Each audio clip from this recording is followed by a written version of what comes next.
Good afternoon and welcome back to Brands Hatch. It is beautiful here. We're here for the very first time this weekend on BARC TV. Thank you so much for joining us. To this weekend we are headlined by the British Truck Racing Championship. We've also got the Caterhams, they've just finished qualifying. We've got the Coupes in the pit lane to our side. We've also got the BMWs and the Minis. 21 races across this weekend.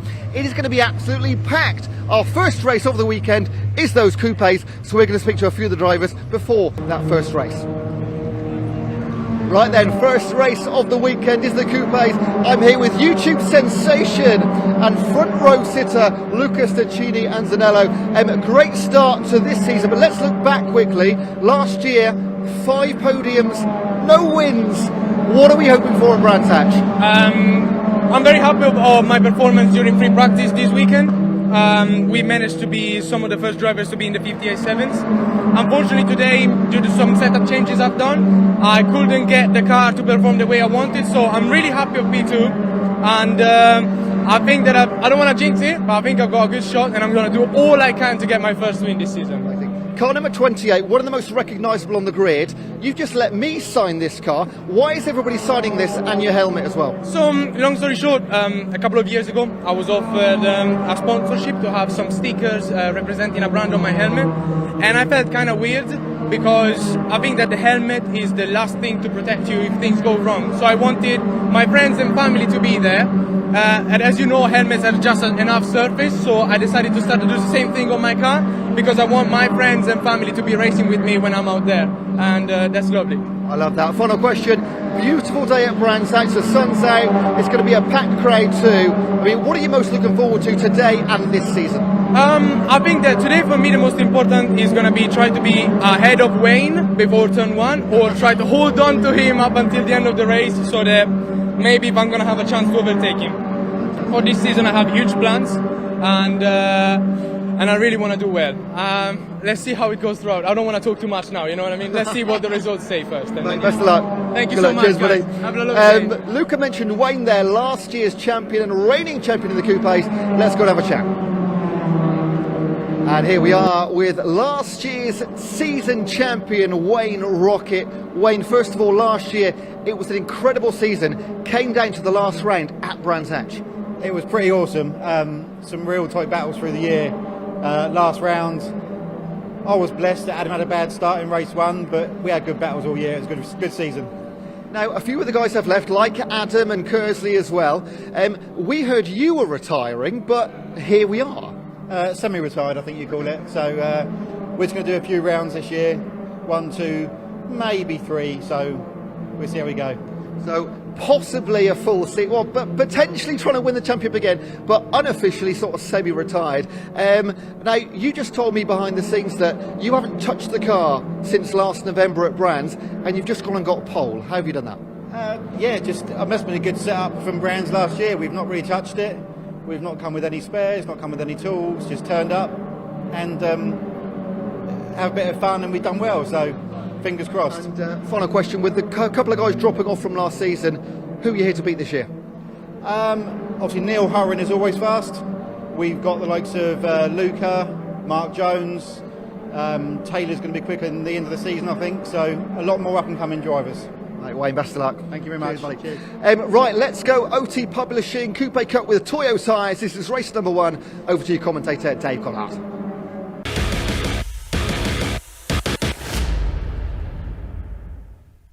Season, me with Matt Wilson. Matt, amazing.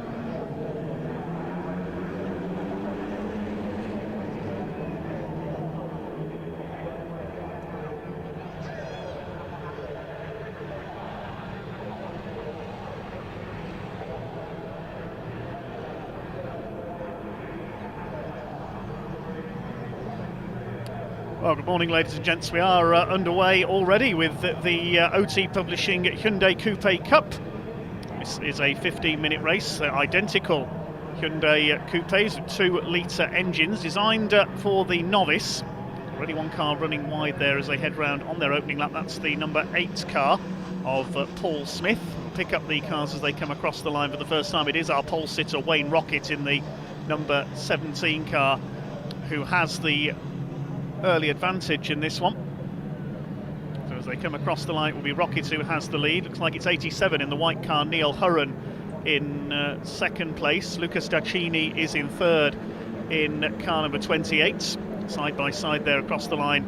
A little bit further back, the 18 car Ian Brunning up there on the outside of the 6 of Miguel Contreras, the Spanish driver. So quite an international grid. We've got Italian driver Luca Staccini up there on the outside trying to go for second place into Druids. Little bit of a lock-up. And Miguel Contreras, the Spanish driver, a little bit further back. But it is Wayne Rocket. Rumours of his retirement once again greatly exaggerated. I think he's had more retirements than Frank Sinatra, that man. Fourth place there, the number 5, that's Michael Evans in the purple and yellow car. Then we've got number 2, which is Mark Rideout in the orange coupe. This series founded a few years ago by John Winter. His efforts in UK motorsport seeing him awarded the Jerry Marshall Trophy by the BARC at their awards night over the winter. So 2 minutes into this 15-minute opening race of the weekend then here at Brands Hatch, the home of motorsports in southeast England.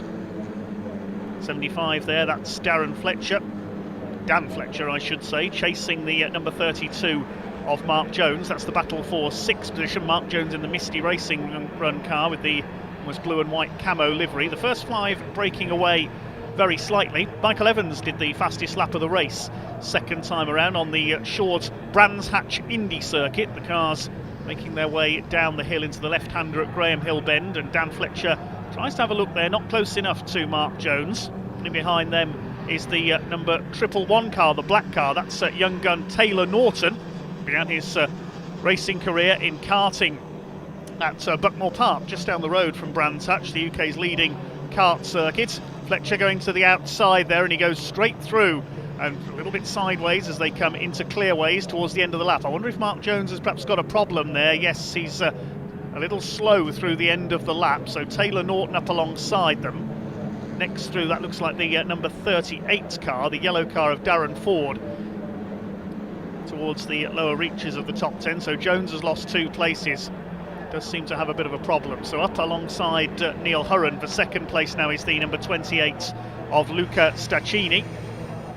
It's Wayne Rocket who continues to lead. 1.3 seconds was his lead margin. Staccini on the outside through the Druids hairpin down towards Graham Hill Bend. He's got the inside line. Millimetres between the 2 cars there coming out of Graham Hill Bend. They're still side by side along the Cooper Straights up towards the left at Surtees. This is allowing Michael Evans and Mark Rideout to close in. 4 of them together now for second. Staccini's got through into second place. Still Wayne Rocket who leads the way. We saw his son Johnny racing with him in the coupes last season. Johnny got a couple of podiums. It was Wayne Rocket who was the top man overall. There's no points on these races. It's not a championship, it's a series, the Hyundai Coupe Cup. New sponsor for this year, OT Publishing, in partnership as well with Toyo tyres. The leaders head down a fearsome roller coaster of Paddock Hill Bend. Out onto the curb there on the outside is Wayne Rocket, the car dealer from Hampshire. 4 cars close up for second place. Michael Evans under fire there from Mark Rideout. Neil Hurren, the ex-Toyota MR2 racer, trying to get second place back from Luca Staccini in the autographed car that we saw a few minutes ago. There's been a bit of contact between the 2 of them, I think there. I think I see damage to the left front corner of Neil Hurren's car. As they head along the Cooper Straight into the left at Surtees, then through into the right at Clearways, and then Clark Curve to end the lap. Behind them is Fletcher 6th, Taylor Norton, the young gun, in 7th, then Mark Jones down to 8th. He's recovered from that slightly slow moment earlier on. Darren Ford is 9th, and the number 48 of Nick Flowers rounds out the top 10. 19 cars took the start, they're all still running. There's Ford, Nick Flowers in the red car. And in fact, Mark Jones has pulled into the pits. He did have a problem, so Mark Jones is in pit lane. There's the number 58, the silver machine. That's Gary Miller, being chased by the 18 of Ian Brunning, the Nottinghamshire driver. They're battling now for 11th position with the demise of Mark Jones. He's pulled up. I thought that car was having issues earlier on.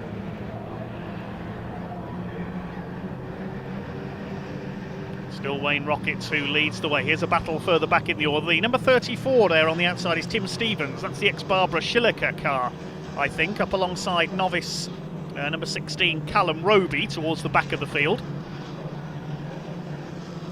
main battle is for this second place at the moment. Wayne Rocket increasing his lead. He led by 2.6 seconds at the end of the previous lap. We'll see what the time is now. Well, Luca Stacchini has just done the fastest lap of the race, 59.362 seconds for Luca, the London-based Italian. Comes from Perugia originally. He's starting to close slightly now on Wayne Rockets, chased by Neil Hurren. Then we've got Evans, Rideout, Fletcher and Taylor Norton. They're clear of the rest of the field, headed up by the number 38, the yellow car of Darren Ford. Down the hill into Graham Hill Bend. Once again, a bit of a lock-up there from Michael Evans. He's involved in a pile-up here at Brands Hatch a couple of seasons ago at the season finale. Tangled with Andy Wilmot, among others, racing, I think, if I remember rightly, his father Alan's car on that occasion. Through Surtees and McLaren into Clearways. There's Darren Ford, a bit out of shape there, over the curb. Nick Flowers battling with Paul Lorry, the number 51. Another XMR2 racer, rival of Neil Hurren in the past. He's in the purple, white, orange and turquoise car, very tasteful paint job. 58 behind them is Gary Miller, one of the newcomers to the series this year, and he has got Miguel Contreras, the man from Madrid, on his tail. Behind them, number 26, Roger Owens, as Neil Hurren. That was more like rallycross through Druids there. He's all over the place in the 87 car. That's dropped him back from Luca Stacchini now, clearly handling problems for Neil. Trying to hang on for a podium. We reach half distance in this opening race of the day. The OT Publishing Hyundai Coupe Cup, first of 21 races this weekend here at Brands Hatch. An absolutely packed weekend of motorsport. We will see 9 races in total today. Next up, it's the big beast, the British Truck Racing Championship. More on that later, because Michael Evans trying to make a move here on Neil Hurren as they come out of Clark Curve onto the Sir Jack Brabham straights for second place. They're side by side over the line. Evans is going to have the line as they come across towards Paddock Hill Bend. He's got the inside. Can Neil Hurren hold him off? They're still side by side. Rideout is tucked in behind them in the KJS Body Shop car. Hurren keeping his foot in, but he's gone wide out over the curb and up towards the tight right-hander at Druids. Is Michael Evans going to make a move? No, he's not. Cracking fight here for third place. Hurren still on the wide line. Stacchini did another quick lap last time through. He's slowly but surely eating into Wayne Rocket's lead, as now down the inside goes Rideouts. Michael Evans keeps his foot in this time and holds that fourth place in the purple and yellow car. See how they've dropped back as a result of this squabbling from Luca Stacchini. He's continuing to chase down Wayne Rocket. Next in the order, Dan Fletcher and Taylor Norton. Through towards the end of their 9th lap this time. Up and over the line go the leaders. The lead gap was 1.9 seconds. It's about the same, so it's stabilised this time through. Still Hurren, Evans and Rideouts next in the order. Up to Paddock Hill Bend once again.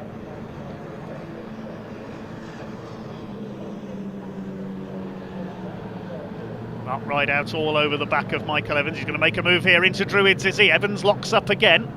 Maybe having some issues with the brakes. He's got Mark Rideout on his bumper there through the right-hander at Druids. Down the hill into Graham Hill Bend, or Bottom Bend as some of the drivers call it. There's Dan Fletcher in behind. You can see all 3 generations of Hyundai Coupe fighting it out in this race. Designed to be as equal as possible, designed for newcomers to racing, or racers on a budget. This car's great fun to drive. Motorsport should be fun, is the maxim we live by. And in the Hyundai Coupe Cup, it certainly is. A team of cars from this series won the Burkett 6-hour relay race at Silverstone a few years ago as well. Just under 5 minutes of this race to go. Wayne Rocket leads by 1.8 seconds over Luca Stacchini. This group over 3 seconds back. It's still Neil Hurren in third, ahead of Evans and Rideouts.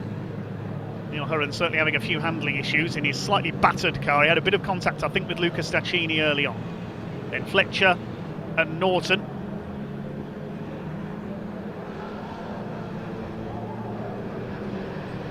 Now Michael Evans has got to run. There's a bit of contact there. That slowed Evans and allowed Rideout up alongside. That could have got a bit dicey. Here comes Rideout. He's going to go through for 4th place. So Michael Evans, he tapped the back of Neil Hurren. They're still side by side through Surtees. Over the curb goes Evans, and he's down to 5th. Now, Mark Rideout will attack Neil Hurren for third position. See what the lead gap is this time through. Still 1.8 seconds. Hurren moves across. He holds third. Fletcher's towing Taylor Norton behind him. The black car there, the 111X Carter, improving all the time. Wayne Rocket said before the start of this race that he expects Taylor Norton to be fighting for wins later on this season. Ideal way to learn to be a saloon car racer. Side by side there for third. Mark Rideout trying to get the line for Graham Hill Bend. No, you don't, says Neil Hurren. And Mark Rideout nearly taking to the grass there, coming out of Druids down towards Graham Hill. It's still the 87 of Hurren in third. Here's a battle further back. That's Contreras side by side with the number 8 of Paul Smith. Ian Brunning in behind them. This is the battle for 12th place. Miguel Contreras on his debut in the series in one of Misty Racing's cars. Paul Smith in the number 8, run by Alex Kersley, the Kersley Motorsport car. Alex, a regular winner over the last few seasons in this series with his Lancaster Insurance sponsored car, the Lancaster Bomber as we call it. But Alex not racing in the series this season. There's Ian Brunning, experienced Hyundai racer, chasing Paul Smith. It's the line a bit wrong there through Clearways, but holds 13th place. Rocket leads by 2.2 seconds now. He's increased his lead over Luca Staccini. There is the 28 car. Is Staccini slowing up a little there, I wonder? There's your leader, Wayne Rocket. We've not seen much of him. Certainly is going like a rocket in this one. In the Rockets wraps and graphics, also Rockets of Denmead car sales car. Notice the half and half livery. Blue on one side, white on the other, with the zipper down the middle. A bit like the BAR Formula One car in 1999, 2 liveries in one. Staccini second, they're well ahead of the rest. Here's this battle for third. There's 5 of them line astern now. Somehow Neil Hurren is still holding on. Lost another car into the pits there. That's the number 16 of Callum Roby. One of our newcomers has pulled in. It's the end of his race. A couple more laps to go then for Wayne Rocket in race 1 of the weekend here on the Brands Hatch Indy circuit. Dan Fletcher has caught Michael Evans, and still Mark Rideout can't get past Neil Hurren for that third place.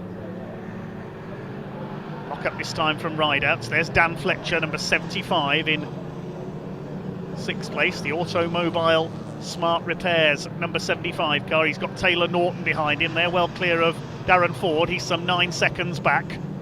Fastest lap of the race still with Staccini. Taylor Norton had a look there in one of Alex Kersley's cars. Going into what will be the last lap of the race.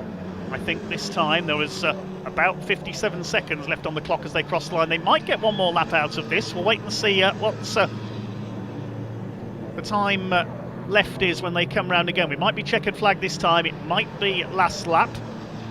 Didn't see if the last lap board was out there. As Neil Hurren continues to defend vigorously here from Mark Rideout's Michael Evans and company. Rocket leads by 2.5 seconds. Looks like he's heading for victory. This loss are over 5 seconds back on Luca Staccini. Now we just got a glimpse of the Italian there in the background. Here come the leaders along Cooper Straight into the left-hander at Surtees. Then the right flick at McLaren into Clearways. That's where the Grand Prix loop comes back in. Clark Curve, and then onto the Sir Jack Brabham Straight. There's 10 seconds left on the clock. Is it going to be checkered flag this time for Wayne Rocket? Here he comes along the Sir Jack Brabham Straight up towards the line, and yes, there is the checkered flag. Wayne Rocket is our first winner of the weekend. Luca Staccini comes over in second, then it's a line of 5. Neil Hurren will hang on for third place ahead of Mark Rideout, Michael Evans, Dan Fletcher and Taylor Norton as quickly as that. Great fight there for third place. Although, we've just been given notification that Neil Hurren has got a penalty. Check the reason in a moment. Looks to me like he's got a 10-second penalty. We don't know the reason as yet. Check that. So that will give Mark Rideout third place. Neil Hurren penalised down to 7th.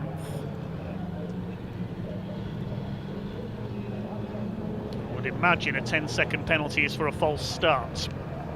Saw that in the Caterhams at Alton Park last week a few times. So we'll confirm that as soon as we have the confirmation. It is a win for Wayne Rockets in car number 17 by 2.8 seconds ahead of Luca Staccini. Mark Rideout inherits third place ahead of Evans, Fletcher and Norton. Neil Hurren given a 10-second penalty. He's down to 7th place. And Darren Ford, Nick Flowers and Paul Lorry completing the top 10. Paul Lorry getting ahead of Gary Miller, who takes 11th. Miguel Contreras in his first race in the category takes 12th. 13th is Ian Brunning. 14th goes to Paul Smith. And in 15th place, the number 12 of Matthew Watson. Behind them we had number 34, which is Tim Stevens, and 26, Roger Owens. We lost Callum Roby and Mark Jones with problems into the pits.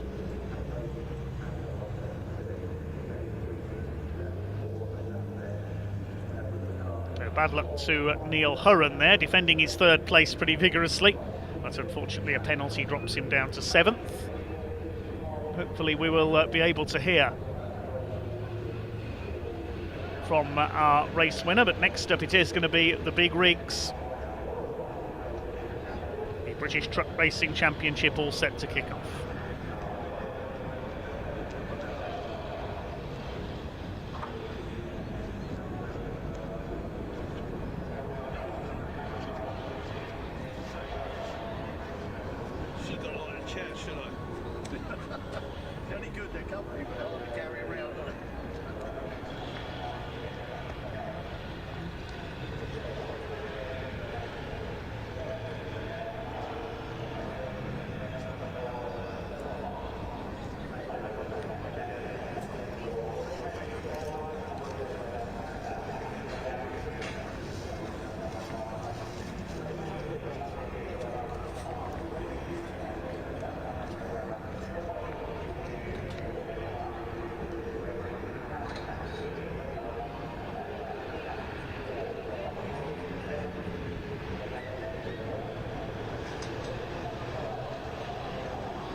So the Hyundai Coupe Cup back in pit lane.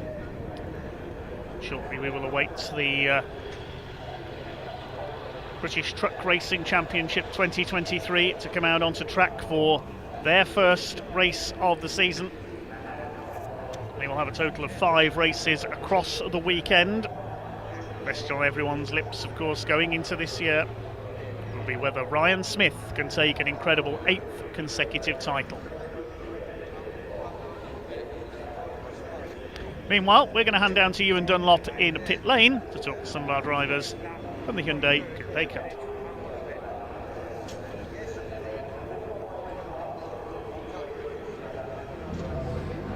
Cheers, Dave, here with our winner, Wayne. You've started this season as you ended the last, out in front, mate. Yeah, that was pretty good, wasn't it? Good start. I could see the two battling behind me, which was holding them up, so got me gap and then just managed it. So yeah, I mean, once you were out in front, it looked there was nobody catching you, were there? No, so I eased off a little bit. Like I said earlier in the interview with me, I know my tyres are old, so we backed it off a little bit and just brought it home. You teased Luca a little bit at the end, let him get within a couple of seconds. Yeah, I was comfortable, just hoping I wasn't going to get any penalty or anything, but I was behaving myself, so yeah, good drive from everybody. Mate, well done, great start to the weekend. Cheers. Thank you. Thank you. So there we go, we're going to go into our truck racing next. It's the first race of our headliners, first of 5 races, British Truck Racing Championship. Pointy is going to look after that one for you.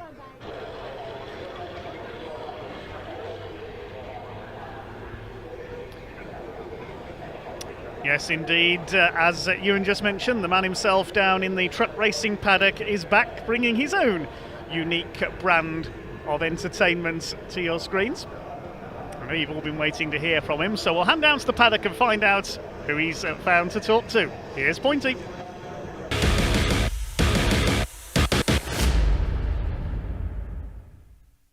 So, quite a good qualifying session there. No major mechanical incidents with any of the teams. Of course, you join me now in Parc Fermé, or assembly area, just before first race of the season with last year's and 7-year in a row British champion Ryan Smith from Division 1, posting a 58.6. Yeah, look, the new truck, brand new out the box. The mechanics finished it at 11 o'clock yesterday morning. So all the plaudits, all the congratulations need to go out to my team, Aaron Parkin, Sam Billy and Adam Halliburton. They have worked tirelessly to get this truck, and through the teething problems to set that lap in qualifying, absolutely delighted. It certainly puts you ahead of the pack, of course, in the position that you're used to having. Have we made any major change for this year? Obviously, you said major in the fact that it's a new truck, but you've always had a pretty good strategy. So, have we changed anything with how you're going to approach the year? Well, Northside Truck and Van have come on bigger and better, supporting us in every different dimension. Keith, the MD of Northside, has brought new partners to the table, which has allowed us more budget compared to what we've had in previous years to build us first ever brand new truck, and here it is. I think it looks great, and I hope we have a good weekend, but a lot of the thanks must go to Keith, because with all his hard work and he's also worked with our current partners. Delighted, honestly. So over to Keith then, the man himself, the man, the legend. Let's talk business. Value for money? How can it be? No, but not value for money. You couldn't exactly sit down with an accountant and justify it, but it works. It does work, and that's fantastic. And I mean, of course, you've got to see the results that Ryan's getting, and of course you're responsible for. That's got to make you feel good at the end of the day, right? It's great. I just hope this weekend is a good weekend. It's been quite stressful, I must say, leading up to it, with one or two little changes and tweaks, but we're here. We're hopefully in pole position. So, it's going to be a great weekend, and the weather, look at it, you know what I mean? Well, we had hail here on Thursday, so let's make sure that stays off. Yeah, we've brought a bit of good weather from the north down. Brilliant. Well, Keith, let me shake your hand. Thank you for being here again this year. Ryan, massive congratulations for last year. Good luck this year. It's all to play for. Let's go and have a word with our Division 2 pole position now, and then we'll see if we can't get some truck racing out of 2023. Here we are over with the front runners for Division 2, Mr. Adam Bint and John Powell, taking pole position for Division 2 though in Division 2, obviously. I'm still getting into this, ladies and gentlemen. Give me time. We've got Adam Bint. Let's quickly walk over. They are, of course, waiting here in assembly, ready to get on the circuit. We just open the door and come round and speak to Adam Bint. Now, it's a bit of a tight angle. As you can see, they're heavily strapped into these trucks. Not much room for movement, so I'll put the mic up to him. Now, Adam, if you can hear me and if I can hear you afterwards, how are we feeling about the result from qualifying? Yeah, it felt really good. The truck felt on point, so we did one fast lap, which I thought to myself was a very good lap, and I didn't want to overcook it, so we was happy with what it was, and we got pole position.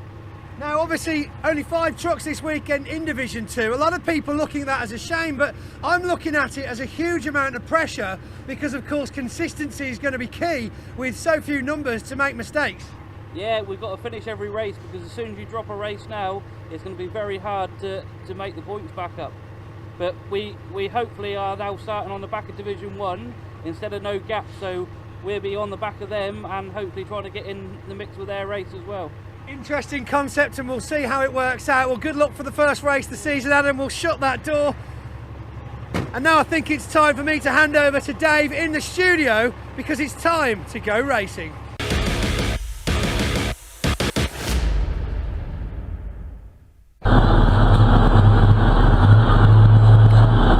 Thanks very much, Pointy. Yes, the trucks making their way out towards the grid any moment then for first of 5 races across the course of this weekend, and it will be Flying Ryan Smith on pole as he goes for that incredible 8th consecutive Division 1 title. He didn't actually qualify fastest. It was the Scotsman Tom O'Rourke in his MAN number 86 who was quickest in qualifying with a lap of 57.988, although due to a technical infringement he is going to be starting, we're told, from the pit lane. So Tom O'Rourke unfortunately had to start from the back. It's a familiar front row, because alongside number 1 Ryan Smith in his stunning Daimler Freightliner that we've just seen will be number 69 David Jenkins, champion back in 2011 for Digraph Transport Morris Lubricants MAN. He was second in the championship last year with a total of 4 race wins. Ryan Smith took a total of 14 wins across the course of the season. Second row of the grid, number 89 Simon Reed, the man from Stoke in his Iveco Stralis. He had 4 wins last year, 7th in the championship, looking for potentially his first title this year. And alongside him is the legend of truck racing himself, the man from the northeast of England, number 7, Stuart Oliver, in the bonneted Volvo VNL. 10 championships so far, the 59-year-old, and a European title as well. Incidentally, talking of the European Championship, a couple of drivers that we saw in the British Championship last year have moved on up to the European title, to contend for the European title this year. John Newell, number 18, and 81 Mark Taylor. We won't see them in the British Championship this year. They're racing on the continent. So Stuart Oliver lines up on row 3, and alongside him, number 32, Jock Borthwick. He's made the move from Division 2 to Division 1. Scotsman this year, 3rd in Division 2 last season, his 2nd season of truck racing in 2022 was a successful one in Division 2, makes his Division 1 debut this year.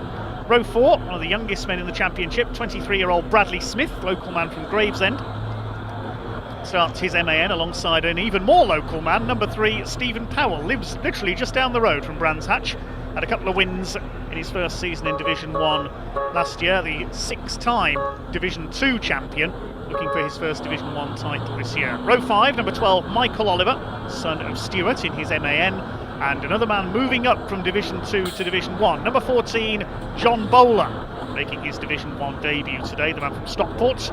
Row 6, number 92, Simon Faulkner, 2nd full season of truck racing for the Hampshire driver in his Iveco. And number 68 alongside him is Craig Reed, brother of Simon, scored his maiden Division 1 win here at Brands Hatch last year, was 9th in the points. He had some problems with his transmission yesterday and has repaired the truck for today. Row 7, another Division 1 newcomer, 41, Simon Cole, his first full season in Division 1 this year, another local driver from Dartford. Alongside him is the vastly experienced number 95, Ricky Collins, the heavy haulage company boss from Yorkshire, had 1 race win last year, made his debut back in 1991, and his only championships coming in 95 and 97, so it's been some time since we've seen Ricky Collins as the champion. Then there's a small gap and we'll have the Division 2 trucks starting behind the 14 in Division 1. It's a slightly smaller Division 2 field this year because of those drivers that have moved up to Division 1. On the grid we will have number 5, Adam Bint, who we just heard from in his Volvo White Aerodyne, looking for his first title since 2016. Alongside him will be number 6, John Powell, in his DAF, local man from Kent, 4th in Division 2 last season. Behind them, number 10, Craig Evans, suffered a blown gearbox in testing yesterday and was working late last night to repair his MAN, looking for his maiden win in this race in Division 2. And welcome back, number 28, Jim Bennett. After a couple of years away from truck racing, the oldest man on the grid, 73 years young, Jim Bennett, in his classic Seddon Atkinson. Now hopefully at the back of the grid behind him we will see number 22, Paul Rivette, the former multiple Renault Clio champion, in his MAN. We'll wait to see if he is there. Division 2 trucks are just making their way along Cooper Straight now. There's Craig Evans, he's made it out. Behind him, Jim Bennett. And yes, it looks like, no, that's Tom O'Rourke's truck behind Jim Bennett. So not sure if Paul Rivette is there, which would be a shame. He was working to replace the gearbox in his MAN and missed qualifying, got permission to start from the back of the grid, but I'm not sure if it's ready in time for this first race. Which is a great shame for the team sponsored by Napa Auto Parts. Hopefully we will see Paul Rivette out later in the event if he doesn't make this race. Onboard cameras in this race are on board with Jock Borthwick, number 32. There's Tom O'Rourke heading into the pit lane where he will start, the MV Commercials MAN, the man from Scotland. And we look back on the grid from Stuart Oliver's truck, the number 7 on row 2. Thanks to Chris Clark for his assistance with our onboard cameras this weekend. Looking back from Stuart Oliver, the 10 times champion, waiting for the rest of the grid to form up. With Bradley Smith, who should start behind Stuart. See the 46 colour, the blue, white and green truck. 89 is Simon Reed with the Iveco Stralis. The most numerous truck on the grid is the German-built MAN. We've got the Volvo of Stuart Oliver as well, the Ivecos of the Reed family, and also Simon Faulkner.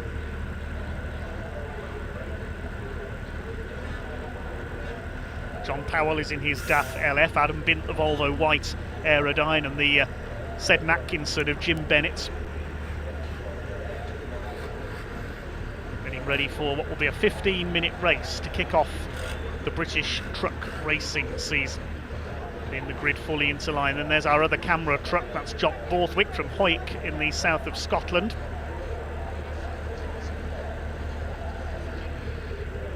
But to think how many hours they spent travelling down to Brands Hatch this weekend, the two Scottish drivers, just getting the grid correctly into line then.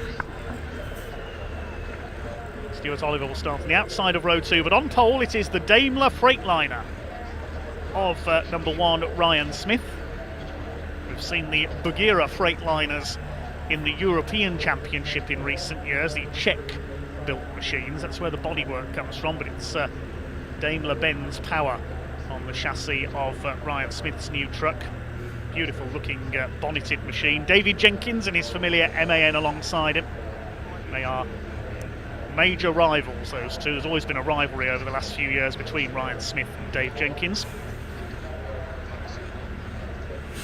Simon Reed has qualified well on row 2 alongside Stuart Oliver. Jock Borthwick ready for his Division 1 debut alongside Bradley Smith. Slightly amended grid because of the absence of Tom O'Rourke. Alongside Jock Borthwick is Bradley Smith. Then we've got Stephen Powell, runs a pub just down the road from Brands Hatch. We know where the celebrations will be if he has a win today. Michael Oliver alongside him in the MAN. That's the truck Martin Gibson raced a couple of years ago. He's now concentrating on car racing with the Fun Cup Enduro Series. Then we've got Sir John Bowler, number 14, making his debut in Division 1 today, alongside Simon Faulkner. New livery on the number 92 Iveco Stralis. This is, you can see the dark grey truck there on the 5th row of the grid. Very menacing looking machine that is. Then Craig Reed, the younger of the two brothers. Simon Cole alongside, used to race the Team Hard sponsored Mercedes Beast, as it was known, in Division 2. Made a one-off appearance at Donington Park at Convoy in the Park last season and back for the full season this year. And then Ricky Collett lurking at the back of the Division 1 grid. I remember an incident about 3 years ago when Stuart Oliver got his truck hooked on the back of Ricky Collett's MAN and was towed round Brands Hatch for a lap. Well, saves a bit on diesel and tyre wear, I suppose. And then we've got, has to be said, a slightly smaller than usual field in Division 2, but that's because 3 of the contenders from previous years have moved into Division 1. So Adam Bint will probably start as the favourite in Division 2 in the black Volvo white Aerodyne. He was the first truck to run on the greener HVO fuel over the last couple of years. And now HVO Fuel, supported by Green Biofuels, has a partnership with the British Truck Racing Championship to commit to a more sustainable future, offering a cleaner alternative to diesel. Green Biofuels advanced GD Plus fuel made from waste-derived cooking oils and fats, supercharged with an engine-enhancing additive. So greener fuels being used by the British Truck Racing Championship this year, which is great to see. So they're off and rolling then. Looks like we got us a convoy here at Brands Hatch. A convoy of what should have been 19 trucks. Paul Rivette, sadly a non-starter. Tom O'Rourke will start from the pit lane. Ryan Smith in that aggressive-looking number 1, the Daimler Freightliner, run by Worldwide Truck Racing. Check them out on social media for more updates. Oh yes, I'm looking forward to this.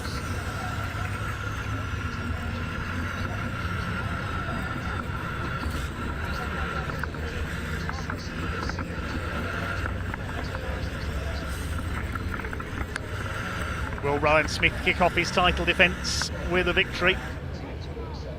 Be a new name on top in Division 2 this year. It was Luke Garrett who took the Division 2 title last year, but not on the grid this season. I think he's planning to race in Europe as well.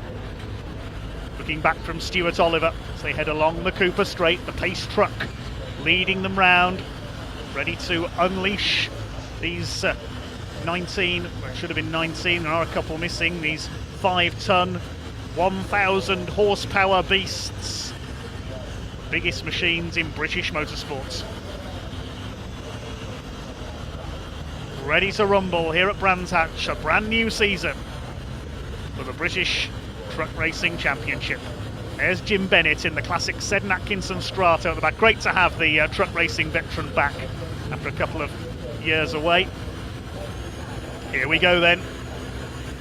Race truck is in pit lane. Ryan Smith and Dave Jenkins, the arch rivals, lead them up towards the red lights. It's time to go truck racing in 2023. Wait for the power to come on. The pack is unleashed, and here we go, down towards Paddock Hill Bend for the first time. Ryan Smith takes the lead from the inside line ahead of David Jenkins. Now, are they all going to get round Paddock Bend okay for the first time? John Bowler running up wide on the outside line. Looks like they've all made it round the Division 1 trucks. It's flying Ryan Smith who leads up towards Druids Hill Bend for the first time. We go on board with Jock Borthwick in the 32. They swing their way through and he's been hit. Jock Borthwick's tangled up with Stephen Powell. They go off. Oh, Michael Oliver's caught up as well. Bradley Smith's gone off too.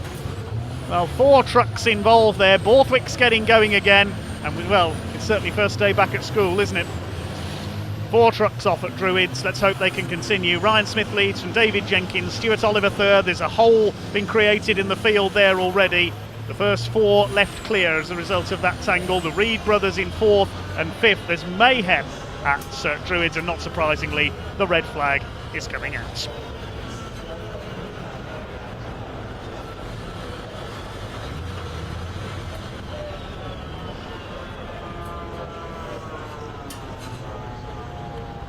Well, Bradley Smith's truck stranded there. Looks like the left front suspension may be broken. A lot of contact there in the Druids. There's bits of bodywork everywhere. Look at the state of Jock Borthwick's truck, and that's just the first half lap of the season. A baptism of fire for him in Division 1. On board with the 32 truck as he makes his way. He's going to have to come into the pits to get that checked. It's a crack in the windscreen as well. No, he's not going into the pits. He is heading up to the grid.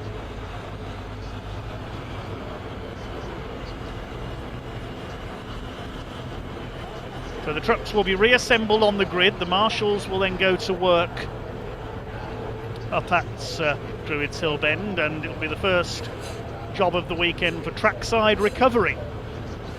They manage all the car and truck recoveries here at Brands Hatch with their fleet of vehicles. We'll see how a race truck is recovered after an incident here.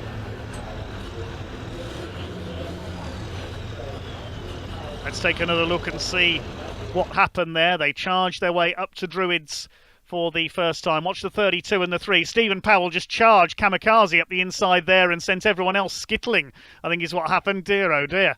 4 of them off.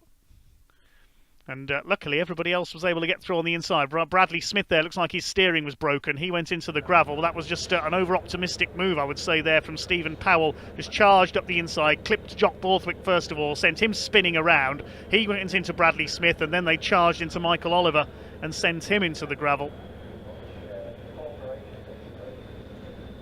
Borthwick was able to get going again, so were Powell and Oliver eventually. Bradley Smith's truck stuck there and debris everywhere. On board with Jock Borthwick. He was tapped once on the way towards Druids, and then again. I wonder if Stephen Powell had a brake problem there, because he just didn't seem to slow at first at all there, and then just went straight on. Jock Borthwick quickly on the throttle and away, and now they've got to clear the wreckage. Which of the trucks have we got there? That's the Towing and Engineering DAF, based near Heathrow Airport. That's been brought in by Trackside Recovery this week. I've got the Land Rover there as well.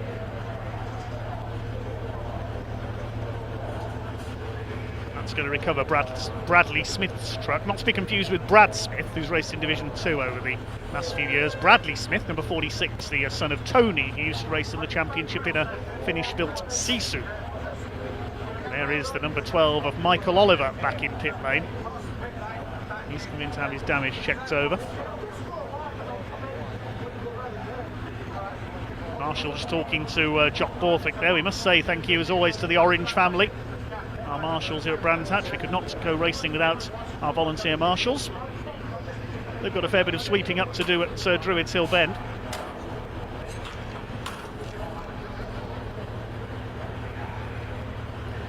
Now the teams will check the trucks over. And will we have a full complement for the restart? Well, Stephen Powell's back out there. Team probably checking if his brakes are okay after that incident.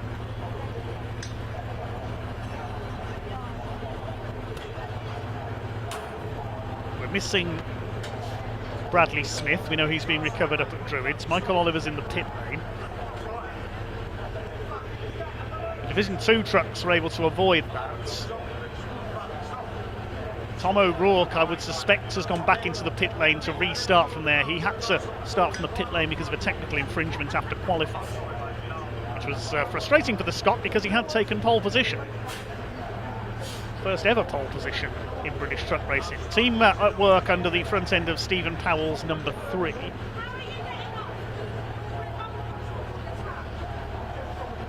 Those further back were thankfully able to escape that pile-up.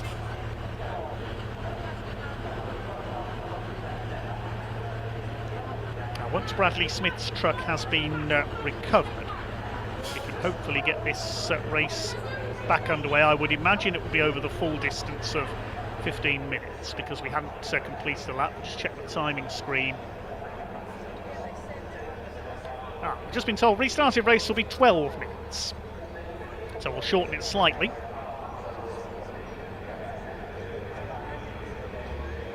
Race control have told us incident involving numbers 3, 12 and 46 under investigation.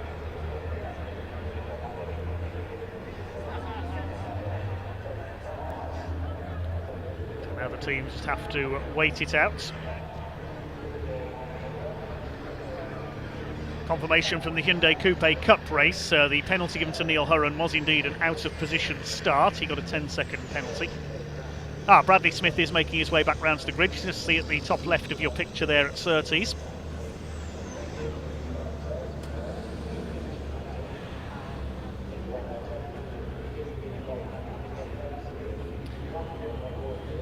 Info on Tom O'Rourke. The speed measuring device on his truck was not operating in qualifying, so that's the reason he had his pole position taken. All of these trucks are limited to 100 miles an hour. It's 56 miles an hour on the motorway. But race trucks are electronically limited to 100 miles an hour. They all have a speed measuring device that makes sure they're not breaking that 100 mile an hour limit. And because in qualifying Tom O'Rourke's speed measurement device was not working, then he had his pole position taken away. Used to be measured via tachographs, similar to those fitted to road-going lorries. But nowadays all done electronically. Vision Track, I think, are the company involved in doing so. We'll try and take a look again in a moment at what happened there at Druids as Bradley Smith has retaken his grid position. Just waiting to see if the other trucks are going to rejoin. Jock Borthwick's headed back to the pits.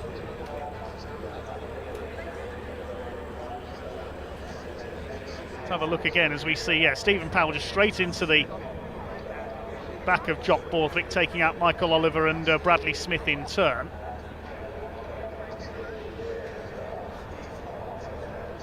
Jock Borthwick straight back on the throttle and away, but there we see Stephen Powell just didn't seem to slow down. He hit Borthwick once and then hit him again, sending everyone skittling towards the gravel trap. Luckily, everyone else was able to find room on the inside to get through. Borthwick, to his credit, got out even in front of Tom O'Rourke. There's Tom, the 86. On board with Jock once again. He got hit once on the run up to Druids and then harpooned again. I think Stephen Powell's brakes were playing up there.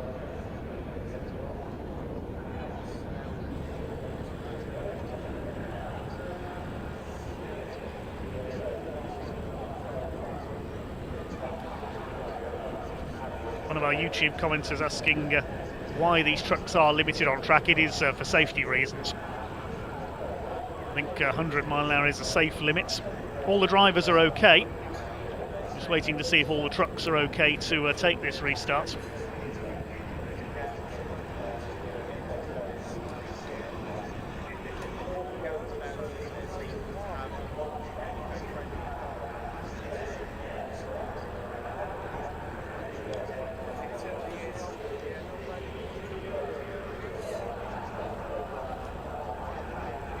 The comment says, whose idea was it to race trucks? Well, I can tell you it all started back in 1984 at Donington Park with the first ever UK truck races. There were a number of celebrity guest drivers involved. Martin Brundle had a go, no less. Motorcycle legend Barry Sheen, Paul and Peter Grimer, the hot rod racers, and many more besides were on the grid that day at Donington. And back then they were road standard trucks. Some of them literally drove into the paddock, unhitched their trailers, went out and raced, and then after the race carried on with their journeys. That was what the Italian Tullio Ghislotti did, who won the first ever Truck Super Prix at Donington Park. Now we've got movement at the front of the grid. Looks like we are about to get going again.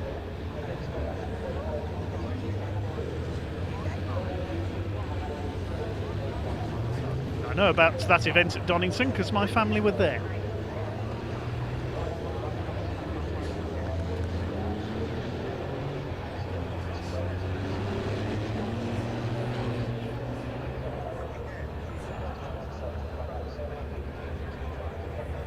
Okay, ready for a restart then. We're told incidents involving trucks 312 and 46 will be investigated after the race. They're ready for a restart over 12 minutes. The pace truck leads them round. Let's try again with the season opener for the British Truck Racing Championship. All four of the Division 2 trucks back out there. There's Adam Bintz, very smart looking DAF of number 6, John Powell alongside, Craig Evans and Jim Bennett behind. Shame we haven't got Paul Rivette out there. Hopefully he can fix his gearbox issues. He'll be back out later in the weekend.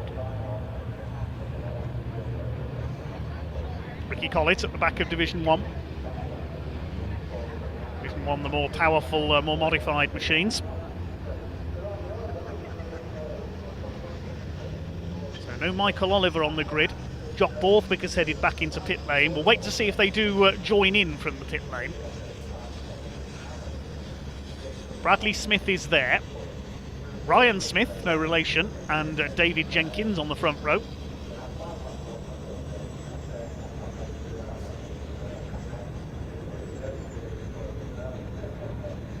Here we go then, let's try again. There's Craig Evans, number 10.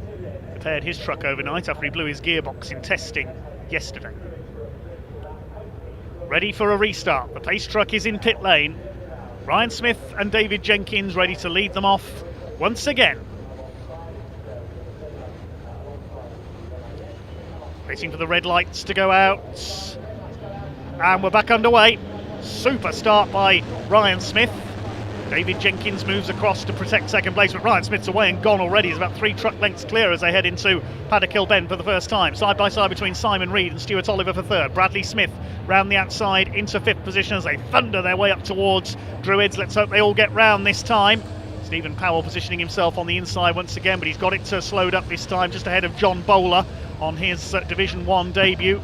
They're all round Druids okay for the first time. Adam Bint leads Division 2 down into Graham Hill Bend for the first time.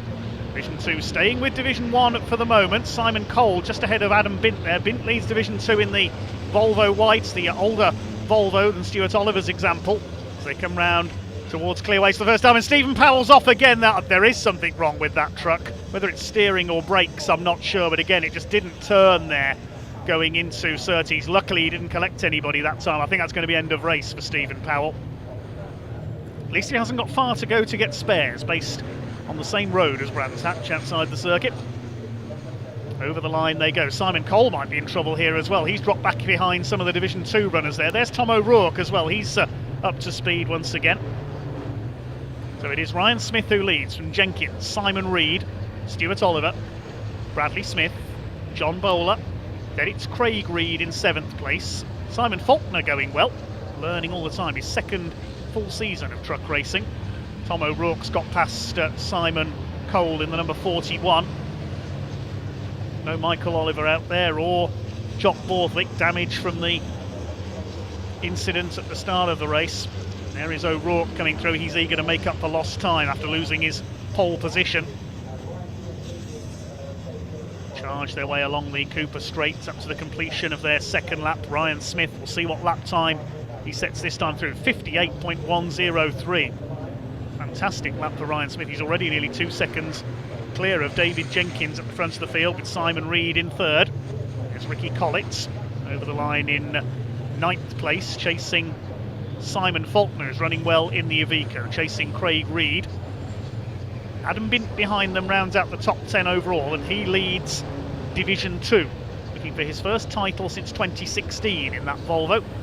John Powell second in Division 2. He could have to cede to the quicker Division 1 truck of Tom O'Rourke. There's a battle developing between Faulkner and the very experienced Ricky Collett.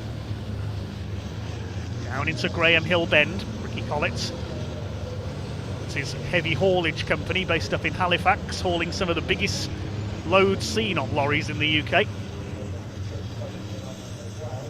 There's Adam Bint behind them.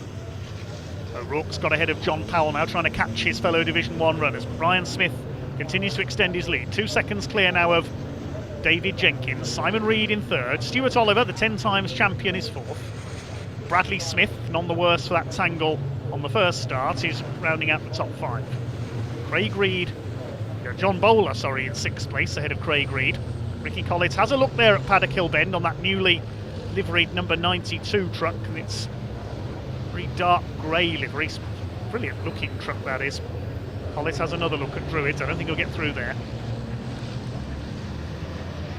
Fairly well strung out other than this battle in this first race of the season for the British Truck Racing Championship. O'Rourke made up 2 places on that lap past the Division 2 runners. Not surprisingly, Stephen Powell has pulled into the pits. So there's 15 trucks running now. Out of the 18 that took the start, the 19 that are here. John Bowler runs a little bit wide there coming through Clearways, chased by Craig Reed, the man from Stoke. The Reed brothers took 5 race wins between them last season. Simon took 4. Craig, in the season finale here at Brands Hatch, got his maiden Division 1 win, former Division 2 champion 2 years ago.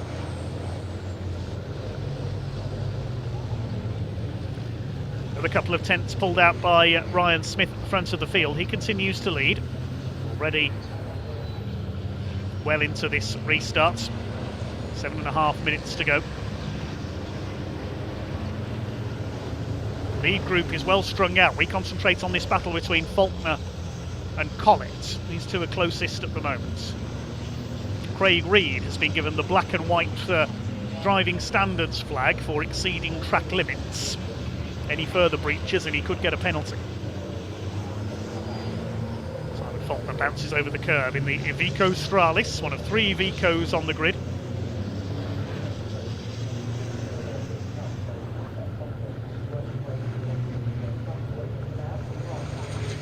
Over the line they go. The lead gap is now up to 3 seconds. Ryan Smith pulled away by nearly a full second that time around. Tom O'Rourke's got ahead of our Division 2 leader. There is the Oxfordshire driver, number 5, Adam Bint, in the Volvo white Aerodyne. Should be a Volvo black really in that livery, shouldn't it? That was the first truck to use the new HVO fuel, as Ricky Collett finally gets past Simon Faulkner. Trying that for about 5 laps. And moves up into 8th position. Now down to the business of trying to catch Craig Reed ahead of them. They're a couple of seconds back on the Iveco. There it is, chasing John Bowler. Good smooth run on his Division 1 debut. Just looking to get some points on the board. It's 15 points for a win, 14 for second, down to 1 point for 15th place. Bonus point for pole position and for the fastest lap. Fastest lap of Division 1 currently with Ryan Smith. There he is, starting his title defence perfectly, as he always does here at Brands Hatch. He's nearly 4 seconds clear of David Jenkins now. No stopping the Daimler Freightliner, sponsored by Northside Truck and Van Limited, run by Worldwide Truck Racing. Oh, Ryan would dearly love to go and compete in the European Championship Sunday, budget permitting. But first, he wants to match Stuart Oliver's record of 10 British Championships. David Jenkins in second, champion back in 2011. Simon Reed, could we see him on top in Division 1 in years to come? Stuart Oliver giving chase. He's been there, seen it, done it and won it in truck racing. He was European champion a few years ago as well. There's a gap back to Bradley Smith, the youngest man in the race, just 23 years of age. He first competed in a truck race before he was old enough to have an HGV licence. Of course, it's only an ARDS licence, Association of Racing Driver Schools licence, that you need to race trucks. Over 4.5 minutes of this first truck race of the season to go, the first of 5 this weekend. A couple more black and white flags going out, number 10 Craig Evans and number 89 Simon Reed. Just a warning for exceeding track limits.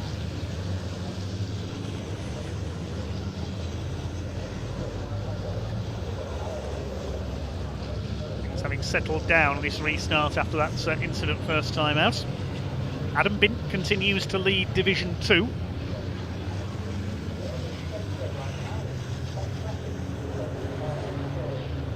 Favourite for the title this year, along with Paul Rivette if he gets his truck up and running. And 4 wins Adam Bint last year.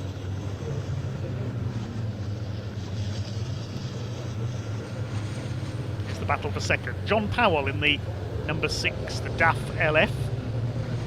6 wins last season, was only 4th in the points in Division 2. Craig Evans behind has yet to win a race. He's had a few podiums though, a consistent driver more than rapid. Made his debut in 2019. There's a battle further back. Ricky Collett has got ahead of John Bowler.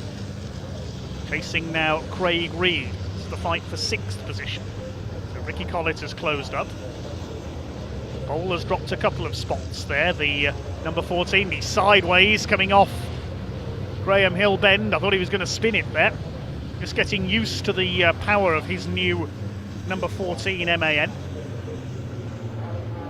Simon Faulkner in behind him. 3 minutes to go.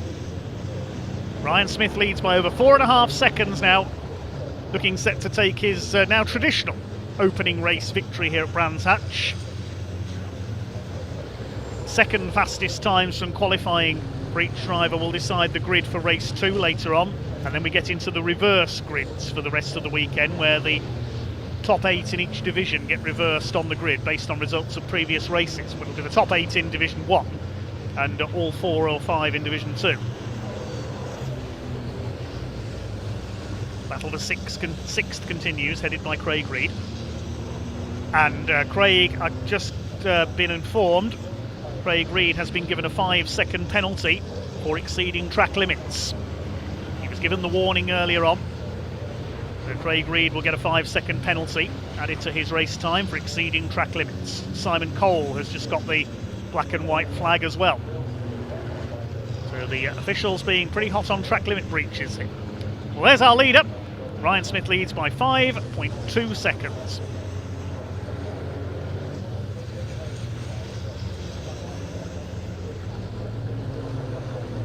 David Jenkins is 2.5 seconds clear of Simon Reed.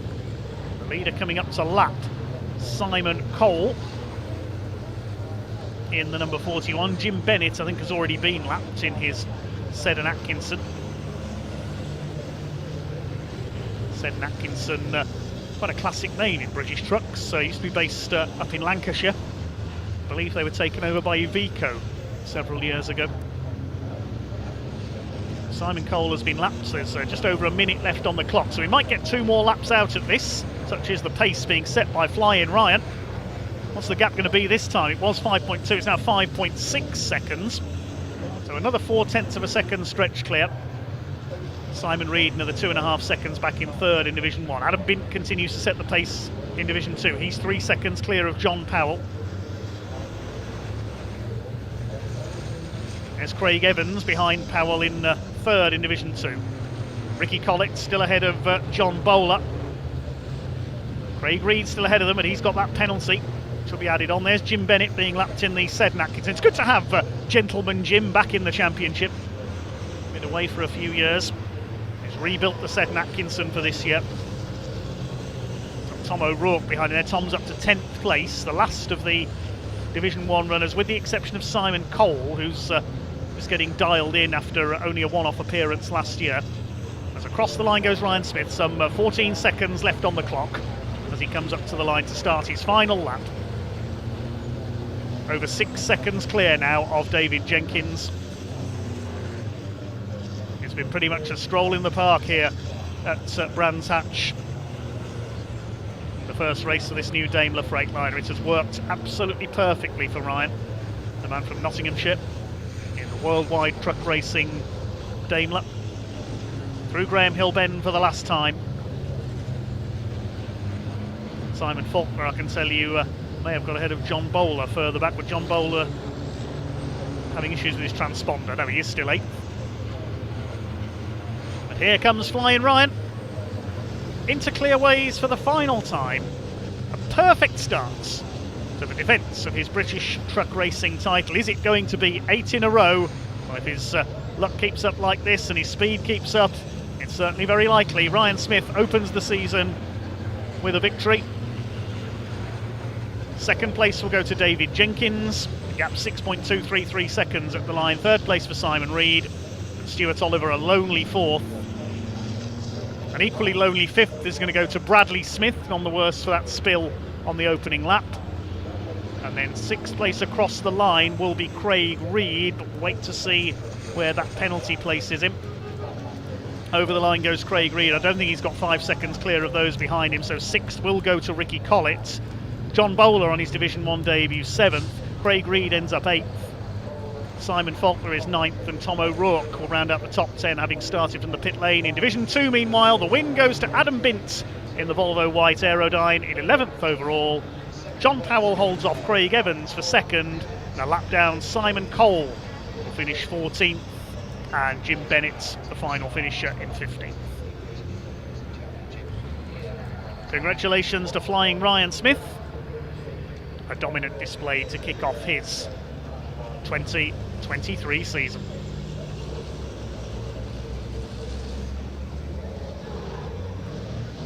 Bad luck to those who suffered damage in that race, but the result confirmed Ryan Smith the winner by 6.23 seconds over David Jenkins.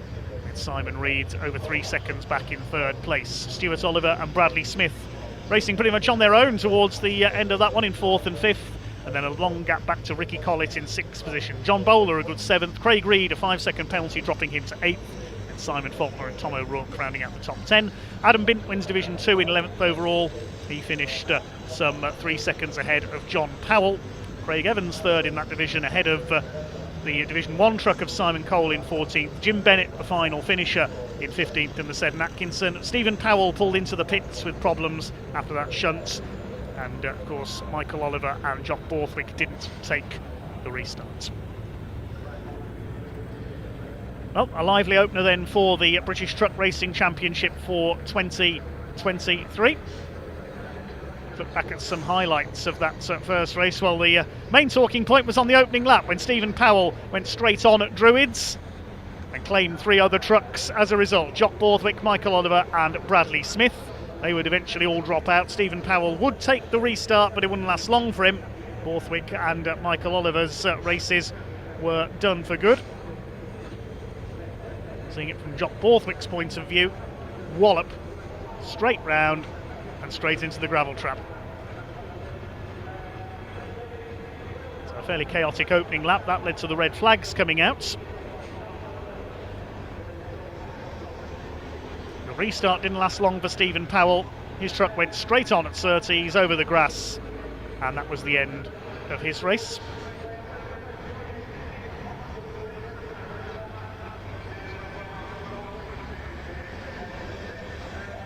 And from there on, it was a dominant display by Ryan Smith. The main battle in the early stages was between Ricky Collett, John Bowler and Simon Faulkner further back in the order. They later caught up with Craig Reed. See them lapping Jim Bennett there, but Ryan Smith was away and gone out in front for his usual dominant season opening victory. Over 6 seconds clear at flag 4 of his rival David Jenkins.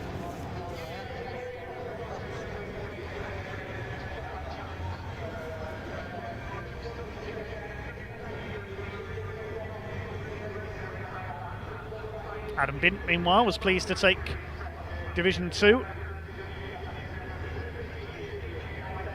Celebrations from Adam Bint, and now we can hand down to Pointy in the paddock to talk to some of the drivers.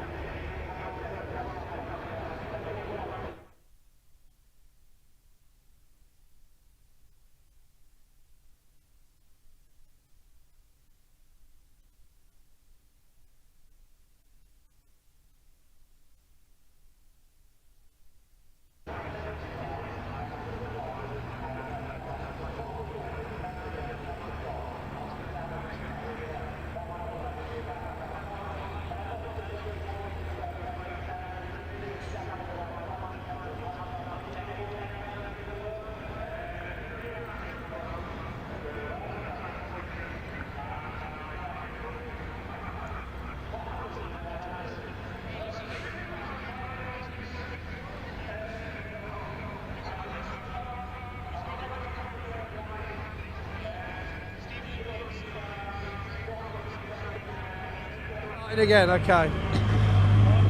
Well, we have no idea how much of that previous chat we just caught, Ryan, but just in case, congratulations on your first place. I don't want to. I want to go over again because it's so important to me. This we built a brand new truck, first new truck we've ever had. As I've just said, Arnie Aaron Parkin is not seeing his family in 8 days solid. He stayed in the garage. Billy the same. Libby had time off from work. Adam just they've worked tirelessly and we've built it all ourselves. And I want to say a big thank you to Tim and Melanie Frost at Unit 8 because they supplied us some parts that without them with timing that we just never got. So, and of course all my sponsors. I don't want to take any credit for that win. The truck deserves it, the team deserves it, and the partners deserve it. But must have been the autopilot that won the race then. Fantastic, well done Ryan, congratulations, great start to the season.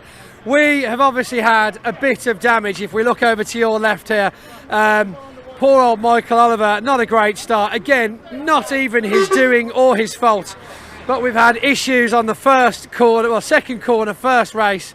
Michael, that wasn't even your doing. I know you probably don't want to talk to us, but, you know, you are completely oblivious to what was going on behind you. No, I knew exactly what was going on. Oh, right. We just couldn't do out about it. Honestly, from last year, I reckon I will eventually finish a lap. Yeah. I mean, is there a thing of start how you mean to go on, or we think we're just getting it out of the way early on? Next question. Okay, fine. When you start, well, watch your back, cameraman. Come to me, Adam. Come hither, so he doesn't get destroyed by the wrecker. There we go. He's gone. He's sweet. Okay. What's actually damaged? Are we talking? You know, back out after lunch, or are we going to have to look what's actually wrong with it? Oh, we'll be back out, but the back axle's come out. The water tank's punctured, which isn't a problem. I don't need water. Doesn't need water. No, but the back axle's got to be in. Right. Yeah, that makes it the wheels move, doesn't it? Yeah. And I might need a tyre. Couple. Yeah. Do you know anyone that does tyres? I know, good company. Good company. Googly Woogle? Googly Woogle.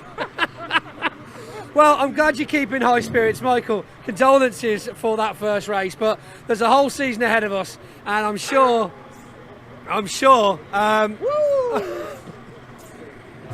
Always fun to be around Michael Oliver, putting a smile on the darkest of situations.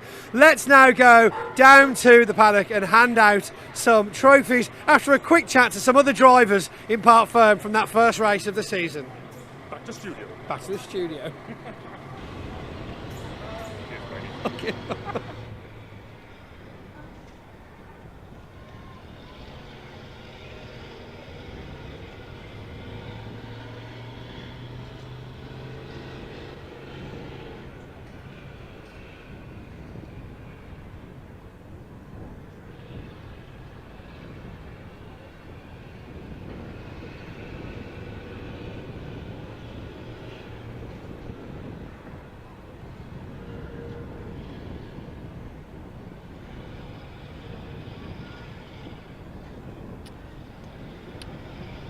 Right, we are now heading into our lunch break here at Brands Hatch, which should last for around just over half an hour before we have our next race on track, which will be the Caterham Graduates Racing Club.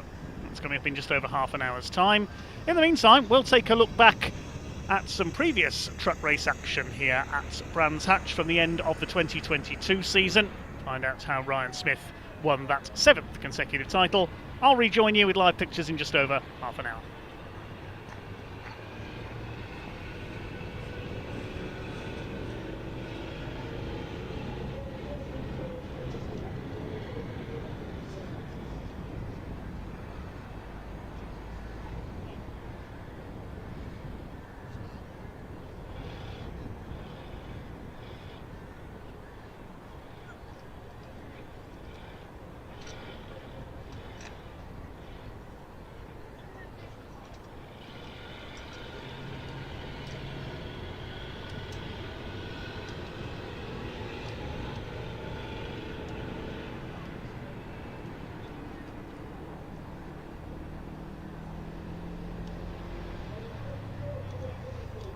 It is the Division 1 Championship leader who has taken pole position from qualifying. Ryan Smith, number 1, leads the championship by 58 points, and he starts alongside number 7, the 10 times champion Stuart Oliver. 16 titles between those two in Britain. Second row, number 68, Craig Reed, last year's Division 2 champion, alongside number 12, we just heard from him, Michael Oliver, son of Stuart. Row 3, 46, Bradley Smith, the youngest man in the race, alongside 86, Tom O'Rourke. Row 4, number 18, John Newell, we heard from him a moment ago, alongside 69, David Jenkins, the man currently second in the points. He won't be too happy to be down in 8th place. Row 5, number 3, Stephen Powell, lives just down the road from Brands Hatch, literally, alongside number 81, Mark Taylor. The 6th row, 95, Ricky Collitz, hoping not to spin again, alongside 41, Simon Cole. Good to see him back out with his new MAN, only his second appearance of the season, and completing the Division 1 grid, number 92, Simon Faulkner. Then a gap, and we've got the Division 2 runners. Number 32, Jock Borthwick from Scotland on pole. He was actually 5th fastest overall in qualifying, right up along in with the Division 1 trucks. He starts alongside the points leader by only 3 points, number 42, Luke Garrett. Then on the next row, number 5, Adam Bint, alongside 14 of John Bowler. Then number 10, Craig Evans, alongside number 16, Brad Smith, not to be confused with Bradley Smith in the 46. Brad Smith, number 16, just 3 points behind Luke Garrett in the Division 2 points. And number 6, John Powell, starts from the back. We'll look at the points situation then. Ryan Smith leads David Jenkins, Division 1, by 58 points. A couple of points behind him is Stuart Oliver, number 7. And John Newell is only 6 points behind Stuart Oliver, so 4 drivers can still win mathematically the Division 1 title. Ryan Smith, though, despite a change of truck in mid-season from his Daimler, his bonneted truck, that's now been sold. He's now back in an MAN. We will see he will start as favourites for the Division 1 title, looking for title number 7 in a row. And then the second group is Division 2, the slightly less powerful, less modified trucks. Luke Garrett leads them in the orange truck, 3 points ahead of Brad Smith in the cream and red coloured machine, starting 6th on the grid. John Powell is 40 points behind Brad Smith. Jock Borthwick, who's had a few mechanical problems this season, is 9 points behind John Powell. And technically Craig Evans is still in with a chance mathematically of the title as well. He's 68 points off Luke Garrett. There's 80 points maximum available across the course of the weekend, because it's 15 points for a race win, down to 1 point if there was a 15th place. It goes 15, 14, 13 and so on the point system, and there's a bonus point for the fastest lap in each class as well. So that's how it's going to work, and how we're going to decide the titles. The DAF pace truck leads them round then. Flying Ryan in pole position, the 40-year-old from Nottinghamshire, runs a vehicle hire business. Starts alongside number 7, Stuart Oliver, in the bonneted Volvo VNL. 10 times a truck racing champion. He's won a European title as well. It's no secret that Ryan Smith wants to match his achievement, Stuart Oliver. There's Division 2. Jock Borthwick on pole. John Bowler in that beautiful Union flag liveried DAF. There's John Powell at the back, the number 6. Brad Smith won't be too happy to be down in 6th on the grid. David Jenkins won't be too happy to be only 8th in Division 1 as well. Good to have Simon Cole back out. He came in as a reserve this weekend because Simon Reed, number 89, unfortunately has had to withdraw. I think he had problems in testing earlier this week with his Iveco, the brother of Craig Reed. So we won't see the other Reed Truck Sport entry out this weekend, sadly. There is Craig, a great effort in qualifying, lining up 3rd. Good to have Bradley Smith back as well, number 46, the 21-year-old. we heard, he's missed the last couple of rounds due to a lack of engine for his MAN. Time to go truck racing here on the Brands Hatch Indy circuit then. This will be a 15-minute race. 5-ton, 1,000 horsepower beasts. When the red lights go out, 20,000 horsepower will be unleashed into Paddock Hill Bend. This first corner is certainly not going to be for the faint of heart. Pace truck is in pit lane. We are ready to rumble here at Brands Hatch. Here they come, up towards the red lights. When they go out, we will be underway.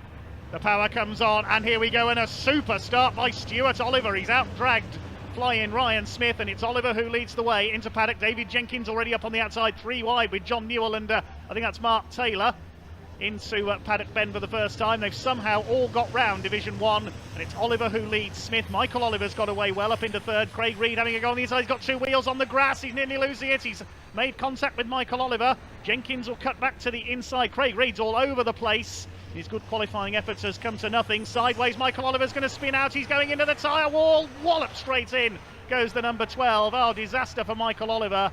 I imagine that will be a race stoppage because there's damage to the tyre wall, but we will wait and see how things pan out. Division 2 will be coming down the hill as well. It's Jock Borthwick who leads them ahead of Garrett in second place. Adam Bint is third, but surely they're going to have to stop the race because of that damage to the tyre wall. Michael Oliver is getting going again. Tom O'Rourke's gone straight on at Surtees across the grass in the MV Commercials number 86 MAN. Craig Reed's in the gravel, so's John Newell. They're going everywhere. And there's contact there further back. Who's been hit by Bradley Smith? It's Tom O'Rourke as he rejoined. There's bits of bodywork all over the place. There will definitely be a race stoppage. Ryan Smith going for the outside, meanwhile, on Stuart Oliver. Everybody else has been delayed behind them. It's David Jenkins up into third position. Now, has everybody else managed to get going again? We'll wait and see. Brian Smith going for the inside now on the run up into Druids. He goes through, takes the lead from Stuart Oliver. Now, has Michael Oliver managed to get going? Is the race continuing? It looks like it at the moment. I thought we were going to see a stoppage, but no, Michael's got going again. Down the hill they come into Graham Hill Bend, but they're slowing. I think the red flag has come out. Yes, the clock has stopped. Yes, we have a red flag. Not surprising, really. A mayhem-filled first lap, as some predicted. Just so slippery out there. We lost Michael Oliver. We lost a couple of trucks at Clearways as well. We saw Bradley Smith hit the back of Tom O'Rourke as he tried to rejoin. Well, we're getting ready for a restart here at Brands Hatch. Our thanks to Trackside Recovery for their efforts and all the volunteer marshals as well. You may have noticed Trackside Recovery have brought in Mick Gould Commercials' massive American Peterbilt as a recovery vehicle. You may have spotted that coming back into the pit lane there. Very impressive truck indeed. Well, they'll give you a bit more info on that if we see it out later on. That enormous Peterbilt. I think it's as big as my house, that truck we've got out there. They've got a couple of other special recovery trucks here this weekend as well. The tyre wall has been rebuilt on the rundown Graham Hill too by our marshalling team, and the Trackside Recovery Ford Ranger was out as well, picking up the bits of bodywork. We can see Bradley Smith in the pit lane, having the front end of the 46 truck worked on. Great shame for Bradley because, as we said, he's missed the last 3 meetings due to a lack of engine for the 46 truck. He missed Donington after that blow-up in testing. He didn't get to go out at Snetterton or Pembrey either. And then his comeback here at Brands Hatch lasted less than a lap as well. So there's a gap on row 3 of the Division 1 grid. Everybody else is back out there, though.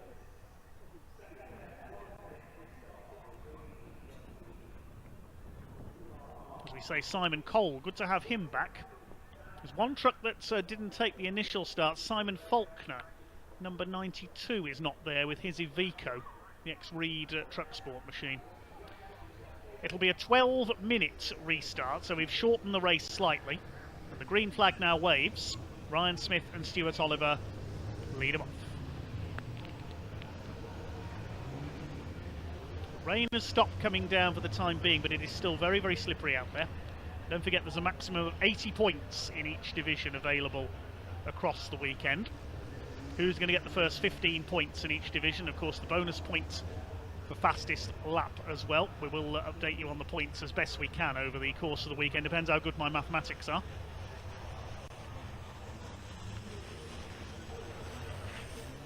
I'll do my best to update the Excel spreadsheet as we go. The Daft Pace truck leads them round once again. Smith and Oliver on the front row. Craig Reed and Michael Oliver, Oliver Jr. on row 2. Row 3, Tom O'Rourke now on his own. John Newell and David Jenkins back on row 4, both with an outside chance of the title this weekend. Ryan Smith, 58 points clear though, with 80 available. It's looking like his title to lose once again.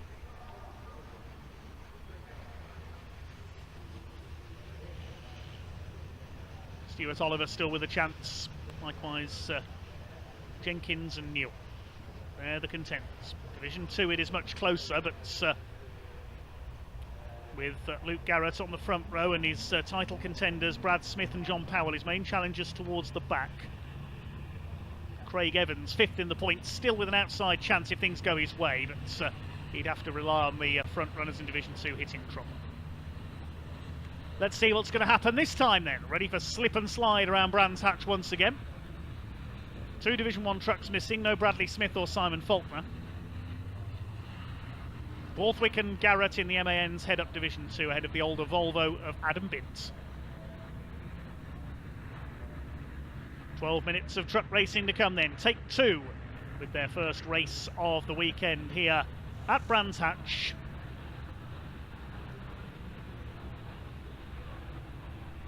The revs are up and here they come towards the red lights.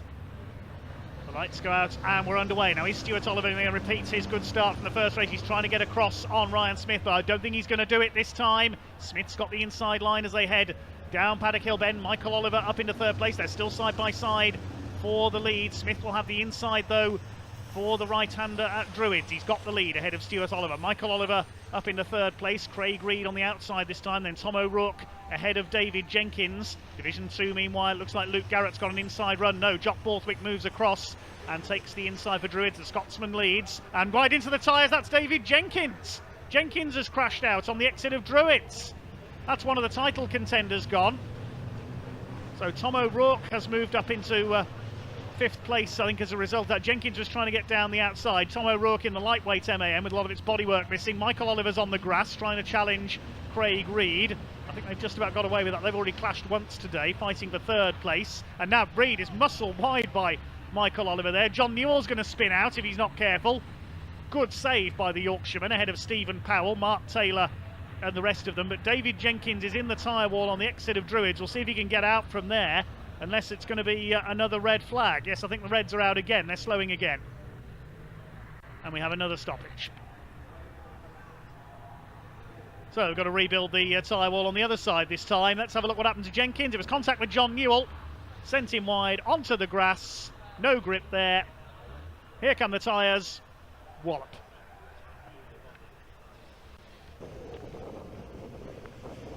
It is very wet now. Hopefully the drivers will drive to the conditions. As we try again, is it going to be 3rd time lucky with the British Truck Racing Championship Race 1?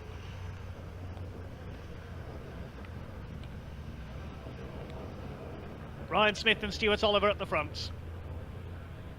This reduced 8-minute race. Borthwick and Garrett in their MANs head up Division 2. Steam pouring off the water-cooled brakes already. Pace truck pulling into pit lane.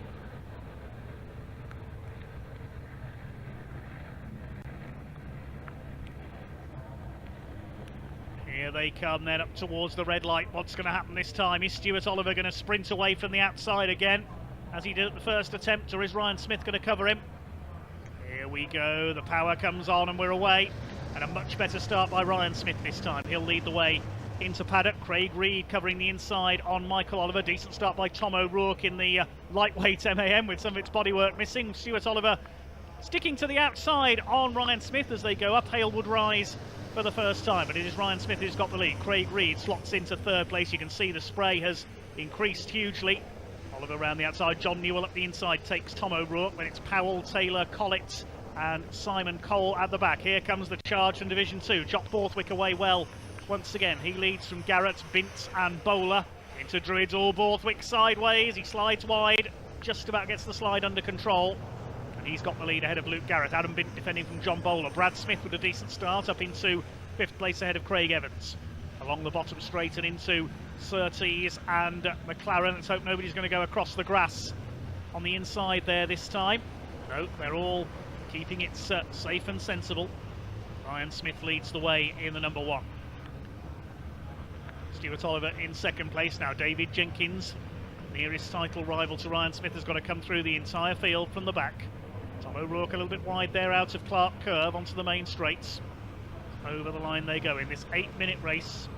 Smith, Oliver, Craig Reed, Michael Oliver, John Newell in 5th position. Then we've got the 86 of O'Rourke and a gap back to the 81 of Mark Taylor in 7th. Division 2 is led by Jock Borthwick. He's 0.7 of a second ahead of Garrett in 2nd place. Oh, I'm running wide there. Michael Oliver almost into the gravel. Bit of an overshoot there at Druids. John Newell goes through into 4th place. Tom O'Rourke trying to get through as well. Oliver holds him off in the GT Tyres MAN. Taking it gently. Look how wet it is at Graham Hill Bend. They've managed to make it through. Spray and water pouring off the GT tyres fitted to these trucks. As Ryan Smith continues to lead, led by nearly 2 seconds at the end of the opening lap.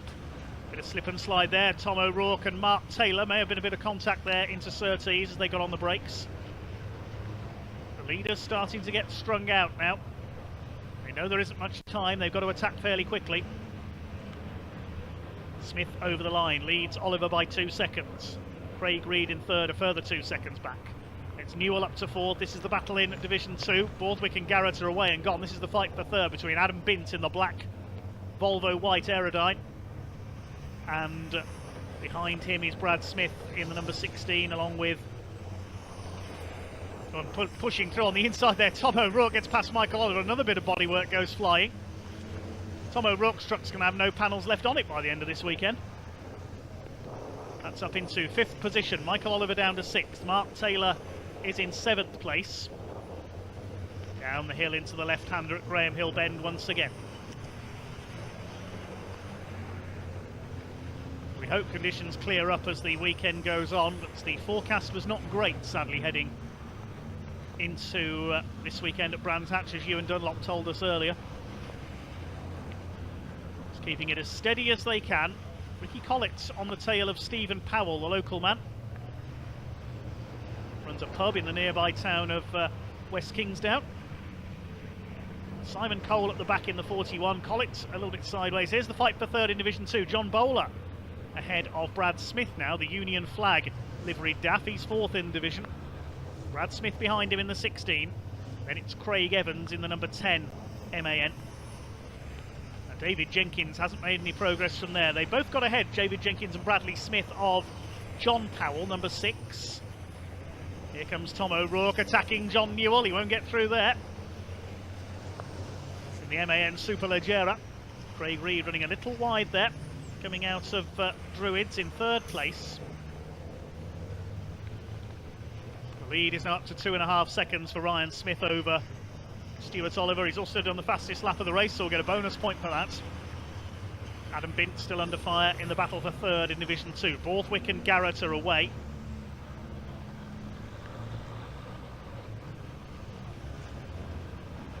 Michael Oliver on the grass again. That's about the 3rd time he's done that today through Surtees. Need to be so careful through that's the slipperiest part of the circuit. He's got Mark Taylor on his tail.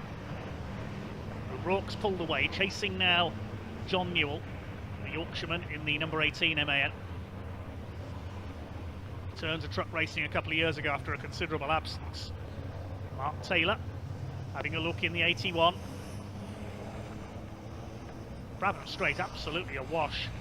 These two being caught by Stephen Powell and Ricky Collett as well. Just under 3 minutes of the race to go. Ryan Smith seemingly on his way to victory. We'll wait to update you on the championship points when we get the official results through from the timekeepers. It certainly looks as though Ryan Smith is going to be heading for 16 points here. I don't think the lap times are going to improve from here. Ryan Smith with a 1:10.0. Quickest lap of this race. The Division 2 leaders are catching Simon Cole, and Luke Garrett is also catching Jock Borthwick. Garrett currently on 14 points. Now, who's done the quickest lap in Division 2? Yes, it is Jock Borthwick, the race leader. He's got Luke Garrett on his tail. They've got ahead of Ricky Collett in the 95. Now, these two MANs, as we said, they were up among the Division 1 contenders in qualifying overall. Jock Borthwick did a time that would have been good enough for the third row if the two divisions were combined together. He's under pressure here. He's sideways there through clearways. Look at that. Yeah, at the back of the MAN, trying to come round him. It was more like a speedway bike through there. Steering from the rear almost. And Garrett senses his chance. He's having a look on the outside.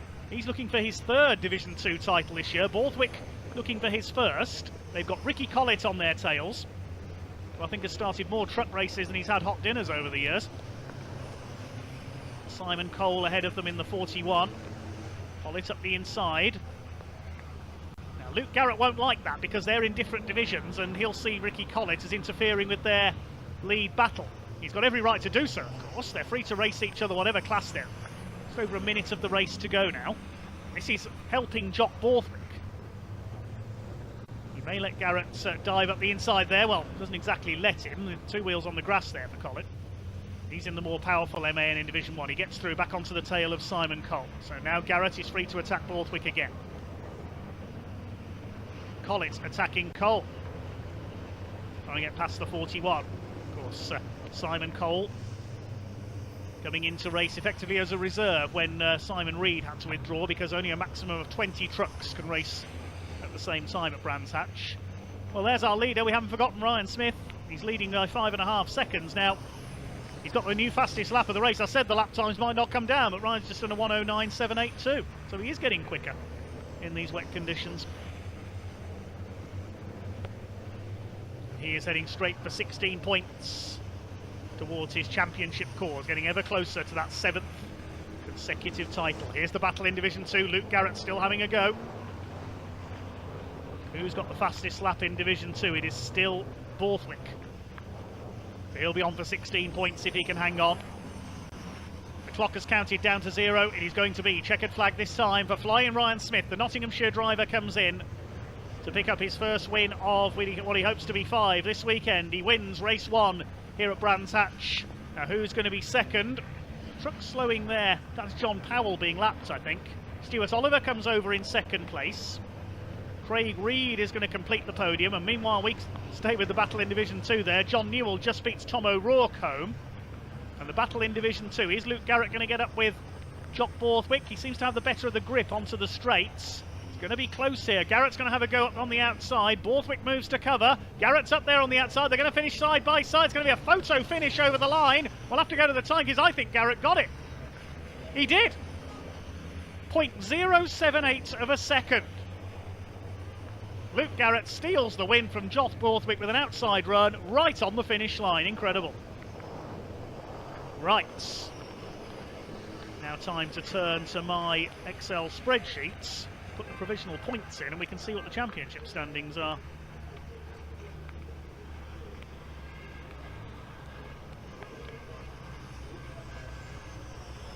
David Jenkins will only pick up 5 points. He was 11th in Division 1. That's disaster for his title hopes. Oliver second. The other title contender, John Newell. He finished 4th, so he'll get 12. Ryan Smith gets 16. We'll see again there. There's that photo finish in Division 2. Right on the finish line. Look at that. That's the only portion of that race from which Luke Garrett led Division 2. But it was the most important 10 feet or so. And he's got the 15 points. Jock Borthwick will also get 15, 14 for second in class and a point for the fastest lap. But it's Ryan Smith the winner by just over 5.5 seconds ahead of Stuart Oliver. Craig Reed completing the podium. John Newell holding off Tom O'Rourke for 4th place. Then Michael Oliver 6th, Mark Taylor 7th, Stephen Powell, Ricky Collett and Simon Cole completing the top 10. Luke Garrett, there we see it. 0.078 of a second. Snatches the win in Division 2 from Jock Borthwick on the line. And David Jenkins only 11th in Division 2. That will spell disaster for his title hopes. Ryan Smith has almost done it. We'll go to the points in a moment. Bradley Smith takes 12th in Division 1 and 14th overall. Adam Bint 3rd in Division 2 and 15th. And the remaining finishers were John Bowler, Brad Smith, Craig Evans and John Powell. Right then, you join us down here in Parc Fermé just after the first race of the season and the weekend. You managed to, Simon Reed of course, ladies and gentlemen, managed to steer clear of most of the trouble in that first few moments. Yeah, saw it all happening behind me, obviously in my mirrors, and I straight away I thought, yeah, what had happened, it was quite a serious incident, so I thought we'll be red flagging, but it looked like, yeah, there's only a couple of them that didn't get back out, so yeah, not too bad. Such a shame for Jock Borthwick, I suppose. His first race in Division 1 and first time he's had to be, sent home, I suppose, for the race. Yeah. I'll be honest with you. I've been in exactly the same position, on that inside line, on the grass. Just moved over on me, and yeah, it was unfortunate. Mark Taylor last year, year before actually, ended up taking the brunt of it. But yeah, it's so easily done when you especially, second corner in the race, like first race of the weekend. Yeah. It's like everybody looks at that Paddock Hill bend, that first bend of the race, like, oh God, what's going to happen? And then all of a sudden the drivers are like, oh, we've made it round. Yeah. Okay then, and then, oh no, wait, we've still got the hairpin. Yeah, that's it. Yeah, you're straight on, you get round it, and then you're straight on just to cover that inside line. Unfortunately, the inside line can be the slower one, and your compound next to you can be buzzing round the outside, and you're caught in the inside traffic, so it's just luck of the draw, really. Well, serious pile up to begin with, but of course, overall, second place for you. So is that third? I'm sorry. Shows I was paying attention, doesn't it, ladies and gentlemen? And we were just talking about penalties. Do we feel that BARC are on the pulse a bit more starting off this year? Yes, I'll be honest with you, I only stepped a wheel on, I wasn't completely off the track. I just stepped on bottom of Graham Hill, and I got 2 warnings for it, and obviously had to clear my act up. Obviously 3/4 of the way through the race where the tyres are going off a bit, you've got to just reel it in. And we think of course that there'll be that fairness now this season as well, that everybody will be under the same scrutiny. Yes, and that's the aim of the game, isn't it? That's the aim of the game, to as least damage as possible, and as least contact, but it's tight, Yeah. I mean, you speak to Michael Oliver, you just can't avoid it sometimes. You can be completely oblivious to it and it still gets you. Yeah, he's unfortunate, the lad is sometimes, I must admit. He always seems to be in the wrong place at the right time. A bit, yeah, but then equally, sort of 3/4 of the field, 90% of the field have got, a top end engine in. Big time. And it's just pulling it together with the truck and chassis and the driver, and away you go. Anybody can be up the top. No, indeed. So, back with your very nice Iveco. Have we had a facelift on this year? The front bumpers look a little bit different, am I right? Yeah. They both had the S-Way front end, which isn't just a body kit, unfortunately. It's the quarter panels, the front panel. It's quite a complex jobby, and to do 2 of them as well, it's been tiring for the team and everybody, to be honest. But what a great turnout. I mean, the team looks great, the trailers look great, the trucks look, of course, fantastic, and of course with a podium for the first race of the season, you've got to be happy with that. Yeah, no, I'm happy, chuffed with it. The team have, hat off to the team. There's nothing special with it. It's just hard work. Yeah. Hard work, long nights, long days, just pulling it all together. So determination. Spot on, yeah. Fantastic. Well, thank you very much for talking to us, Simon. Congratulations. We'll get you some silverware handed out shortly. We're doing it on camera this year as well. I know. Hopefully no bubbles, because I haven't got that many T-shirts with me, and it gets a bit. That's it. Yeah. That's it. Right. Exactly. Leave the hat on. I'd say. Leave the hat on.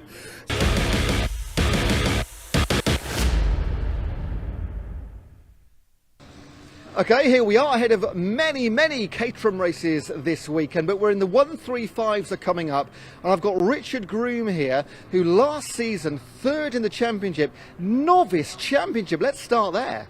Oh, that last season was excellent. Yeah, I sort of wanted to try Caterhams for a while, and looked at the academy option and grads, and I just thought, grads looked like a great place to start racing, and yeah, I just had an absolute ball. I didn't win any races, just sort of solidly third, 4th, couple of seconds, and really pleased with the season. Yeah. And was that your first? Can't be your first racing experience, surely. It was, yeah. I did a couple of years just kind of track daying a road going R400 Caterham, so I could kind of drive a Caterham, but that was my first motorsport experience. Wow. So, and the two guys that finished above you aren't here in the 135s this season. Clearly, you're the championship favourite, aren't you? I wouldn't go that far. I'd say it's there's a few.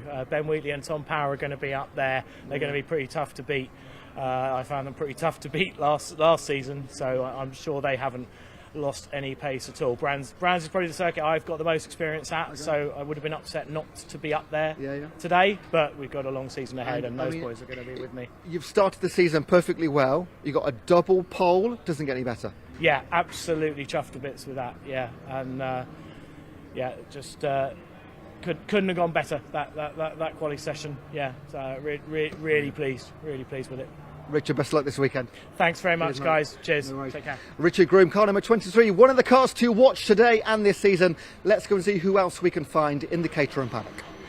Okay, we've just moved across one little lane in the paddock here, and I found Ben Wheatley, one of the names mentioned by Richard as a potential favourite this year.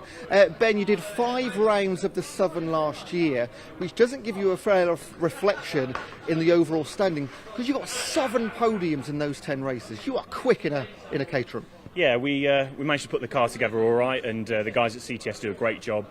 Last year it was unfortunate that we were missed a couple of rounds because fortunately enough my sister got married, so that wasn't one that I could probably get out of. And then the other one, I got married the weekend before, and everyone at my wedding got COVID. So that for me is the sign of a good wedding, right? Fantastic. So, yeah. You've started today well as well. Beautiful day at Brands Hatch in the sunshine. Going to be some great crowds here, and you've got a double front row as well. Yeah, absolutely. Yeah, no, the car was absolutely on fire. It's been really good today. Slightly disappointed with where we are. I think we certainly have the pace in the car to stick it on pole, but we're on the front row, and we can race from there over the course of the 20 minutes. We were just speaking to Richard, the top 2 guys from last year, no longer here in the 135s at least. Gives you a great chance, doesn't it? Yeah, absolutely. Number 1 goal is obviously the championship this year, so that's what we're going for. Fantastic. All right. And you are sponsored by a crisps company. I am. You've very kindly given me a pack of Yorkshire crisps here. Yeah. More others are available, but tell us about why are you sponsored by crisps? Why am I sponsored by Chris? Well, my dad's sat over there, so that helps. It's a company that he's part of. It seems an opportune moment to get the crisps on the car. Right, well done. Best of luck to them. Yeah, thank you very much. Cheers. Right, that is our Sigma 135's interviews done for the time being. We'll be more on the podium later, but let's go Caterham Racing. Over to your commentator, Dave Goddard.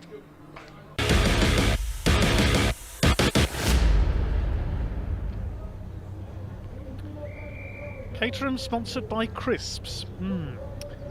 Useful for the lunch break here at Brands Hatch, certainly. Anyway, good afternoon, ladies and gents. Welcome back to Brands Hatch, the home of motorsport in the southeast of England, here with the British Automobile Racing Club, BARC TV. Next up on track it is the Caterham Graduates Racing Club, sponsored by MorphMe for their Sigma 135 category. MorphMe Graphics, their new sponsor this year. A number of the cars in the series sporting their decals and wraps on their cars this year. Even Trackside Recovery's trucks have been liveried by MorphMe this year, I believe. 20-minute race coming up for the Caterhams, and then we've got something very spectacular indeed, the Pickup Truck Racing Championship. First of 3 races for them this weekend over 18 laps of the Brands Hatch Indy circuit. Then it's the BMW Minis, the Mini Challenge Trophy category will be next out for their season opener. That's followed by more Caterhams, the more powerful Sigma 150 and Sig Max powered cars. Then it's the second race of the British Truck Racing Championship, the OT Publishing Coupe Cup, and finally the Kumho BMW Championship to round out day 1 here at Brands Hatch. Well, the Caterham Sigma 135s are making their way around on their warm-up lap then, so we'll give you the grid in a moment. These are Caterhams based on the Caterham Motorsport 270R specification of car. Most of these machines powered by Ford Sigma engines, developing 135 brake horsepower, hence the name of the class. It is the man we recently heard from, Richard Groom, number 23, who has taken pole position alongside the 53 of Ben Wheatley. Tom Power and Stefano Mara on row 2 ahead of Kevin Turner and Fraser Riddington. Giles Derry and Zach Lower, he was out with the Caterham Motorsport Factory Supported Championships at Alton Park last weekend. Row 5, Andrew Sagar and Andrew Cooper on row 5. Row 6, Alaric Barney and Neil Warnock, not of football fame. Michael Koo and John Hood on row 7. Then Adam Waitman, that car being shared by Adam and Luke Waitman this weekend. It's Adam in this race, alongside Paul Vokes. Marcus Eales and Alistair Davidson start on the 9th row of the grid. Then on row 10 it's Mike Waitman alongside Andrew Cronin. Row 11 it's Mark Barrett and Simon Nicholas. Michael Seagal and Simon Ockenden on the penultimate row. And it's Merton Wood and Russell Gunter who will start on the final row of the grid. Russell Gunter sharing that car with Thomas Gunter. Thomas will race it tomorrow. This will be a 20-minute race. If you've not seen Caterham racing before, you have certainly got a treat coming up. The Caterham Graduates Racing Club formed back in the late 1990s by a group of racers who had participated in the Caterham Scholarship, as it was known at the time. They now have their 3 classes racing here this weekend, all powered by Ford Sigma engines of various power outputs. Many of these drivers have been racing Caterhams for many years. Richard Groom, number 23 on pole, though, is a newcomer. 3rd place in the championship last season and starting as the favourite this year, the red and black car on pole position. Alongside him it is number 53 of Ben Wheatley, also in black and red. 2nd row, Tom Power, the car similarly liveried almost to Ryan Smith's race truck there. Alongside him, Stefano Mara, number 94, the white car with the red roll cage. Fraser Riddington will be easy to spot with the Dayglow yellow wheels. Caterham's rather unaerodynamic cars, they'll be slipstreaming each other down the straights here at Brands Hatch. All of these cars designed to be as equal in performance as possible. As I said, based on the Caterham Motorsports 270R model offered by the factory. If you saw our stream from Alton Park last Saturday, you will know what to expect from Caterham Racing. That was the factory-supported championships. This is the Morph My Caterham Graduates Racing Club in partnership with Toyo tyres, a new tyre supplier for them this year as well. Sigma 135s developing 135 brake horsepower, hence the name. You can upgrade these cars to Sigma 150 specification as well, as some drivers have done over the winter. Lap record to be established with the new tyres being offered this year. They've switched from Yokohama to Toyo tyres over the winter. They're almost ready to get underway then. The revs are up and away they go, and it is Richard Groom who makes a good start down towards the first corner. One car being squeezed a little towards the pit wall there. That was Kevin Turner in the 62 car, but it's Groom who's got the lead ahead of Wheatley into the first corner. Tom Power in 3rd place. Looks like they've all made it round. 1 or 2 cars running a little bit wide over the curb, but they've all made it round Paddock Bend for the first time. It is Richard Groom who leads the way. Somebody running wide, that was Kevin Turner again. Maybe he's having braking problems. The rest of the back of the field through Druids Hill Bend. Have we had a change at the front? Now looks like it is still Richard Groom who has the lead. Battle is on for 2nd place. Number 8 in the middle of that group, that's Michael Koo. It is Groom who leads from Wheatley. Tom Power in that 3rd position as they start to sort themselves out behind this dancing snake of Caterhams. See how evenly matched these cars are. Number 40 going through there is Alistair Davidson, a late addition to the entry list this weekend. Groom leads by half a second at the end of lap 1 ahead of Wheatley. Power, the 77 of Giles Derry in 4th position, side by side there through Paddock Hill Bend. A little bit further back, that's Stefano Mara trying to defend from Zach Lower in the yellow 133 car. Oh, and there's been some contact possibly there because Stefano Mara has lost his nose cone. That's hanging off. That'll affect the aerodynamics of that car. At least it's hanging onto the side, on sideways there. If it was pointing upwards, you wouldn't be able to see where he was going. Stefano Mara with the Italian tricolore on the nose of his car. Heading along Cooper Straight for what is the 2nd time. Richard Groom it is who leads the way in the 23 car. It's only his 2nd season of motorsport, as we heard earlier. There's a battle between the 80 and 88 cars. Alaric Barney in the 88 chasing Fraser Riddington in the number 80. Excuse me. As over the line they go to complete their 2nd lap. Fastest lap of the race by Giles Derry, number 77, in 4th place. Has he got ahead there of Tom Power? I think he has. Yes, Giles Derry, the green and black car, has got up into third as they charge their way up Halewood Rise into Druids. There's the battle for third place. Tom Power trying to fight back on the inside as they go down towards Graham Hill Bend. Just gets a bit out of shape on the curb there. Was lucky not to clip the side of Giles Derry as they scrap for third place. Still leading the way, the red car with the black nose and wings there of Groom, ahead of the 53 of Ben Wheatley. Stefano Mara may have a bit of damage there, but it's not slowing him down, and he gets a bit of a push from Zach Lower going through Clearways. Things starting to liven up in the pack. They're being reeled in by the 62 of Kevin Turner after a slightly ragged start for that car. He dropped back a bit on the outside line. Zach Lower going for the outside here into paddock. And behind them it's Fraser Riddington with the Dayglow yellow wheels. Very distinctive look to his car. Starting to bottle up behind this little group now, and Mara gets forced wide by Zach Lower, who's driving very aggressively here. Zach Lower in the 133. Brother Charlie Lower had a win at Alton Park last weekend.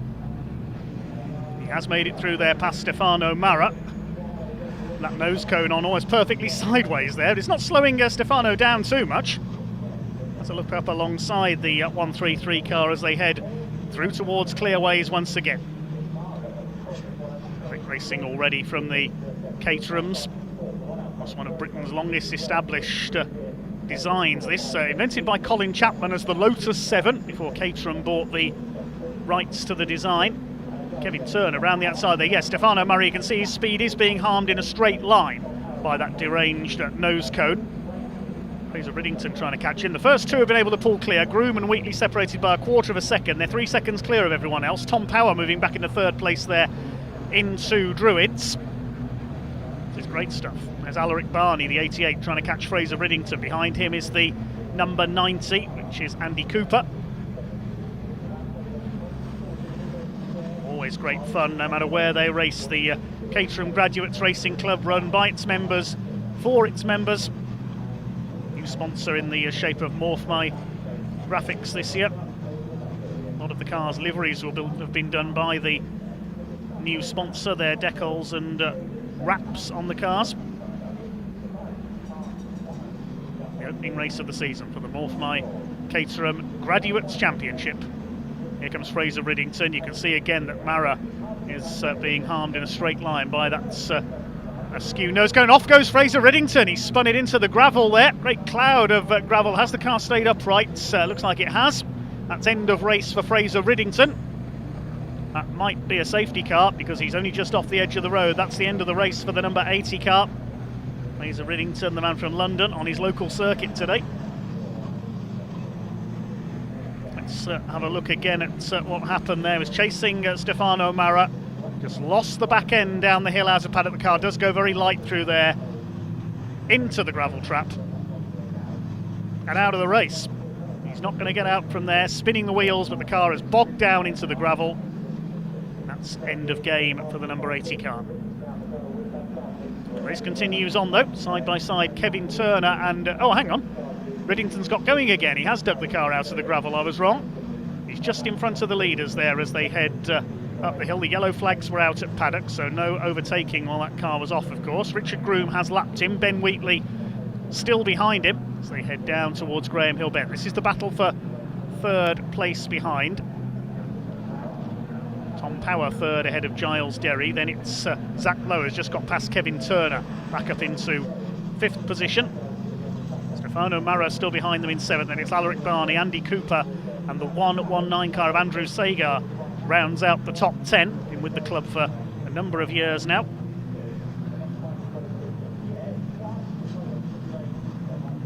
Car 133 has been given the black and white driving standards flag, so Zach Lower will have to mind his P's and Q's for the rest of this race. He does not want a time penalty. He's going for the outside on Giles Derry here for fourth place into paddock. That's a brave move. Tries to cut back to the inside on the exit as still Richard Groom hangs on in the lead in the number 23 car. The man from Woking in Surrey, holding off Ben Wheatley. He comes from Great Dunmow in Essex.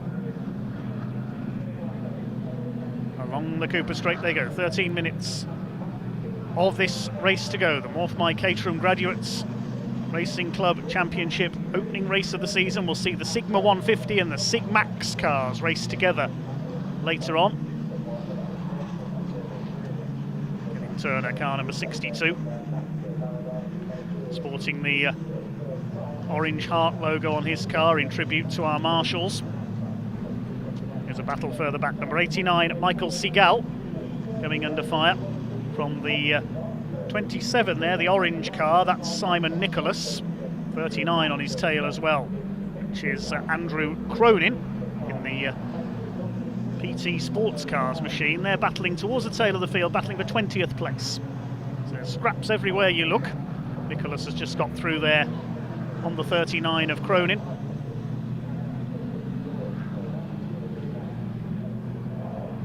It's a midfield scrap, the number 22 car. That's Adam Waitman. Luke Waitman will take over that car tomorrow, holding off Michael Koo in the number 8. They're scrapping over 13th place.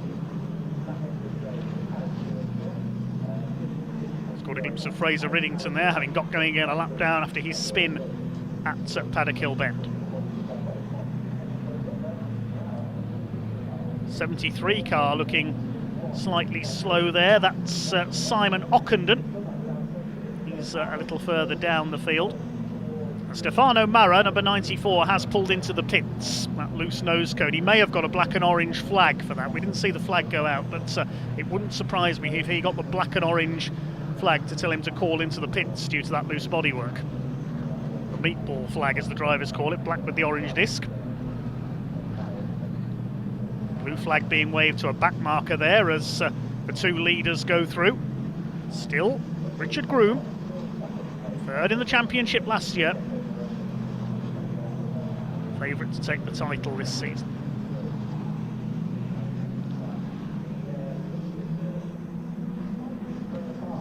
Side by side there into Paddock Hill Bend. That's Nicholas making a move on Seagal. And the 28 car behind them there. The 39 car rather of Andrew Cronin has a quick spin. Tricky to see the numbers on these cars, apologies there. Somebody else has gone off.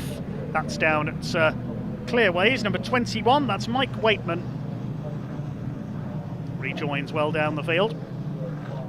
Last year, the Sigma 135 champion was Jamie Winrow. He won every race he started in the class, except for the final round at Alton Park. He was unbeaten other than that. But he's moved on elsewhere, as has James McCall, the championship runner-up. So Richard Groom really is starting as the hot favourite to take this year's title. Reach halfway in this Smorfmy Caterham Graduates Racing Club Championship season opener. Here's a replay of some action further back. This is Mike Waitman. Just went straight on there through Surtees. That was a slightly bizarre incident. Just about saves it from hitting the tyre wall. That was a Stephen Powell in reverse, effectively on the other side of the circuit. This scrap for the third place is really intensifying now. They come up the hill towards Druids. Fastest lap of the race done by Ben Wheatley last time through. Giles Derry has just taken third place there from Tom Power. Kevin Turner is in behind them, the black car with the yellow cage. Wheatley has done the fastest lap, 54.098 seconds. That will of course be established as a lap record, as Giles Derry nearly lost it there, very twitchy coming into the left at Surtees. 4 cars line astern. Zach Lower at the back of this group of 4. This is the battle for the final podium place.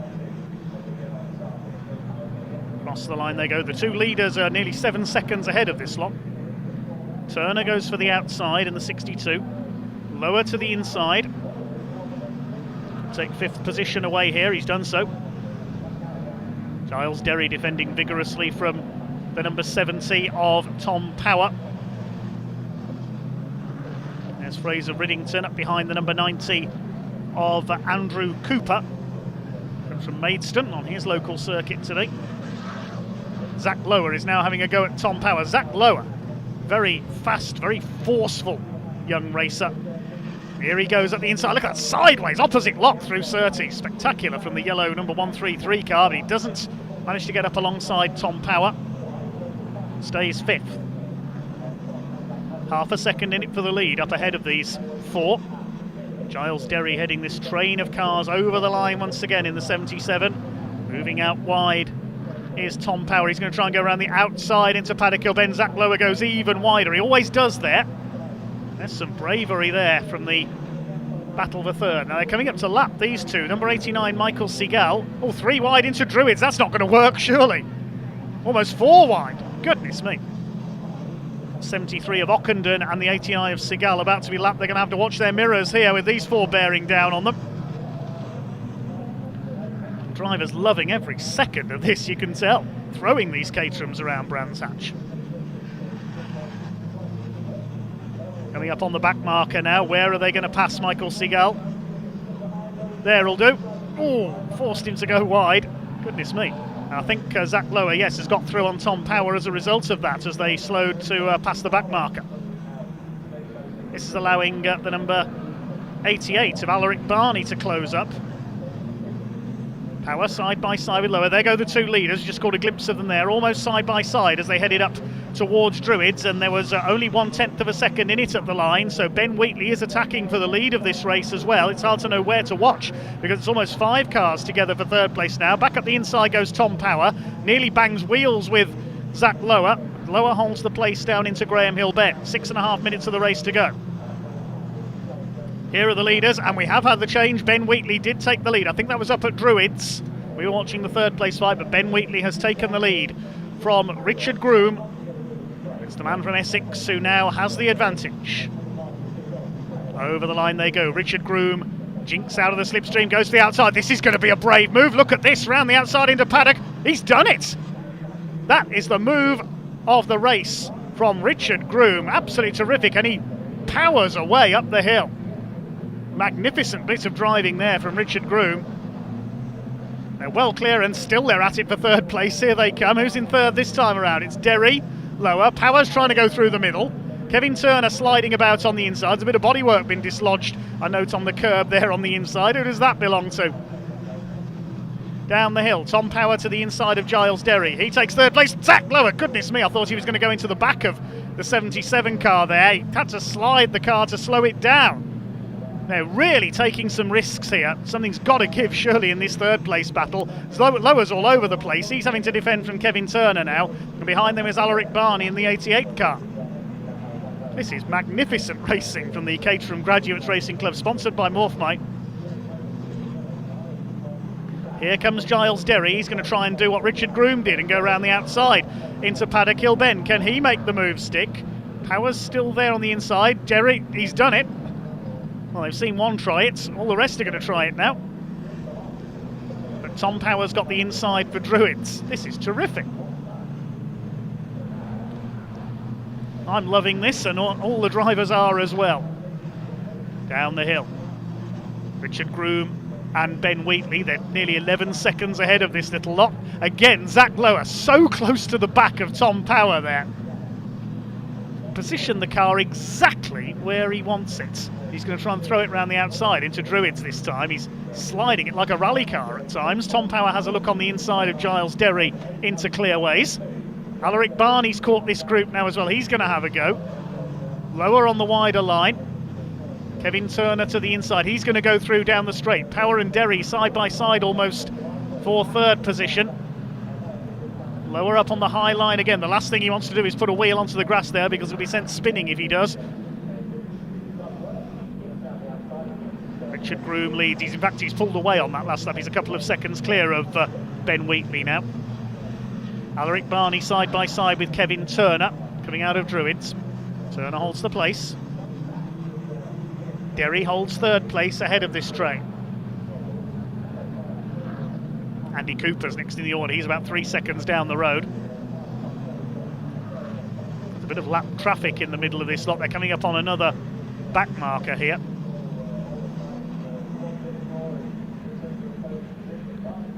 We can pick up who that is in a moment. 1.4 seconds in it for the lead, so Ben Wheatley trying to fight back. There's just over 3 minutes to go, so we'll get 3 or 4 more laps out of this.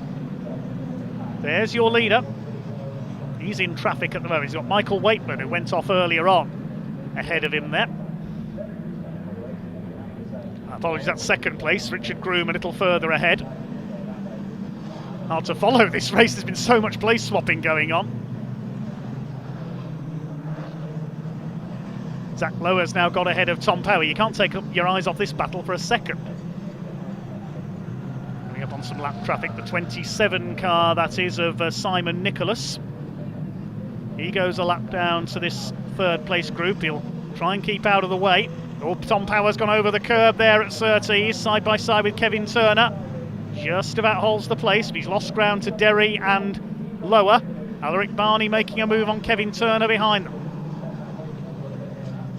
Lead gap is back out to 2.5 seconds that time through. Groom ahead of Wheatley.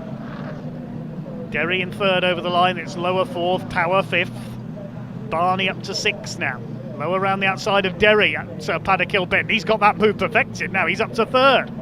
Terrific from Zach Lower. Through Druids on the edge of adhesion through the 180-degree right-hander. Giles Derry is not finished yet. He's trying to fight back in the 77 car.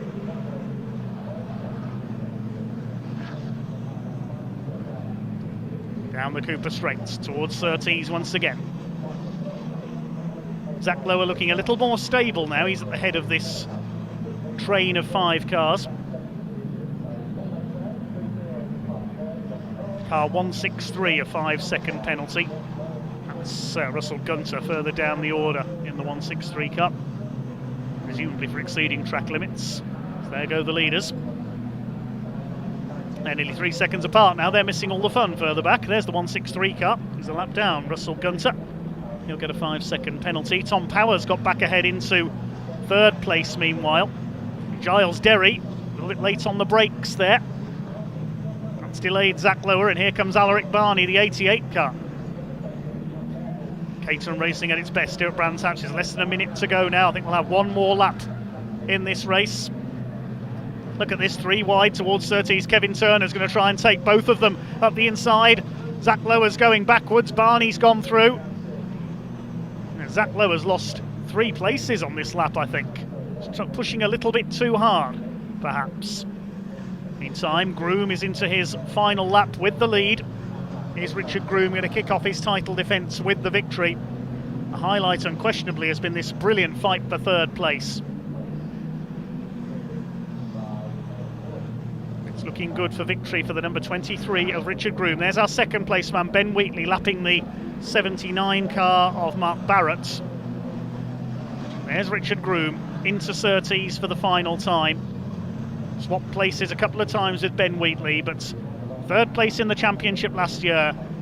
The pre-season favourite for 2023. Laps one of the back markers as he comes out of Clark Curve for the final time along the Sir Jack Brabham Straights. The checkered flag is in sight. And the win goes to Richard Groom. Ben Wheatley in second place. Who is going to be third? Here they come. Looks like it's going to be Tom Power at the head of the train when it matters. They're coming up towards the checkered flag now. Tom Power at the head of this group, ahead of Giles Derry. Then it's Alaric Barney, Zach Lower and Kevin Turner. Next home in 8th is Andy Cooper. It's Andrew Sagar, and the number 12, I think, of John Hood will complete the top 10.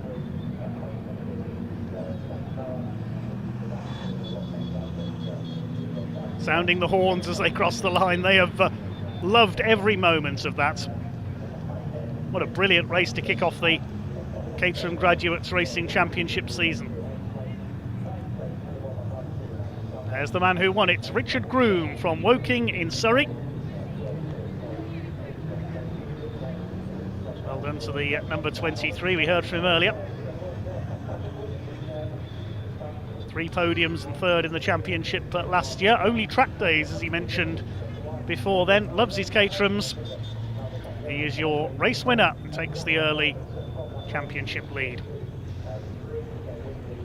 Taking the win by 2.28 seconds ahead of Ben Wheatley at the flag, with Tom Power topping that incredible battle for third place. They finished covered by about 1.3 seconds. The next 5, Giles Derry, Alaric Barney, then Zach Lower and Kevin Turner.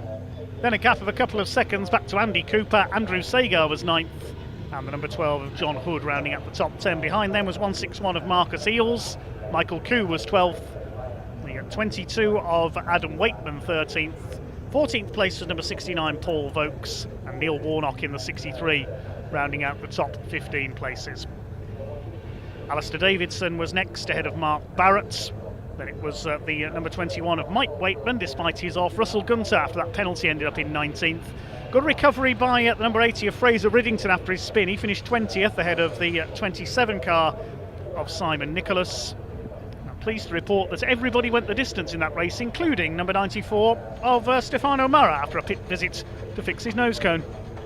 We can now head down to Ewan Dunlop to talk to our race winner.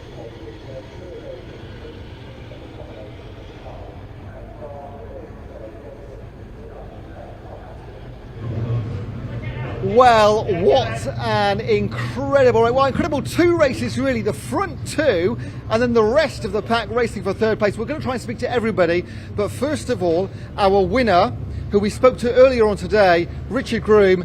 Get your champagne, get that number 1 cap. It is a win in the first race of the season from pole. What a day. Awesome. Yeah, I had to work for it. Ben was really unlucky. I think he got caught up in some traffic. He was in front of me at one point. He was right with me the whole race. So yeah, it was hard work, but you two had an epic battle, you two. Yeah, it was a lot of fun. And Ben was just unlucky with the traffic, or it would have been right to the flag, I think. Yeah. Managed to pull a couple of seconds right at the end there, just moved away. Yeah, as I said, that was just the traffic, and also getting a bit of a toe off some of the faster lap traffic. Yeah, it was good. Mate, perfect start to your day, well done. Absolutely. Cheers, Thanks buddy. very much, Thank guys. you. Cheers. Right, let's try and find Ben Wheatley. We spoke to him earlier as well, in the car number 53. How are we doing? All right. Incredible race. Yeah, no. Unfortunately, made a mistake coming into Paddock Hill, and then just managed to lose the toe from Richard. But yeah, we're trying to time the pass right, but unfortunately couldn't quite manage it that time. So I mean, on that straight, you did actually get past him a couple of times. You had an epic battle. It was back and forth. Just moved away right at the end there with the traffic. Yeah, absolutely. I mean, look, that's Caterham racing, right? Yeah, we're back and forth. It's just a shame I put a wheel on the gravel in Paddock, but I think we would have been there or thereabouts. So yeah, lots of positives to take from it. Hopefully we can get the win in race 2. Yeah, one more race to come this weekend. That's it. All right. Mate, well done. Cheers, buddy. Cheers, thanks. Right, it is on to our next race. We're going to go pickup truck racing. They are behind us. They're just making their way out to the circuit. Dave Goddard, as ever, is going to talk you through this one.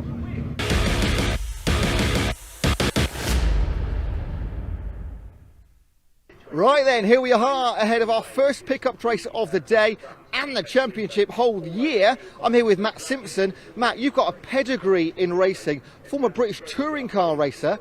Why are we in pickups? Just more fun, club level motorsport. Family can be a lot more involved, and just work hard. And I still need a buzz of some sort, and obviously getting older as well. I want to just it's a nice family feeling. You know, we all come. My mum, my dad races as well in a 3 truck, and we all come away as a family, and it's just a great family weekend away. You know, we obviously get the car done, we prep it ourselves, but obviously, you know, the kids want to go to the fun fair shortly. Be on the bumper cars. Got to let them win. It might be the only race I'll win the weekend, maybe. Well, you say that. Last year you raced pickups, but only the last couple of rounds of the season.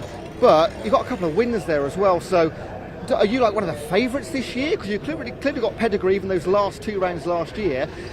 Qualifying's not been too bad. How do you see your season? What's the hopes for this year? Yeah, obviously, you know, it's my first full season in pickups. We are going to do the full year rather than sort of, you know, allocated rounds.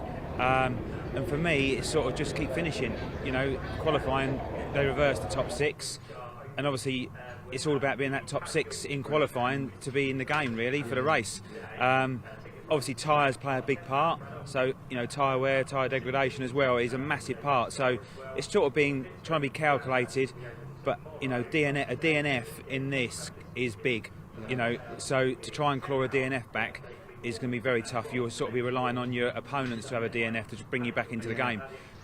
Because the points are massive, aren't they? Now, this season, I haven't got my head around this yet. It's a change up to the way the weekend runs. You do qualifying, then 2 qualifying races, and then a grand final. Have I got that right? Yes, so yeah, we have 2 qualifyings in one. So the first 10 minutes is to qualify for race 1, and then the Union Jack comes out, and then the second part is for your qualification for race 2. The final, I believe, is top point scorer is going to be at the front. I'm not sure if they may rotate the top 6 like they do in qualifying for the final. I'm not sure. But yeah, it heads for some good racing, you know, sort of elbows out, a bit like touring cars, not so expensive obviously. And obviously hopefully put a big spectacle on for the crowd this weekend. Yeah, we can't wait. It's going to be a big crowd. It's a great day. I'm sure you've done thousands and thousands of laps around here. What's the key? Keep it on the black stuff, no track limits, which I haven't had none yet, which is rare for me. I'll just finish. As long as we can finish in the top 6 every race, really, ideally. Hopefully we'll be in for a shout at the end of the year. Fantastic, mate. Best of luck. No worries. Thanks, mate. Right, we're about to go pickup truck racing for the very first time this year and today. Enjoy. Dave, over to you.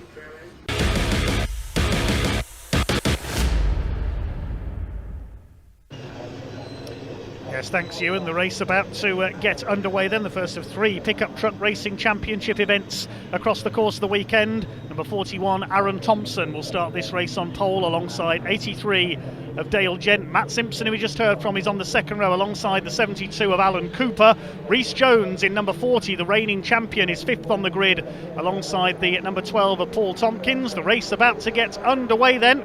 We should have 18 trucks out there for 18 laps of the Brands Hatch Indy circuit. They are underway down towards the right-hander at Paddock Hill Bend for the first time. There's already a bit of pushing and shoving in there. Alan Cooper on the bumper of Aaron Thompson. We've seen him in Brick Car Trophy in the past in a Renault Clio. Many of the other drivers in this race are ex-short oval, hot rod and stock car racers. Certainly used to the cut and thrust of racing side by side in these pickups, many of them. These are not your typical pickup trucks you'd see your local tradesmen using. Certainly these machines are space frame built, all with 2-litre race-tuned engines. The number 40 there, the pink truck, that's the reigning champion, Rhys Jones, but it's number 83, Dale Gent, who has the early lead. Running wide there at the back, 21, Dean Tompkins, son of Paul in the number 12. There's number 84, that's Matt Moore, making his debut in pickups in this race. We've seen him in a space frame Ford Escort in special saloon races in the past. I think that might be George Taricki's old truck, the former champion. The yellow truck, number 84, but so we'll confirm that when we can. Leading the way it is Dale Gent in the number 83. Long-time ex-short oval racer, leads from Matt Simpson in the number 30, the ex-British touring car racer. It's number 12, Paul Tompkins in third. Aaron Thompson side by side with Alan Cooper behind. Alan Cooper, ex-Formula 2 stock car driver. Aaron Thompson, his father Steve, raced in Eurocar, which the pickups grew out of, the V6 space frame Ford Mondeos. There's Mark Willis, number 65. Most experienced man on this grid, been racing pickups for almost since pickup truck racing started in the 1990s in the UK. Very much envisioned as a British form of NASCAR, the NASCAR Craftsman Truck Series. 83 Dale Gent then, not only as he raced on the short ovals, used to race a very modified Subaru Impreza in the Classic Thunder Championship. Mark Willis side by side with Rhys Jones. The defending champion hasn't had the best of starts here. He drops back a place there into Paddock Hill Bend. The 21 of Dean Tompkins on his tail.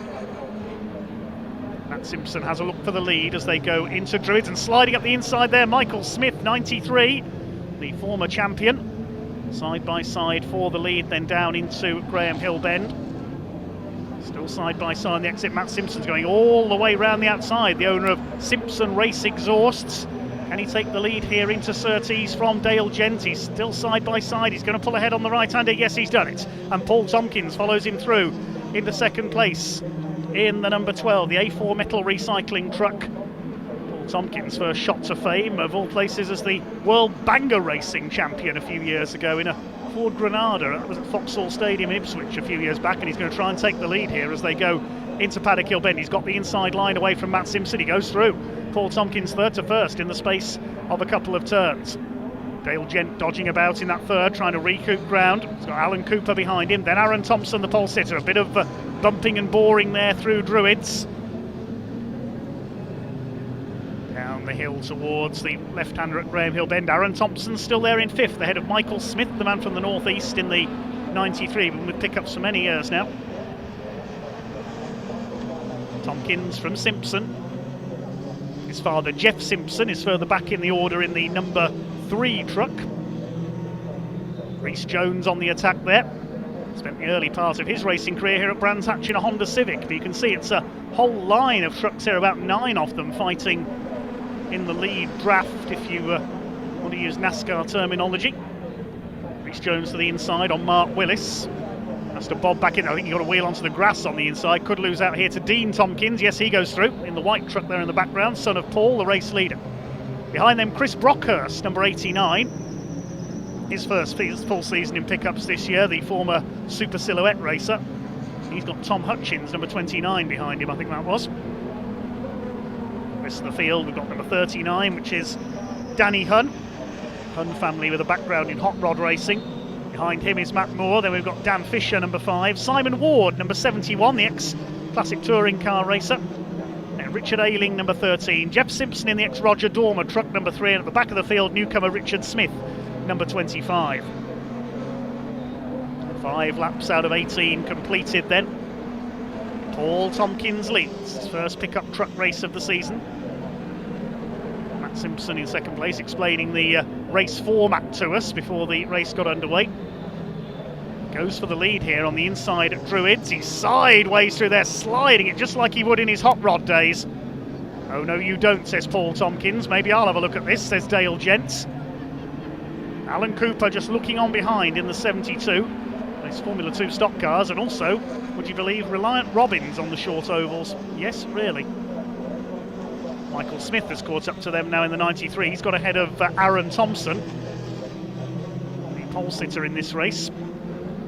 6th quickest in qualifying, but as Matt Simpson explained, after qualifying the top 6 fastest times are reversed. So if you qualify 6th, you start on pole. One truck has pulled into the pits, that's Mark Willis. We've lost the 65 truck, he's retired. The leaders run wide there, coming out of Paddock Bend. This could be Matt Simpson's opportunity. He'll try the inside like Druids. Nope. Paul Tompkins moves to cover. Side by side there for 7th place. That's the 21 of Tompkins, the number 40 of Rhys Jones. Tompkins Jr., that is, in the 21.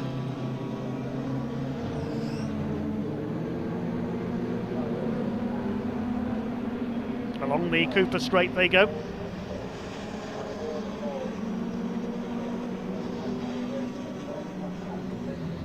Dale Gents in the 83, truck liveried in tribute to the late great Dale Earnhardt, NASCAR legend. He was number 3, of course, raced the black car, known as the Intimidator.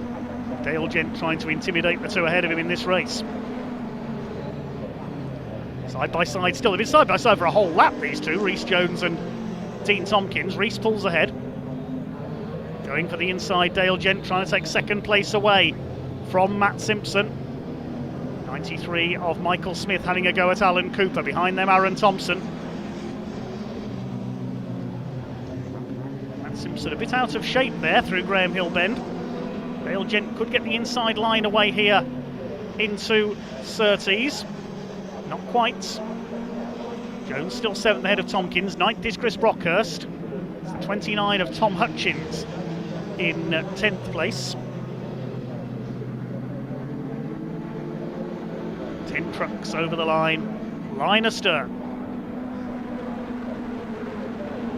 Into lap 9, coming up towards half distance. They're coming up to lap Richard Smith as well, the debutant in number 25. Tompkins defending there as they go into Druids from Matt Simpson. There's Hutchins, a new livery on the 29 truck this season.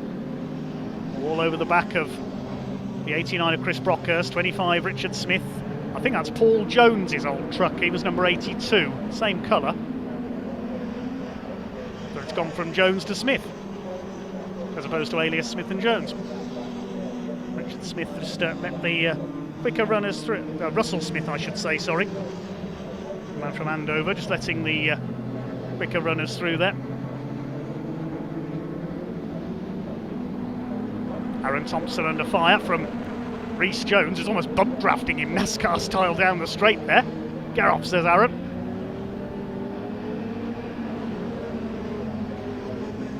Matt Simpson again to the inside into Druids. Is he going to get the move done this time? He's up alongside Paul Tompkins, and he's done it. Matt Simpson takes the lead from Paul Tompkins. Dale Gentle, he's got a wheel onto the grass there. Nearly lost it. That could allow Alan Cooper up alongside, and here comes Rhys Jones in the number 40. They don't want to go off track like that too many times, else they get pinged for track limits. Matt Simpson then in the Simpson Race Exhausts number 30 pickup truck leads the season opener here at Brands Hatch. Started his career in junior mini stocks on the short ovals when his dad Jeff was racing national hot rods. Matt progressed to race Legends cars, then he went into national hot rods himself, then into pickups briefly. Subsequently, the British Touring Car Championship in a Honda Civic. As Michael Smith there, we see making a move on Alan Cooper for 4th place. Rhys Jones trying to follow him.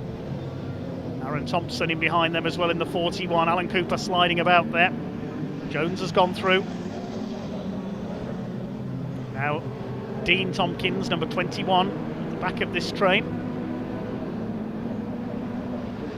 Working lap 11 of the 18. This race on number of laps as opposed to the timed races we see in the other championships. Aaron Thompson, number 41, started from pole, he's down to 7th. He's learning his way through the ranks in pickup racing, made his debut towards the end of last season. Over the line they go, side by side. Dean Tompkins goes through, up in a 7th place, and ahead Paul Tompkins making a move there at Paddock Bend. Oh, he's lost it, he's sideways, off goes Paul Tompkins. A bit ambitious there, trying to take the lead away from Matt Simpson. The back end got away from him and he spun out. Now hopefully he hasn't hit anything solid and can get the truck going again. Pick that up in a moment as Dean Tompkins, his son, now upholding family honour, has got ahead of Aaron Thompson. He's sliding about himself there, being pushed by Aaron Thompson. I wonder if the tyres are starting to go off on these pickup trucks now. There seems to be a lot of sliding. Saw this at the season opener at Brands Hatch last year as well. Matt Simpson leads from Dale Gent. Michael Smith is now up into 3rd place as a result of the demise of Paul Tompkins. Rhys Jones has come through to 4th, didn't have the quickest run in qualifying. And Alan Cooper is 5th. Now, there's no yellow flags coming through paddock, so I assume Paul Tompkins got going again. Let's see it again. Just lost the back end, challenging Matt Simpson, and around he went, going over the old rallycross course there on the inside of the exit of paddock, but he avoided the barrier and was able to get going again. He's rejoined in 14th place, Paul Tompkins. This is the battle for 3rd, Smith and Jones, Michael Smith and Rhys Jones. Rhys the reigning champion. Cooper behind them in 5th, Dean Tompkins 6th. Aaron Thompson has dropped away a little in 7th place. 5 laps to go this time. Black and white flag being shown to number 21. That's Dean Tompkins for possibly exceeding track limits. And truck 41 rather has got a 5-second penalty for exceeding track limits. That's Aaron Thompson. So he'll have 5 seconds added to his race time. He's at the back of this group, the red and white pickup truck. Dale Gents thinking about a move for the lead there into Druids. Matt Simpson holds him off. Racing since his early teens in the mini stocks. I remember seeing him in action in his mini at my local venue of Hensford Hills Raceway in Staffordshire, the home of hot rod racing. His father Jeff was number 303 then in the national hot rods, taking on the likes of Ricky Hunn, Danny Hunn in this race of course. Phil White as well, who we've seen in Eurocar and pickups. I'll stop now before I get too enveloped in nostalgia. 4 laps to go for Matt Simpson to hold off Dale Gents. Dale's father Mark raced on the short ovals in the UK and on the continent as well. Here comes Dale now, he's all over the back of Matt Simpson. Michael Smith in 3rd, former Formula 1 stock car driver. In the offshore fuels truck, former champion. In the pickups, current champion Rhys Jones behind him. Local driver from Herne Bay in Kent. Alan Cooper in 5th, then it's Tompkins Jr. that is, Thompson, Chris Brockhurst 8th, Matt Moore is 9th. I think we may have lost the number 29 of Tom Hutchins, he's dropping down the timing screen. Try and find what's happened to him. So over the line go the leaders. Normally here at Brands Hatch we see the field a little more bunched up than this. Maybe they're just saving themselves for a little later in the weekend, just getting the truck styled in. Of course, we've got a second race and then the grand final later on in the weekend as Rhys Jones. That was an optimistic move up the inside. We nearly had a Stephen Powell moment there.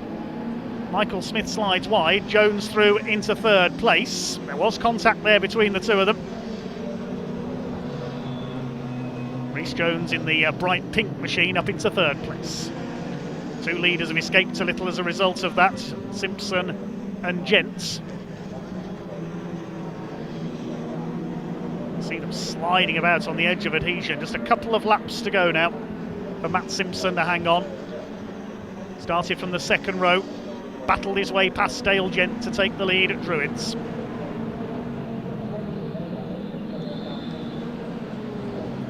Looks like they're coming up to put another lap on the 25 of Russell Smith. And from Andover in Hampshire near Thruxton.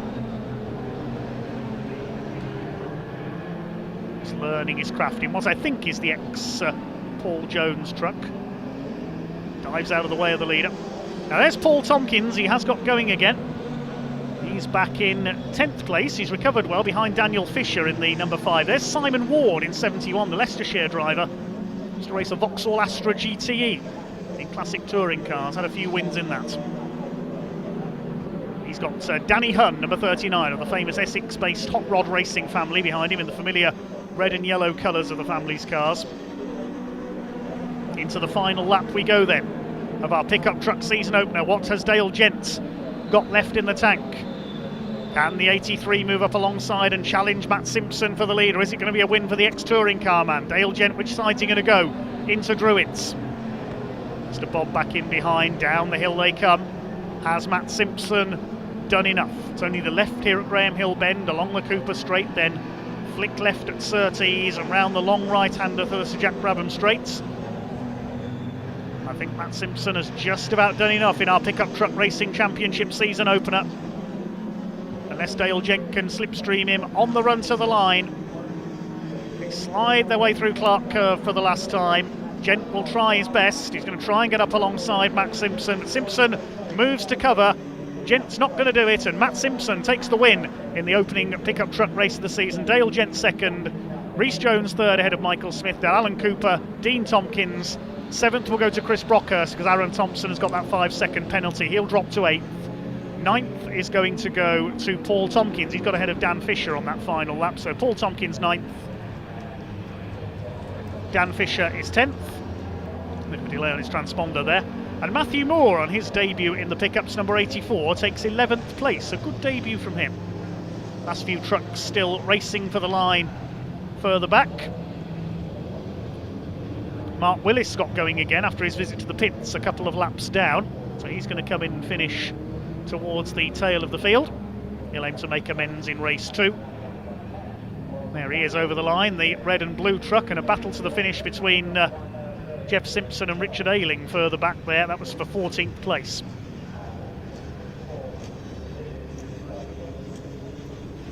Matt Simpson the winner though by 0.18 of a second ahead of Dale Gent. Very close between those two all the way. Rhys Jones battling past Michael Smith to take third. Alan Cooper 5th ahead of Dean Tompkins.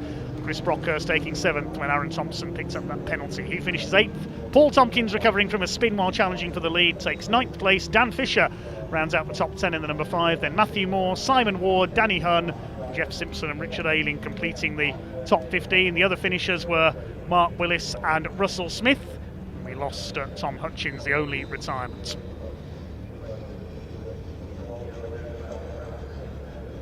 That wraps up the opener for the Pickup Truck Racing Championship this season then, 2023. Next up is the first race of the season for the Virtue Motors Mini Challenge Trophy category. We'll bring you the grid for that very shortly, but it'll be down to Ewan Dunlop fairly shortly to hear from our pickup truck top 3. Matt Simpson taking the season opener.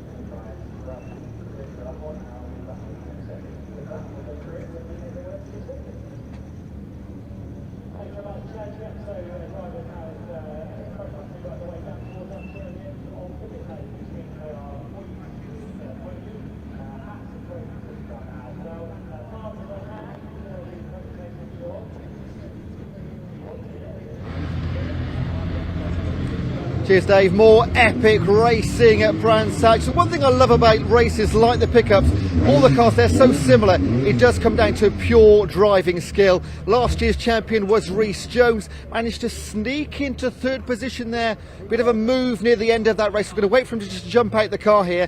Didn't get a chance to speak to him earlier on today, but we'll have a chat right now. The start of your defence to your title, happy with that? Look, we finished, so that's a good start. Yep. But no, we had better pace in qualifying, but than what we had in the race. We go back and have a look, see what we can find. It was an amazing move you took to move from fourth to third. Yeah, we just all got a bit tight up the top there. Michael went a bit wide going into paddock, so I sneaked up the inside, but he tried shutting the door, and I was already there. So. Now, interesting weekend. We've moved to 3 races. Make any changes before race 2? Oh, definitely. Yeah. What are you going to do? We're not sure yet. Can't tell us. Let's have a look first. Mate, well done. Good start to your defence. Thank you. Cheers, Thank buddy. you. Right, let's try and speak to our race winner. All-wheel jumping with Dale actually here.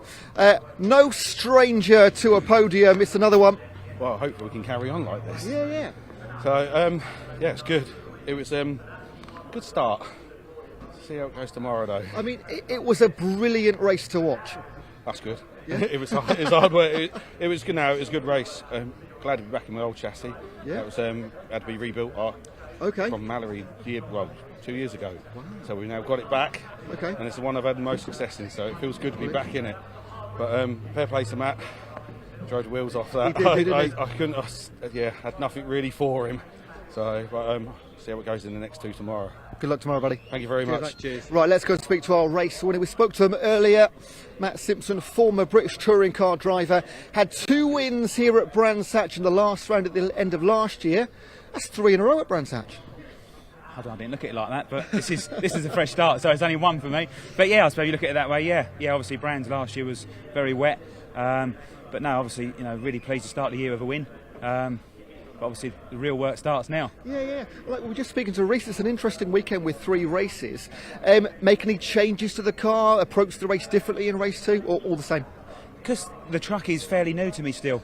I'm sort of still learning it. So I think there's more time in me sort of understanding and learning the truck rather than making radical changes. Absolutely. So I'll sort of probably leave it the same, if to be fair, sort of go back, just spanner check it all, clean the tyres and just retrack and send again. Now, for the first 10 or 12 laps, you were very, very patient and finally made your move at the front.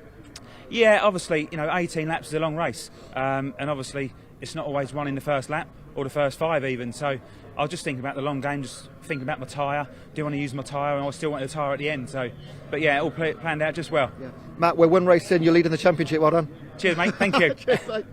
Right, we're about to go racing once again. It doesn't stop here at Brands Hatch. The minis are coming onto the grid. It's going to be another brilliant race. 18 rookies in this one. Dave Goddard will talk you through it.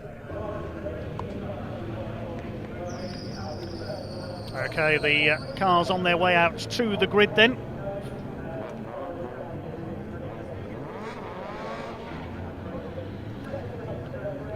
This is the Virtue Motors Mini Challenge Trophy category.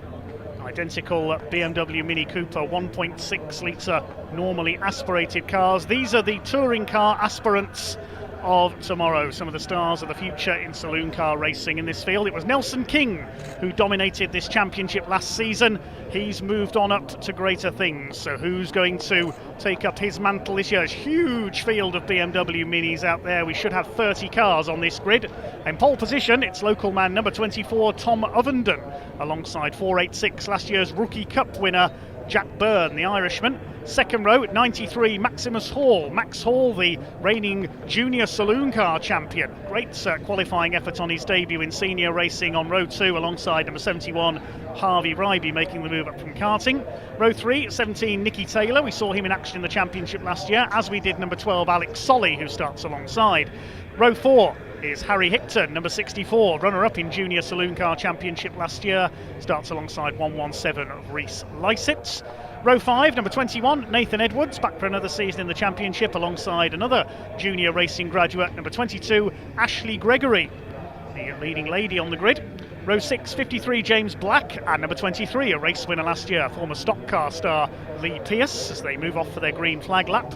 Row 7 is number 62, Alex Keane, and 81, which is Luca Marinoni Osborne. Row 8 of the grid, 11 of Gabe Fairbrother, he's one of our newcomers, alongside 32, Frankie Taylor.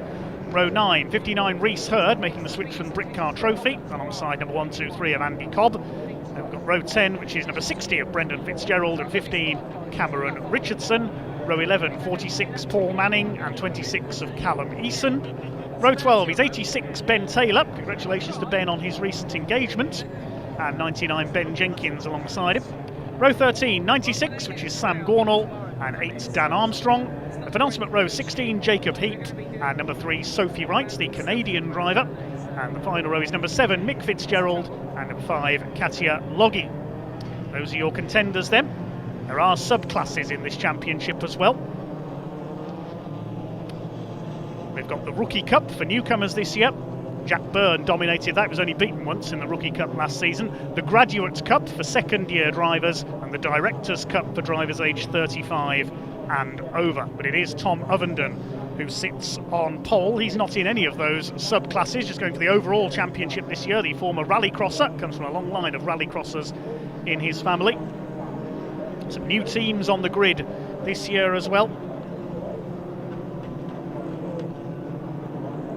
Teams making their debuts are Ashley Gregory Racing, she's out there in the number 22 car. Chandler Motorsport have made the switch from Brickcar Trophy, where they were running their Golfs.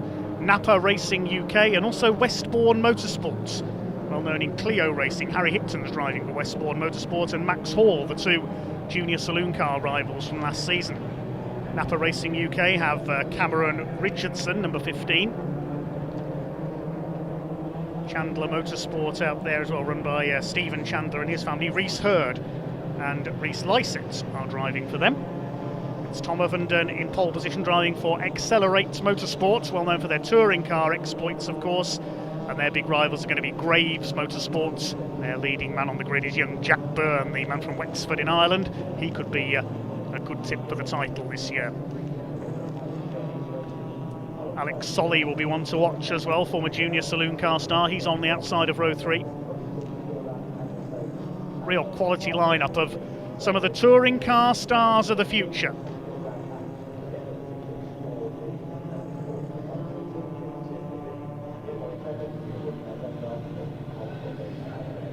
There's Katia Loggy at the back of the grid, driving for Accelerate Motorsports. Not sure if she's any relation to Ian Loggy, the British GT champion. We'll find out in due course.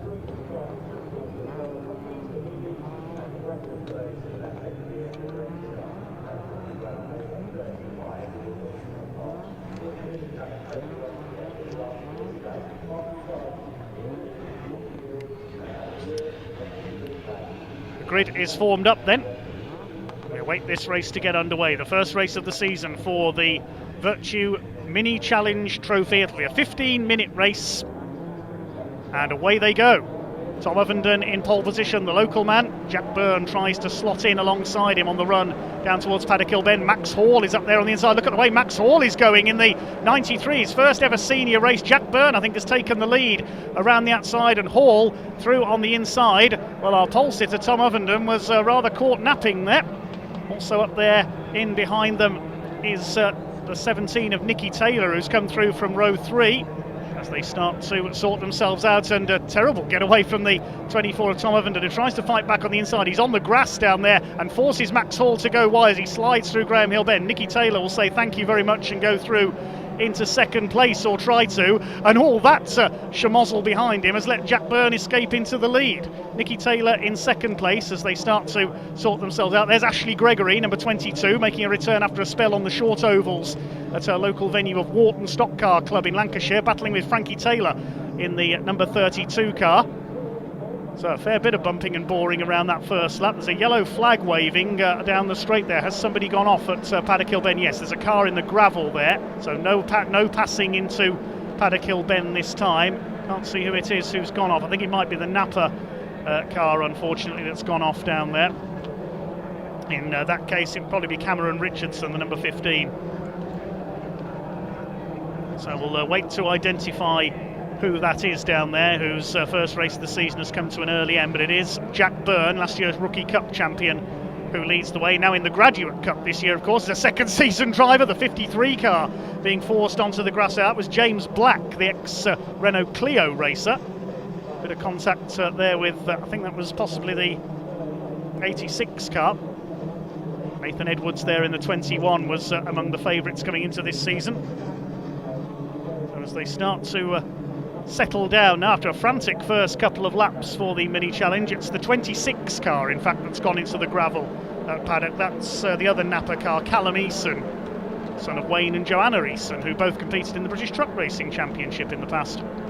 Jack Byrne with a clear lead of 1.25 seconds over Nicky Taylor. Tom Ovenden starting to recover from his poor start. He's done the fastest lap of the race, 57.49 seconds.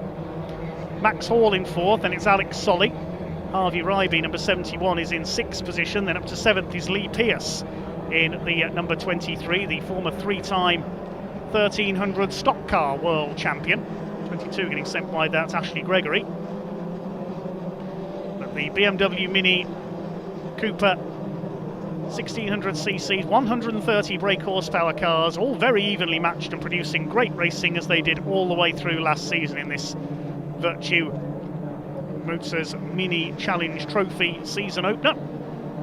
Many of these drivers looking to move on to the bigger Mini Cooper Mini JCW cars. The John Cooper Works, they support the British Touring Car Championship, of course.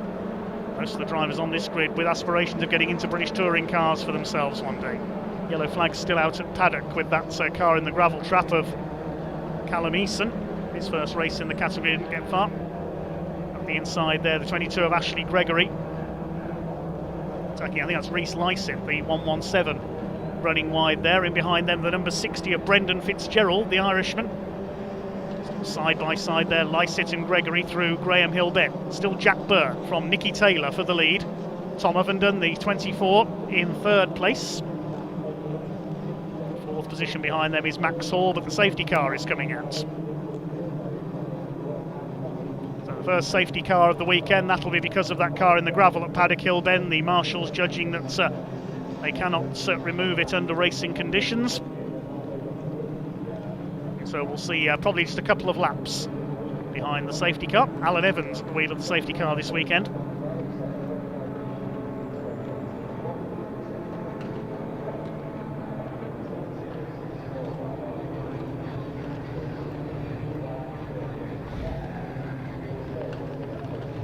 So a quick pause for a breather.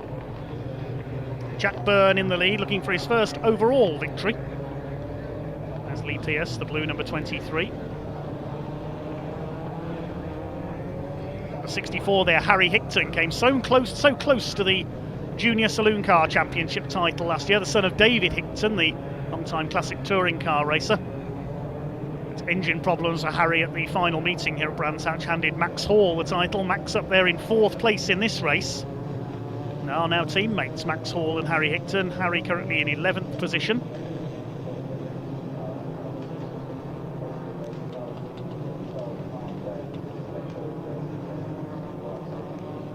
Safety car will lead them round single file. Let's take a look at the class leaders. Jack Byrne leads the Graduates Cup. Max Hall is leading the Rookies Cup in fourth place. The Directors Cup for drivers aged 35 and over being led by Lee Pearce in seventh place. It's the Ford Focus safety car at the front of the pack with Callum Eason's car, the Napa Racing UK car, being removed from the Paddock Hill Bend gravel trap.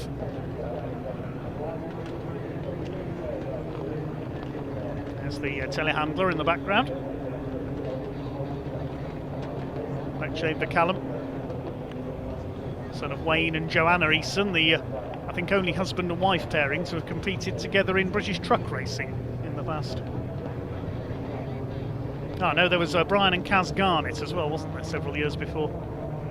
The British Fuels Limited trucks.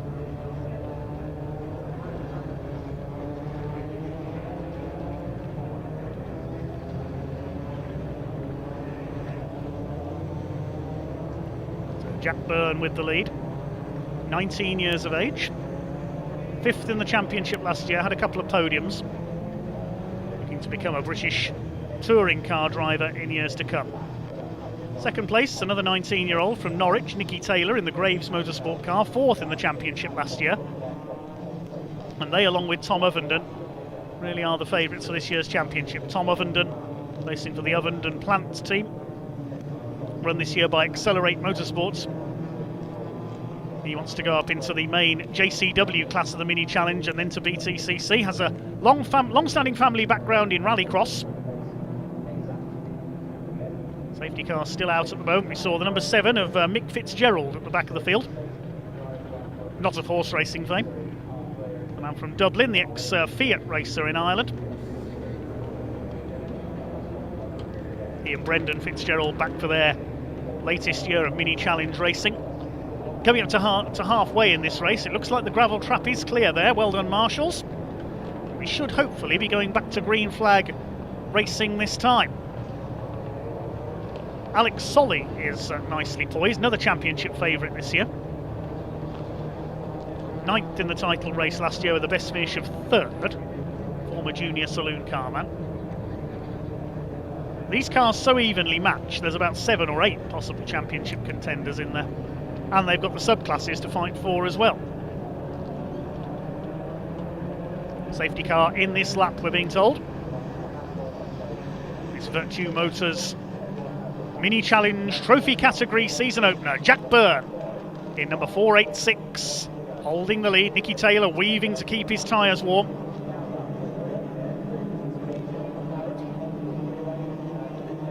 Am I seeing things, or has Tom Ovenden's boot lid come loose there? Well, we'll see as the race gets back underway, won't we? Power comes on and we are back to racing. This time they can't pass until they reach the line. Into Paddock Hill Bend they go. Holding the lead is 486 of Jack Byrne ahead of Nicky Taylor. Tom Ovenden, the rest of them pour their way through Paddock Hill Bend. It's Max Hall, the yellow and blue car, in 4th place. Then it's Alex Solly trying to make a move there for 6th position is the 23 of Lee Pearce on the tail of Harvey Ryby, one of our rookies in the white car with the gold roof, number 71. Then it's Nathan Edwards, number 21, in behind them. Frankie Taylor is in 9th position. It's the number 53 of James Black rounding out the top 10 in the Graves Motorsport car. Nicky Taylor trying to move up to make a move into Surtees there, doesn't manage to get alongside Jack Byrne. There's Ashley Gregory, the 22, just bouncing off the curb. Brendan Fitzgerald, the number 60, tries to move up to attack her and re-slice it, and Ashley Gregory runs wide, puts a wheel onto the gravel. That's going to slow her up. Just learning the car on her debut. Former mini stocks champion at the Wharton Stock Car Club. She's done junior saloon cars, Formula 2 stock cars as well. Up the hill towards Druids, 5.5 minutes of the race to go. We're on lap 9. Tom Ovenden has just done the fastest lap of the race in the number 24, 56.99. First driver to lap under 57 seconds here at Brands Hatch this weekend. First 3 have broken away very slightly. Max Hall still 4th, he leads the Rookies Cup. There's Lee Pearce. He's ahead of Nathan Edwards for 7th place. There's 3 cars line astern, then everybody else lining up behind Max Hall. There's Alex Solly, the black and yellow number 12. There's Harvey Ryby, and behind him the number 71 machine comes from near Scunthorpe. Former X30 senior karting star. Now Alex Solly tries to pull out of the slipstream, trying to go around the outside of Max Hall as Nicky Taylor has a quick look on the inside to try and take the lead of the race from Jack Byrne. But Jack looking good here to try and defend for his first ever overall victory. He was only beaten once by Ollie Meadows in the Rookie Cup last season.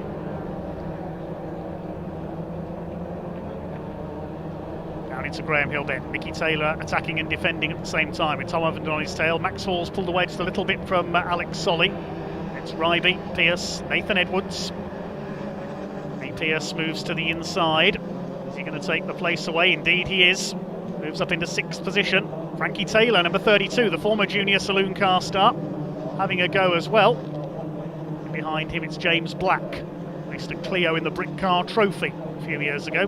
Reese Hurd, also a Brick Car Trophy convert this year for the Chandler Motorsport team. He's further back in the order in about 15th place.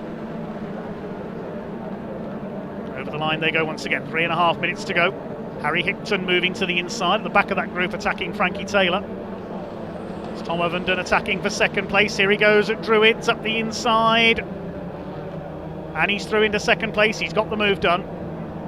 Tom Ovenden, the pole sitter in this race, recovering after struggling a bit on the opening lap. Bit of trim hanging loose from the side of the car there. Now moving up to try to challenge Jack Byrne for the lead. 3 minutes to go. Nicky Taylor down to third place.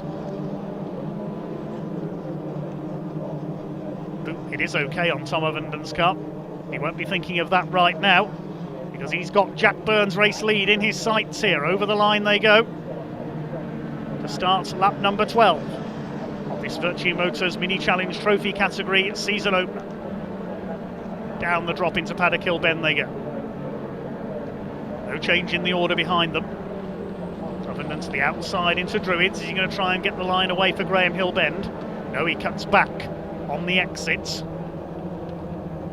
O'Brien Cement sponsored car of Jack Byrne, the man from Wexford in Ireland, just about holds the lead, but now Ovenden's got his nose down the inside as they come along the Cooper straight towards Surtees. The next left-hander, surely Tom Ovenden's going to pull ahead here on the inside line, and he's done it. Tom Ovenden takes the lead here at Brands Hatch. Great move. And now Nicky Taylor in the black car is going to try and have a go as well. He's on the outside for Clearways. Tom Ovenden, certainly one of the pre-season favourites for this championship, has taken the lead. He's fought back after dropping back on the opening lap. Now here comes Nicky Taylor up on the outside into Paddock Hill Bend, side by side with Jack Byrne. Just a couple of laps to go now. Max Hall behind them, still the leading rookie, ahead of Alex Solly. These five have broken away from the rest of the field. Ovenden on the inside, Byrne on the inside rather, as they go into Druids. And Hall has closed right up on Nicky Taylor now. He could snatch a podium here with a bit of luck. Alex Solly behind. Next group headed up by Lee Pearce, and Nathan Edwards attacking him. I caught a glimpse of there as well. This is great stuff. Pearce heading the group for sixth. Harvey Ryby's still in there as well, one of our karting graduates. It's the car with the gold roof. Behind him is James Black, then Harry Hickton. He's got ahead of Frankie Taylor. And in behind them is the 62 car, that's Alex Keens. Into what will be the final lap of the race then. Over the line they go. Byrne and Ovenden. Taylor still fighting away, and Jack Byrne is not finished yet. On the tail of Tom Ovenden. Goes to the inside. There was possibly a bit of contact there. I saw something fly off one of the cars. Tom Ovenden frantically defending now against a very determined Jack Byrne. Byrne knows one false move and Nicky Taylor will be through to second place. Through Graham Hill Bend for the last time. Along the Cooper Straight. Ovenden pulls away a little bit. Local man from Canterbury, has he done enough? Through to Surtees, then McLaren. Into the long right of Clearways and Clark Curve. Can Jack Byrne get into the slipstream and pull alongside on the run to the flag? I don't think he's going to do it. Here they come up towards the line. Tom Ovenden is going to be the winner of the opening race of the season for the Mini Challenge. Ovenden wins it ahead of Byrne and Taylor, and Alex Solly outdrags Max Hall for fourth place on the line. The rest of them come home behind. Max Hall just losing fourth overall by 0.08 of a second on the line there, but he does win the Rookie Cup. Graduates Cup is won by Jack Byrne in second, but the overall win goes to Tom Ovenden in the number 24 in the opening race of the Virtue Motors Mini Challenge Trophy category season. Last couple of cars come home over the line. That's Mick Fitzgerald and Katia Logie. Just one non-finisher in that race. Bad luck to Callum Eason, who went into the gravel on the first corner. So Tom Ovenden kicks off his season with victory. He got fastest lap as well, 56.877 seconds, finishing a quarter of a second clear of Jack Byrne, the winner of the Graduate Cup, in second place. Byrne leading for most of the way after recovering from a slightly poor start. Tom Ovenden made his way through to take the victory. Nicky Taylor it was who came in third ahead of Alex Solly, who just pipped Max Hall in a dash to the line for fourth place. Max Hall, the winner of the Rookies Cup, Lee Pearce wins the Directors' Cup for the senior drivers in 6th position. 7th for Nathan Edwards ahead of James Black, Harvey Riley falling to 9th and Frankie Taylor completing the top 10. The 62 of Alex Keynes taking 11th place from Harry Hickton on the final lap. Luca Marinoni Osborne 13th, Reese Lysett 14th and Reese Hurd completing the top 15.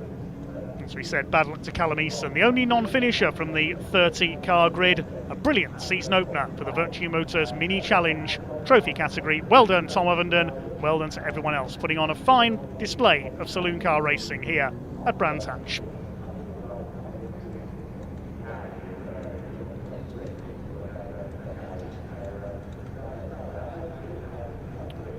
Okay, we can shortly head down to Ewan Dunlop, who'll be there to talk to Tom Ovenden. Just letting the drivers get their breath back for a second. I'll get my breath back here in the commentary box as well. There's more to come from the Virtue Motors Mini Challenge tomorrow. They will have another 2 races in their triple header this weekend. Next up on track here today at Brands Hatch, though, it's the Caterhams once again. The Sigma 150 and Sigmax Caterhams. We can now, though, head down to Ewan Dunlop to talk to our race winner.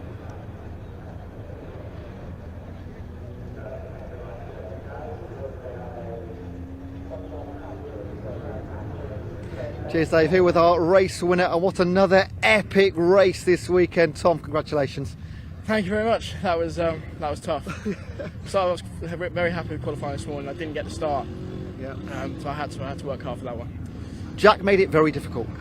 He did. He got a mega start. I didn't. I got a rubbish start. So I was back to 3rd, but I knew it was still possible. I just had to stay patient. We had a really good race in front, so all props to Jack. There's a bit of weight on your shoulders because as you're the top returning racer from last year, that makes you a kind of a favourite. Do you feel that? I did over the winter, yeah, definitely. When I knew I was returning to this championship, I knew it was going to be difficult, but I'd have put a bit of pressure on myself, which I was so happy to get the pole this morning. And for this win, it was so hard fought. I'm so delighted, yeah. Now, being optimistic for the season, do you see yourself as the favourite? Is that your intention to win? I only have one goal this year, and that is to win the championship. So that's our aim, that's our target, and that's what we're going to work towards all year. Mate, perfect start, well done. Thank you very much. Cheers, buddy. Right, we're going to turn around. We're going to speak to our 2nd and 3rd place finishers. Let's get both of you guys in, actually, 2nd and 3rd. What an incredible race. You, Nicky, first. Yeah, it was all right. Bit hectic at the start with, I think, Max and Tom literally nearly taking each other out, so I thought I could get the best of them 2 there. Didn't happen, but it is what it is, and at the end of the day, come away with 3rd. I wasn't going to push Jack too hard because he's teammate, so literally was just happy pushing with him, and then Tom sent me down Druid, which if I didn't avoid, I think I'm going exit stage right in the barrier, which on the first race of the season I don't want to do, so I'm happy with 3rd. Mate, you had a great season last year as well. You're clearly getting really used to the car now. Yeah, I'm getting more and more used to the car as it goes on. I think I've pretty much got the fundamentals of what we need in this car now. But yeah, just set up work this year and just seeing how we can go more in myself rather than because I know I've got the pace, it's more just using my head and stuff. So hopefully, if all goes well, we'll be up there again this year and hopefully fighting for the championship, but we'll see how it goes. Solid start of the year, well done. Cheers. Jack, come on in. Brilliant race, mate. Great entertainment for everybody watching at home here. How did it feel in the car? Tricky. The start of the race was nice. I was looking in the mirror and there's a nice gap, and then I see the safety car boards come out. So, no, the lads definitely made it tricky there. Well done to Tom as well and getting by. It was a nice move. But we didn't let him away that easy. We kept the pressure on. Yeah, I mean, you led for a while, so clearly you wanted to go for the win. You're right out there in front. Are you still happy with the 2nd place? I'm sure you are. Yeah, it's my best finish in this championship so far, but it's a shame knowing we were well in contention for the win, but at the same time going into race 2, we know where we stand, we know what we're capable of. So. And likewise with Nicky, great season last year, rookie season. It was fantastic, wasn't it? Yeah, I was really happy last year. We kind of got to the stage where we'd reached the maximum we could achieve running the car ourselves, so we moved to Graves, and the car is completely different. It's made a phenomenal difference, yeah. Mate, it's a great day, it's great weather, great crowd here as well. How much fun is it to drive at Brands Hatch like this? When I got here yesterday and the sun was out, yeah, big smile on my face, yeah. Mate, congratulations. Good luck the rest of the weekend. Cheers, thanks very much. Thank you so much. Right, if we look behind us, we're about to go Caterham racing once again. It's going to be the 150s and the Sigmax. We've already had the 135s, but we do see them again today. But they're ready to go. I'm sure Dave's ready to go as well. Let's carry on this weekend. Let's go racing. Yes, thanks very much, Ewan. So Caterham racing up next then. We're back with the More For My Caterham Graduates Racing Club. It's their other 2 classes this time, the Sigma 150 and Sigmax cars out on track next. For those unfamiliar with the cars, the Sigma 150 is based on the Caterham Motorsport 310R, 1600cc Ford Sigma engine. This one producing, as the name suggests, 150 brake horsepower. Sigmax cars are also Ford Sigma powered, based on the Caterham Road Sport specification. They're about 140 brake horsepower, running on Toyo tyres. Sigma 150's limited slip differential, wide track suspension. It's the slightly different engine specs in these two classes. They run on a mixed grid. It will be a 20-minute race once again. Now, the defending champion in the 150 class, Harry Senior, is out there for this one, and he's qualified second behind 121 Harry Kramer.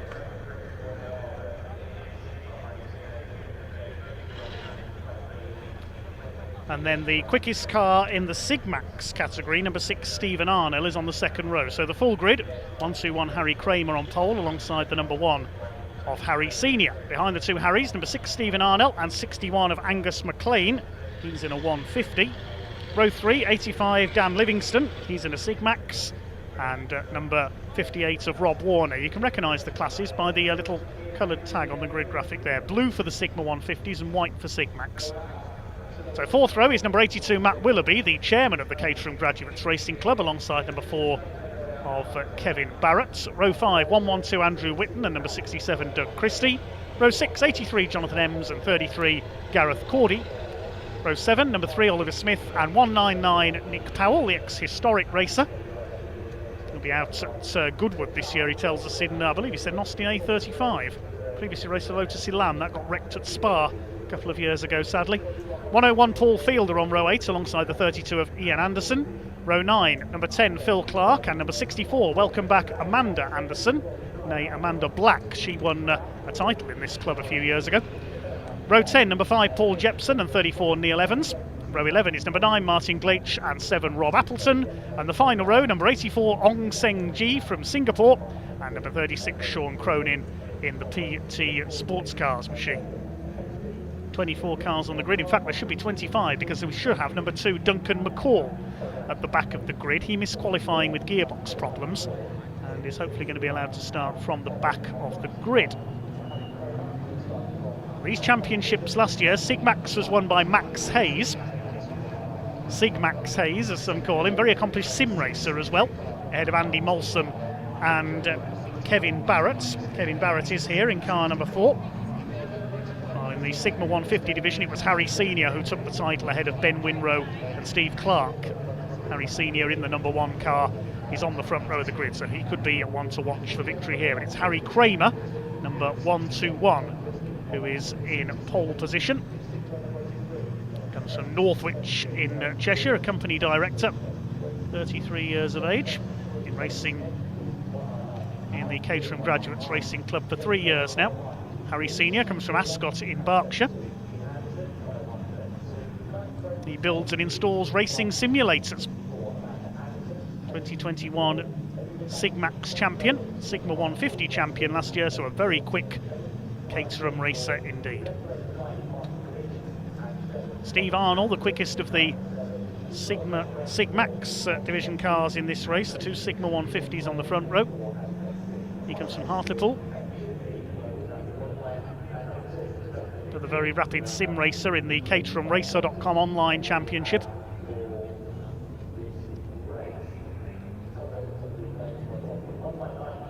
As is Christian Saruta. He won one of the opening rounds of that online championship at Alton Park. But Christian not racing this weekend. So Harry Kramer in the all-red car on pole position. Harry Senior in grey and red alongside. Steve Arnell in yellow and black. In red and black alongside him is Angus McLean, number 61. And Dan Livingston in the lime green car, and Rob Warner, 58, in blue and orange, completing the third row. Then it's Mr. Chairman, Matt Willoughby, number 82, in the red and black car, alongside the number 4 of Kevin Barrett. He will be one to watch here in the Sigmax category, top 3 in the championship last year. Hopefully Duncan McCall has been able to join the grid at the back. Yes, 25 cars there, so he is there. Had to replace his gearbox this morning, so missed qualifying. These cars with either 140 or 150 brake horsepower. Already seen one brilliant race from the Morphy Caterham Graduate Racing Club Championship earlier on, the 135 category. More of the same coming up here. This is going to be a cracker over the next 20 minutes around the Brands Hatch Indy circuits.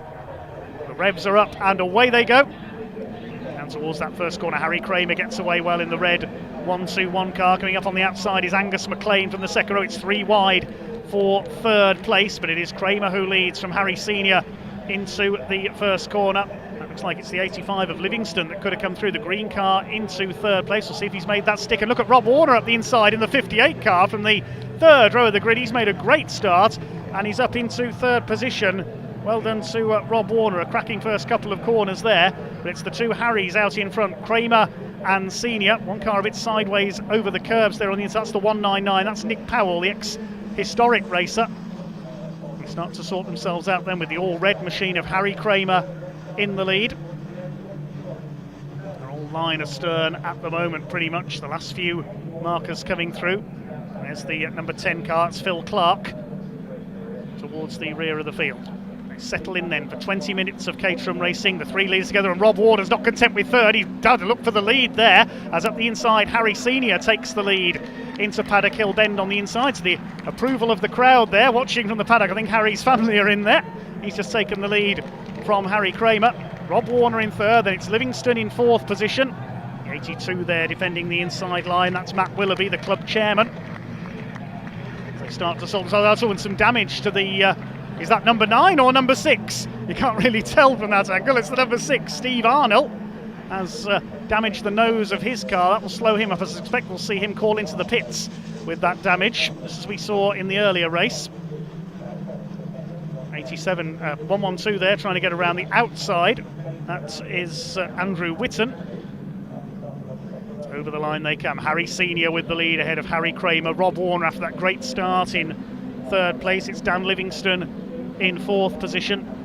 Rounding out the top 5 behind them is Angus McLean, the maroon coloured number 61 car. Start to jockey for position. Up the hill to Druids. Rob Warner going through into second place up the inside of the 121 of Harry Kramer. Steve Arnold dragging his nose cone. 61 car, it's more purple than maroon, isn't it? Depends on how the light hits it, that car, I think. Angus McLean side by side with Dan Livingston. In behind them is car number 4, that's Kevin Barrett. Very successful in the Sigmax category last year. It's Dan Livingston who currently leads the Sigmaxes, that green and black number 85 car. Matt Willoughby in behind this group. Over the line they go then. Harry Senior already starting to escape. Now he's taken the lead. He's just over a second clear of Harry Kramer. Here's a replay of further back. We'll see how Steve Arnold damaged his nose. He hit the back of Angus McLean. That's how he did it. Dragging the nose cone under the front suspension there. Now, has Steve Arnold called into the pits? No, he hasn't. Not yet. He's still going with the nose cone stuck almost under the front of the car there. It won't help his straight line speed. Saw that in the earlier race, of course, the Sigma 135 division for Stefano Mara. Harry Senior has the lead. Harry Kramer back into second place ahead of Rob Warner. Blue and orange colours. I wonder if that's a Gulf inspired livery. There's another Gulf car further down the order. McLean in fourth place ahead of Livingston. So the first 4 places filled by Sigma 150 cars. The Sigmax leader is Dan Livingston ahead of Barrett and Arnold. Possible move being made there into Paddock Hill Bend. It's not until you walk around that part of Brands Hatch you realise just how steep Paddock Hill Bend is. It's like a roller coaster. 83 at the head of this group. That's Jonathan Ems in the orange car. And a nice little battle behind him. 67 there. That's Doug Christie in the black car.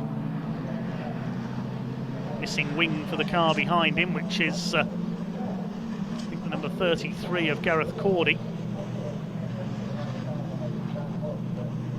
Still Steve Arnold pushes on with his nose cone hanging off.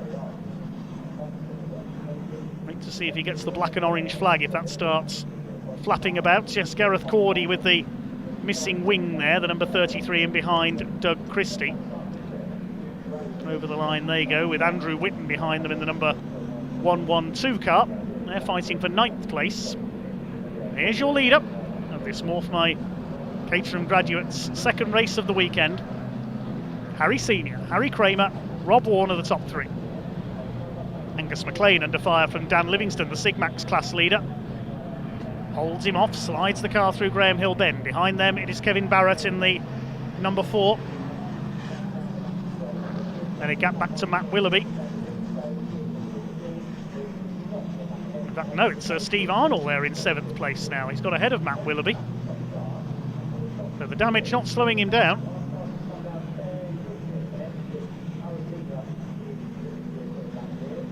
Over the line they go. 0.7 of a second in it between the 2 leaders that time through. Another second back to Rob Warner.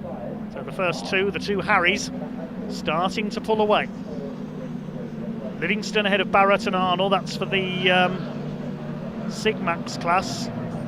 I think we've lost Matt Willoughby, unfortunately. He didn't come through on that lap. I thought he'd disappeared.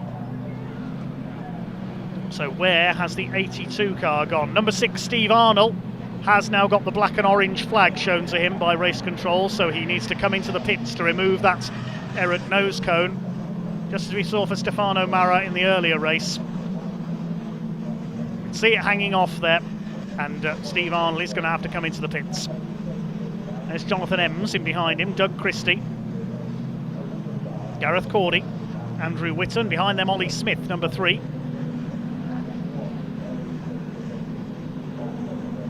Over the line they go. Has Steve Arnold pulled into the pits? Yes, he has, in the background there. Leaders heading up towards Druids, just over half a second between the 2 of them. Now, what are their lap times in comparison to Warner behind?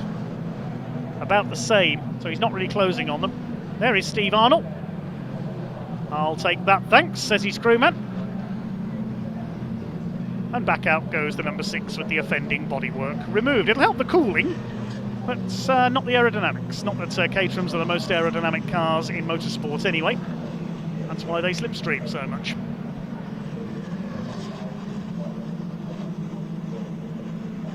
Here come your leaders. Harry Senior in the number 1 from Ascot in Berkshire. Leads Harry Kramer. Leaders getting fairly strung out now. Warner 3rd ahead of McLean. Then it's the Sigmax leader, Livingston. Doug Christie has lost a place on that lap to Gareth Cordy. You can see the lime green machine has got ahead. Who's that that's run wide? That was Angus McLean onto the dust at Paddock Bend. Made a mistake there. So he's dropped a place or 2. Nick Powell moving up there on the inside of the orange car. Further behind the number 10 machine, that's Phil Clark. Trying to close down Nick Powell there, that's the number 3, which is Ollie Smith. They're battling for 11th place. Jonathan Ems ahead of Cordy, Christie, Whitten, Powell and Smith. Nice little midfield scrap developing here in this Morph Caterham Graduates season opener for the Sigma 150 and Sigmax categories.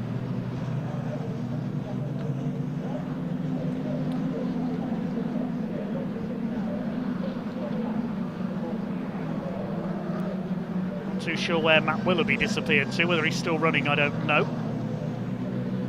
See there, McLean lost 2 places as a result of running wide at Paddock. He's got one of them back. He's got ahead of Kevin Barrett, who's 2nd of the Sigmaxes. And he won't like that McLean is there because McLean is a 150 runner. And Kevin Barrett wants a clear run to attack Dan Livingston.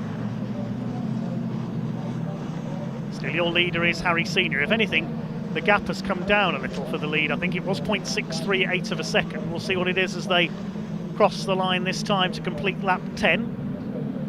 0.3 of a second because Kramer has just done the fastest lap of the race, 53.173 for the red machine of Harry Kramer. McLean round the outside, takes 4th place.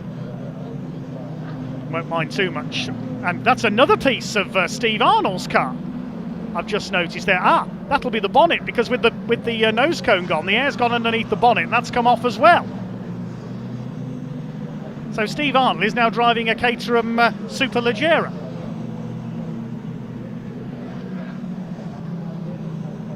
Meantime, there's the lead battle. Harry Kramer is in attacking mode. He got the gap down to 0.3 of a second last time through with a new fastest lap of the race. Here they come up towards the start-finish line on the Sir Jack Brabham Straight. We're only at half distance in this race, so plenty of battling yet to come. What can Harry Kramer do? He's going to try and go for the outside into Paddock Hill Bend. No, you don't, says Harry Senior. He moves wide to avoid that debris on the inside and keeps the lead. Coming up on a back marker here as well. It's the number 36 car of Sean Cronin. Cronin, oh, he hasn't seen them there. Coming out of Druids, that could have been dicey. Excuse me, says Harry Senior. They managed to get through without incident. It's the last place they wanted to meet a back marker. Up towards Surtees once again for what will be the 12th time. Still Harry Senior, the reigning Sigma 150 champion, sets the pace. He's been Sigmax champion as well in the past. Harry Kramer on his tail. They're well clear of their opposition. Very well clear in Caterham terms. Nearly 4 seconds up on Rob Warner in third. He's 1.4 seconds ahead of McLean, who's back into 4th place. Then we've got the Sigmax leaders, separated by half a second, Livingston and Barrett. Jonathan Ems is 7th. It's Cordy, Christie and Powell completing the top 10. Cordy 3rd of the Sigmaxes, and 4th is Nick Powell in that category. Well, there's Steve Arnold. His car continuing to shed body panels. Looks like an American-style street rod, doesn't it, with the extent of the engine exposed like that.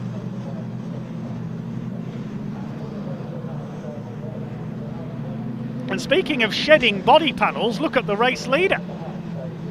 His front wing has come loose. Harry Kramer's going to have a go here. Is that slowing Harry Senior down slightly, perhaps? It'll be distracting him. It'll be in his field of vision there. See the front wing up in the air. And Harry Kramer is now ready to attack for the lead. They go up to Druids. Is Kramer going to have a look here as they go through Druids? No, he's not. Down the hill. I don't know if there's been some contact in there that's caused that wing to come askew. That's going to be distracting, flapping away like a flag just on the left of the car there. Harry Senior needs to keep his concentration. It's a long way to go, 7.5 minutes. Harry Kramer on his tail. Gareth Cordy has made up a place further back, I can tell you. He's up to 7th overall, ahead of Jonathan Ems. Now Harry Kramer will try again. This is where he's strong on the end of paddock. He's got the move on the outside this time. He's going to take the lead. He's done it.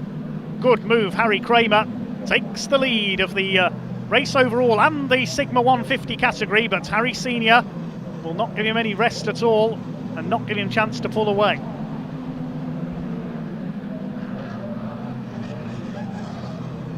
Wheel of tyres in the background. I hope that wasn't somebody having a spin. Rob Warner still 3rd overall. Livingston still leads the Sigmax division. This group are still at it further back. The 1-1-2 of Andrew Whitton ahead of Doug Christie, who's dropped back a couple of places. Nick Powell's got ahead of this group. Then Ollie Smith. That's the 101 car of Paul Fielder in behind. Powell under fire from Ems. 2 orange cars. They're scrapping over 8th place behind this man, Gareth Cordy. I seem to remember it was him who lost a wheel a year or so ago at Snetterton on the back straight in rather spectacular fashion, and the wheel last seen heading for Norwich.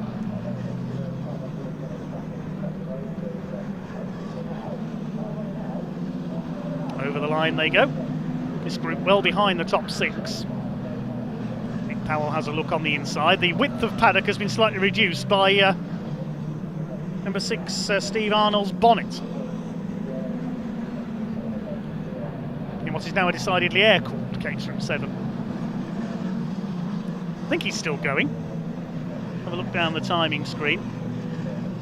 Yeah, he's in 23rd place, ahead of Ong Seng Gi, the Singaporean driver, and Sean Cronin at the back of the field. Here come the leaders, 5.5 minutes or so to go. They're heading up towards the start-finish line. There's Rob Warner in 3rd. Angus McLean is still 4th, and there's the battle between Livingston and Barrett. This is for the lead of the Sigmax division, the slightly less powerful cars. Kevin Barrett in the sort of camo liveried car, the number 4. Comes from Orsett in Essex, chasing Dan Livingston from Crowborough in Sussex. And here's this group further back, headed up by Gareth Cordy. It's 6 of them at it now. Nick Powell in that group as well. He used to share a beautiful blue Lotus Elan with his son Eddie. That was sadly destroyed in an accident at Spa-Francorchamps a few years ago.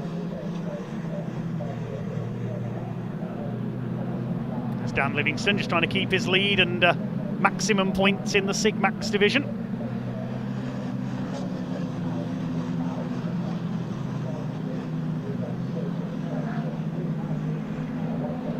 I think Harry Senior may have taken the overall lead back again, looking at the timing screen. Yes, he has.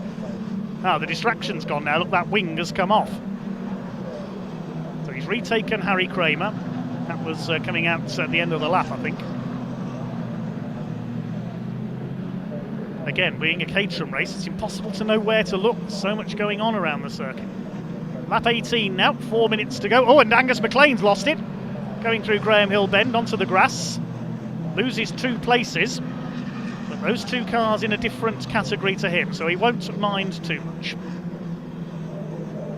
Whether his Toyo tyres are going off, I'm not sure. Nick Powell has now got ahead of Gareth Cordy, we saw in the background there. That's for 3rd in Sigmax. Although I think I read that Nick Powell is running as a guest car this weekend. So whether he's eligible for points or not, I'm not sure. Never mind that, because look at the way Harry Kramer's going. Around the outside on the run out of Paddock Bend. Doesn't quite get ahead of Harry Senior. Terrific fight between these two. They're way ahead of everybody else. Harry Kramer still shadowing Harry Senior, looking for the right moment to attack. Coming up to lap a slower marker here. I think that's the number 7 of Rob Appleton. Kramer to the inside. There's not enough room there on the inside. We have to complete lap 19. Over the line they go. Senior moves wide to block any attack from Harry Kramer. The back marker will get the blue flag from the marshals. It's the Golf livery car of Rob Appleton. Blue flag is now waved to warn him that the leader is there. Through goes Harry Senior. He's increased his lead just a little bit there over Harry Kramer. 4/10 of a second in it at the line. It's more than that now, I think.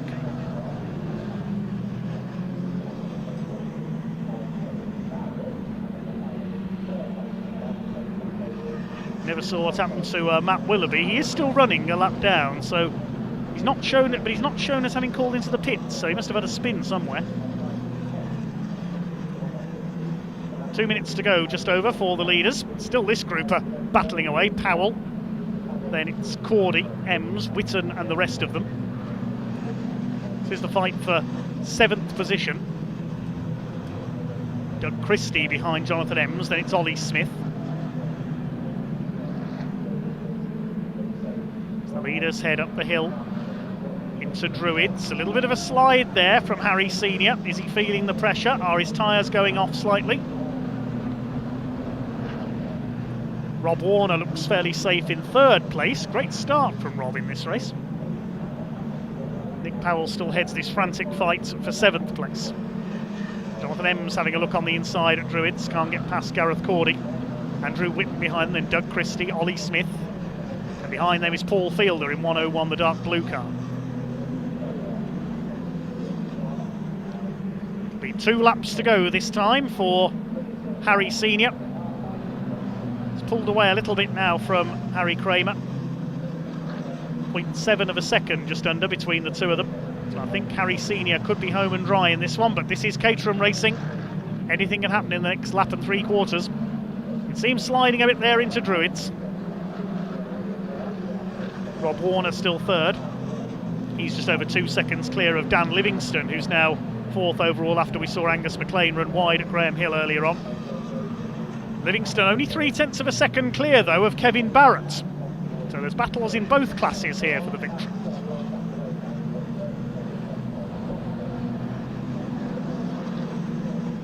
Going round to start the final lap this time. Harry Senior looking to make a perfect start to his title defence. Over the line begins the final lap. There's a back marker ahead. A few more beyond that as well. The two leaders almost together again. The next car to be lapped is former champion Amanda Anderson in the number 64, making her return to Caterham. We've seen her in GT racing with the Ginetta as well in the past, just getting dialed in on her return to the sport. But it's going to be a win in the Sigma 150 division, at least for Harry Senior. It's between Dan Livingston and Kevin Barrett further back. We'll pick them up as they come over the line. And after a great fight with Harry Kramer, here comes the reigning champion. Number 1, Harry Senior, out of Clark Curve for the final time. Up over the start-finish line. There's the checkered flag. Harry Senior wins it. Kramer comes over in second. And Rob Warner, a few seconds back, will take third place. Now, who is going to take the... well, this is the battle for sixth. Ahead of them, Dan Livingston has taken the Sigmax victory, I can tell you, ahead of Kevin Barrett by a quarter of a second. And the sixth place fight... well, sixth place is going to be Angus McLean. The seventh place fight, rather, is Nick Powell ahead of Cordy, Ems, Whitten, Christie, Smith and Fielder.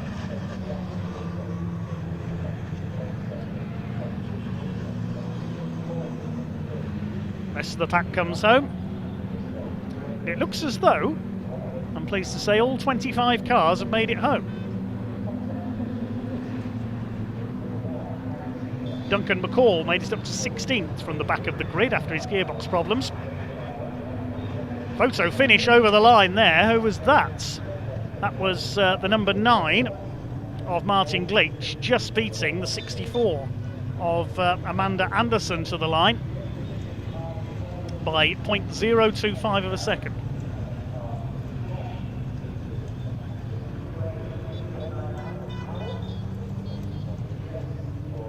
Apologies to Amanda Anderson. It was not her being lapped on that final lap, it was Sean Cronin. He ended up 2 laps down, unfortunately. We'll confirm the result in a second then. Harry Senior the winner by 1.85 second in the end. He pulled away towards the end of that race ahead of Harry Kramer. Rob Warner in third, and a good fight for fourth place and the Sigmax victory. Dan Livingston beating Kevin Barrett. Angus McLean was sixth. Then the main midfield battle headed up by Nick Powell ahead of Gareth Cordy, Jonathan Ems, Andrew Whitten, Doug Christie, Ollie Smith and Paul Fielder. Number 32 of Ian Anderson was 14th, completing the top 15, the number 10 car of Philip Clark. It's Nick Powell who took third in Sigmax ahead of Cordy and Anderson rounding out their top 5. Well, all 25 cars going the distance then in our second Morph My Caterham Graduates Racing Club event of the weekend for the Sigma 150 and Sigmax categories.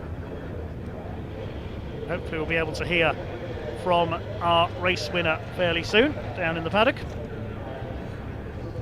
Yep, we can hand down to Ewan now to hear from race winner Harry Senior.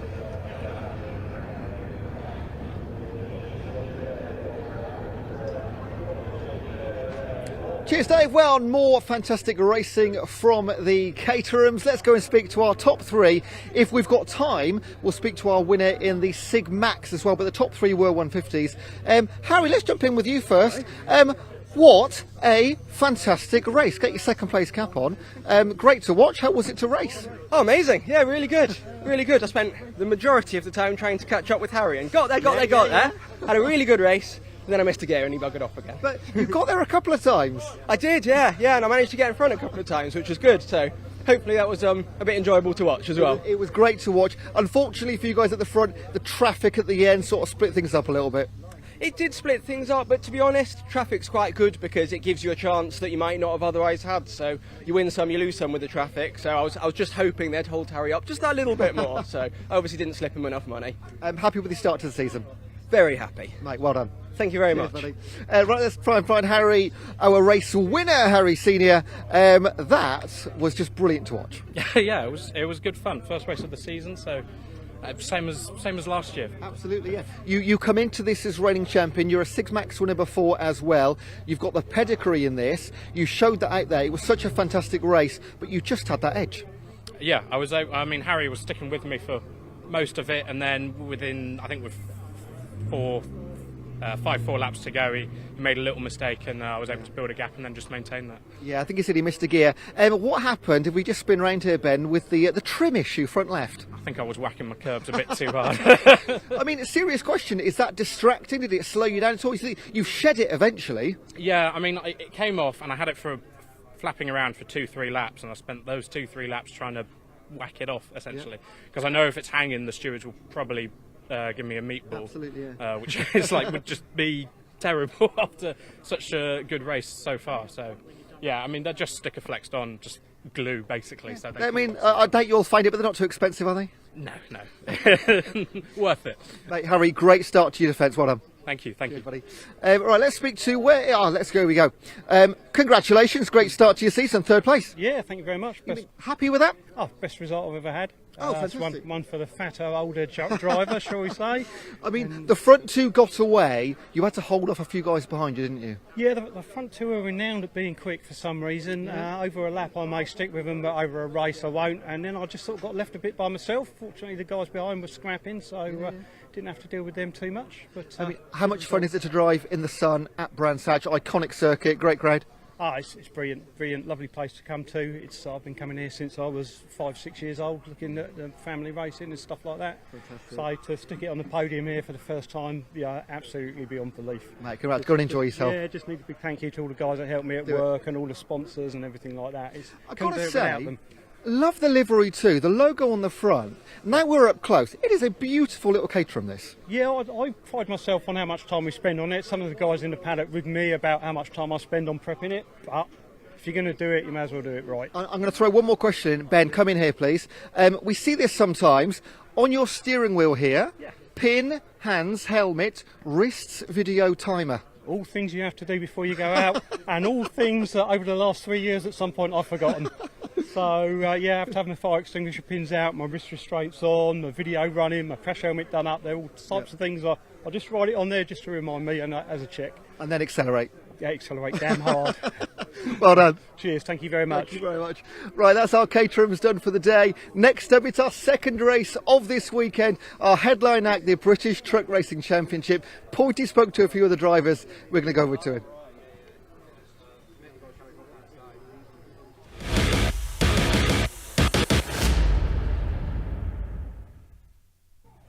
So you join me here, chilling out, contemplating and, shall we say, reflecting with Steve Powell Division 1.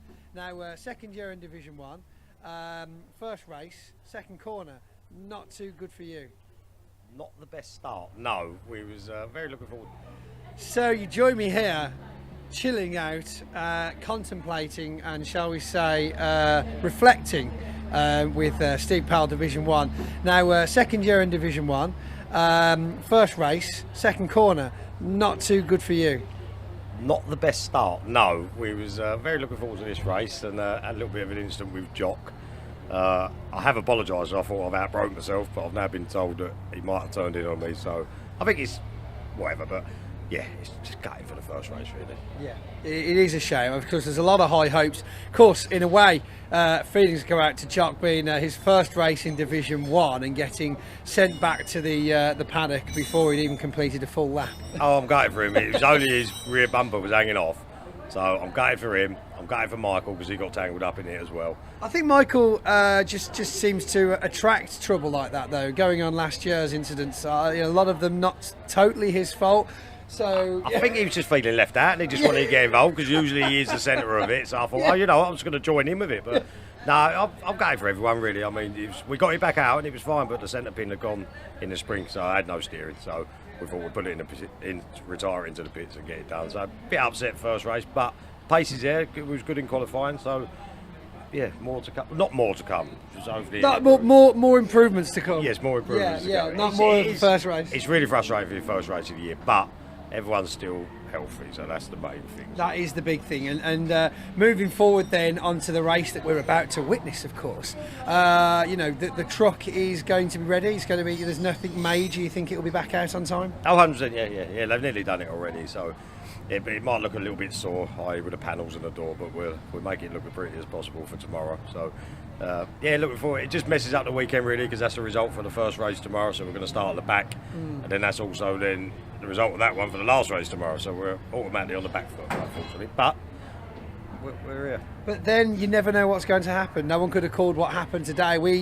Everybody around Brands Hatch was watching in awe, and they managed to make it past that first corner, and then all of a sudden, oh no, they haven't. To be fair, once you get round that first corner, you do actually have a sigh of relief, because you're going to finish the race, and then I've never seen it up there really, you know. So it was not first lap, definitely not. No, not like 3 or 4 of you, you know what I mean. So it is a shame for everyone really involved. So, but.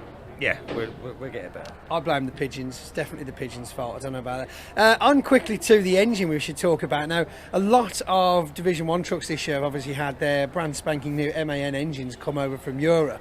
Do you think that's levelled the playing field, or do you reckon that's given certain drivers bigger opportunities to improve? I think with a new engine it's going to be fresher. I mean, the one we had last year had done 3 seasons, so for us to have a new one, it's definitely got more power, more boost in it. So 5 or 6 of the other competitors have got the same. You've got the Rude engines out there.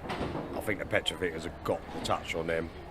Ryan's absolutely flying with what he's built. So I'm pleased for him to be there. I'm pleased for Arnie because of the hours he's put in, you know. So. Yeah, Arnie, the unsung hero of the BTRC, I think that so many people have got nothing but good things to say about him. I mean, I spoke to Ryan last week, and he was like doing 12-hour days and stuff like that. So for it to go out there for them, for what we've done it before. We've built one and recabbed them, and it's a big job, you know. But to go out there and have a result for them is brilliant, you know. So. Yeah, fantastic. Still got to find that go faster button that's hiding somewhere. Absolutely. And let's hope it doesn't carry on like it's all year, because it gets a bit boring. But yeah. Well, it's usually like the second place champion, isn't it? It's like, right, we know who's got that one, but let's concentrate on second and third now. See who wins that one. Absolutely. So it's like, but hat off to him. I mean, he can drive. He's got a good bit of kit there. So, but everyone else has improved. Division 2, I mean, they're flying. So. It's good for the championship, you know. So with the new engines, obviously, it should be quicker. So just got to stop crashing really, and then we'll be all right, you know. I think you'll be okay. I mean, you did quite well in Division 2 without crashing too often. So maybe, you know, just call on that experience, Steve. It was different in Division 2 because we was out in front, so you had no one to crash. It's like now when you've got 15 of these 14 new ones going into the bend, and there's going to be cars, especially at Brett. I mean, it's tight. So it is a very tight track. Yeah, I can't wait for Pembury. Oh my goodness, I can. You know, I like running drinking water and electricity, but maybe, you know, Pembury's coming. I think they've built new toilets there. Never. They have, yeah, and showers. Yeah. Really? Yeah. They're in like the field next door. No one can get to them, but they've done it. Yeah, no, they're at his house. No, the Pembury is a fantastic track, and a lot of the drivers spend a lot of time practicing at Pembury, which is obviously down in South Wales. We're actually there with the championship twice a year. I believe the first one of the year will be Convoy Cymru as well. If the weather is usually fantastic, strangely, because it can go either way, can't it, at Pembury? It can, yeah. I mean, like with the Convoy event, I think it's really good. We've got 3 of them this year. Trucks, well, it's going really well. Do you know what I mean? It's brilliant. The manufacturers now getting involved, so everything's going in the right direction. The trucks are looking brilliant. Division 1's growing. Not too good for Division 2, but the gap between them is increasing. So I think it's good for the sport. No, definitely. And of course, with there being such low numbers, I was talking to someone earlier on in the media centre about this. With the lower numbers in Division 2, surely that for newcomers to the sport, that gives more opportunity to get in at a lower level, learn the ropes, get a truck on track, and we one day might be able to get back to a time not so many years ago where we were running the divisions separately. Absolutely. I mean, like, there's a lot of trucks sitting around that people say they're going to come out. They need to come out. If we can get up to like 35 as the promoters, then we can have enough budget to have 10 races. But unless they commit, then there's not a lot we can do. That's it. You've got to have your name on the list quite far before the start of the season to confirm that you're coming. Absolutely, yeah. I mean, from a promoter side of it, we can't do it. So, like, if they're there and they want to race and they want to pay the money to enter, then we'll have 10 races. So there you go. Let it be told. 2024, if you want to join Division 2, have a bit of fun, have a bit of a championship for yourselves, get involved as soon as you can. Steve, it looks like you're being called to look at something that might have happened to your truck. Good luck with the next race. Let's go now and have a chat with just one more driver. See if we can't find Mr. John Powell. Powell's truck, the DAF. John, Pretty good result, first race of the season. I have to get used to saying that because we've got a long year ahead of us, haven't we? Yeah. I mean, it seems like an ages ago that we was here last year in a puddle down there. Yeah. And nice, the sun shining, and good result really. Had the best lap time it's ever had yesterday. So we put a lot of time and effort into it. Team's good, truck's good, and no damage. Yeah, I mean the truck looks really good. Yeah, there's no bits missing. It's bumpers. It's incredible. It's incredible. So you managed to steer clear of that Mr. incident. Smith, he's not here. Oh my goodness me! I know you two did like coming together, didn't you? We had some rivalry every year, but you know he's still a good friend. Sadly, in actual fact, it's a shame because there's only 4 trucks there, but you know it's still the 4 competitive trucks basically. So you know Craig's going really well. Shane Paul didn't get out. So, yeah, do we think Paul's going to make it out for the second race? I would think they're probably pushing the boat out over there. By the looks of it, they put the gearbox turned up earlier. So. Yes, I saw that yesterday's gearbox dumped at the back of a van somewhere for most of this morning. Yeah, I think it's just unfortunate, really, isn't it? You know, so that they might have got it yesterday, but I think they had problems getting here in the first place. So so they're running a little bit behind, but I'm sure they get it sorted. So quickly tell us about what's going on with your truck. What have we changed for this year, or are we sticking with what we know? Well, we've got some support from GD Plus and DAF.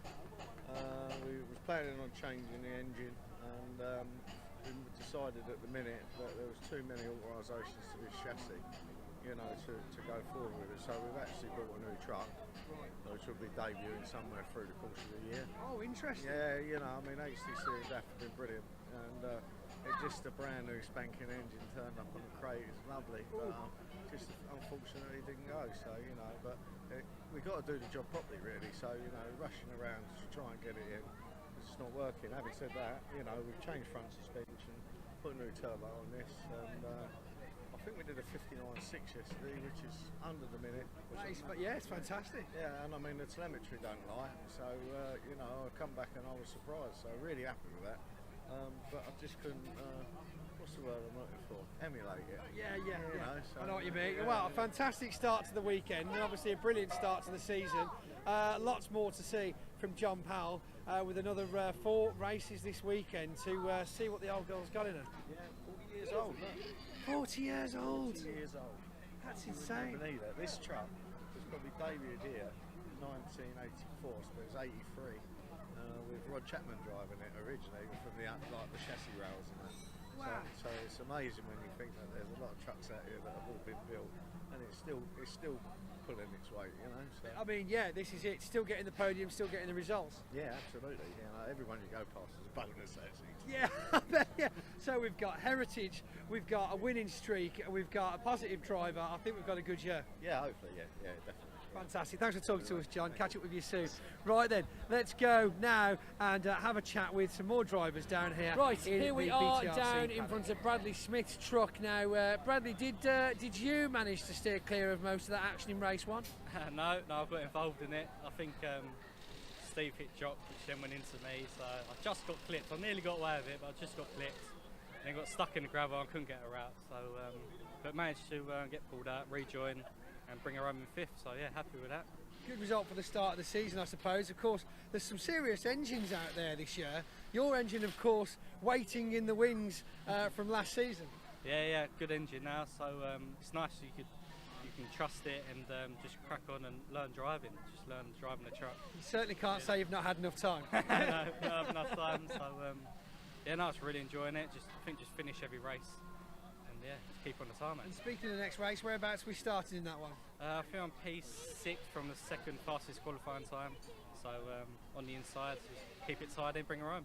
Fantastic. Good to speak to you, Bradley. Good luck for race 2. Thanks for talking to us. Let's go now and see who we can find in Division 2 just before the next race. So you join me here just in front of the podium, which unfortunately, Paul, you missed out on this race. We're still having gearbox issues, is that right? We are, yeah. Their team are currently putting in the 3rd gearbox of this weekend, so fingers crossed for race 2 we're going to be out there and everything's going to work as it should. They've worked so hard on the truck, you know, to get here. It's all been rewired electrically. It's amazing, you know, getting in and driving the truck yesterday in the test session that we did. Everything just felt really, really good except for our issue with the gearbox. So fingers crossed we can get this right and get this Napa truck out and be competitive. I mean, you've got to say that, you know, unfortunately not a performance thing, but the livery and the paint job looks fantastic. It really stands out. It's beautiful to look at. The whole of the Napa family for this year, you know, the 4 touring cars, the 4 minis, the Porsche, the stock car and the truck, it just all looks fantastic, and it's very special to be part of everything that Napa are doing. And of course, still Takosys on board. Takosys has been with us for a long time now, so you know, thank you very much for them for staying on board. So, you know, let's not forget them in all of this Napa as well. But yeah, the Napa family is very special, and such a pleasure to be part of it. Awesome. Well, good luck. Let's hope the team pull their finger out, get that 3rd gearbox finished off. 3 gearboxes in one day. That's some going. That is. That's a lot of work. Well, Paul, thanks for talking to us. Good luck. Let's see you out on track in the next race. Right, that's Paul Vet down here in the paddock. Hopefully, we'll see him out doing some racing very shortly.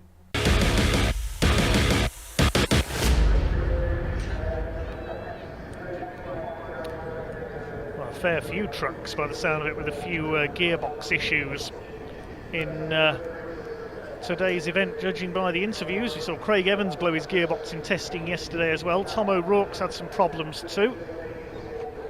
So thankfully, it looks like we may well have a pretty much full grid for this second race of the day. A grid walk currently taking place for the spectators here at Brands Hatch to get up close and personal with the trucks, drivers and teams ahead of our second British Truck Racing Championship event of this sunny Easter weekend here at Brands Hatch. John Powell mentioning Rod Chapman there. There's a name from my past. I used to see him racing when I was very young at places like Brands and Donington. There must be scope now. We've already mentioned Brian and Kaz Garnett and the like. There must be scope now for a Stars of the Past reunion race in truck racing. Get some of the stars of yesteryear back out. I know Steve Parrish should probably be up for that, the great former European champion, the ex-motorcycle racer. Possibly even Richard Walker. He sometimes competes with his son in car racing these days. It's wonderful to see there so many fans getting a close-up look at these race trucks here at Brands Hatch this weekend. Good to see Jock Borthwick and Stephen Powell are on that grid. They've repaired the damage from race 1. It looks like we will have just about a full grid. The only truck I can't see, unfortunately, is Simon Cole. Wait to see if he appears later on.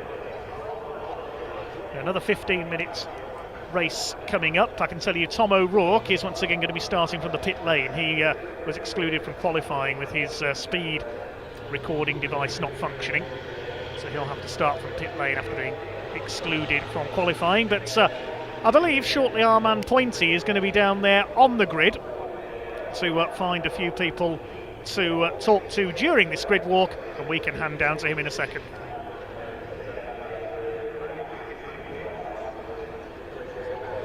Wow, here we are. As you can see, it is my great honour to, for the first time in a very long time, welcome you to the grid walk here at Brands Hatch British Truck Racing Championship 2023.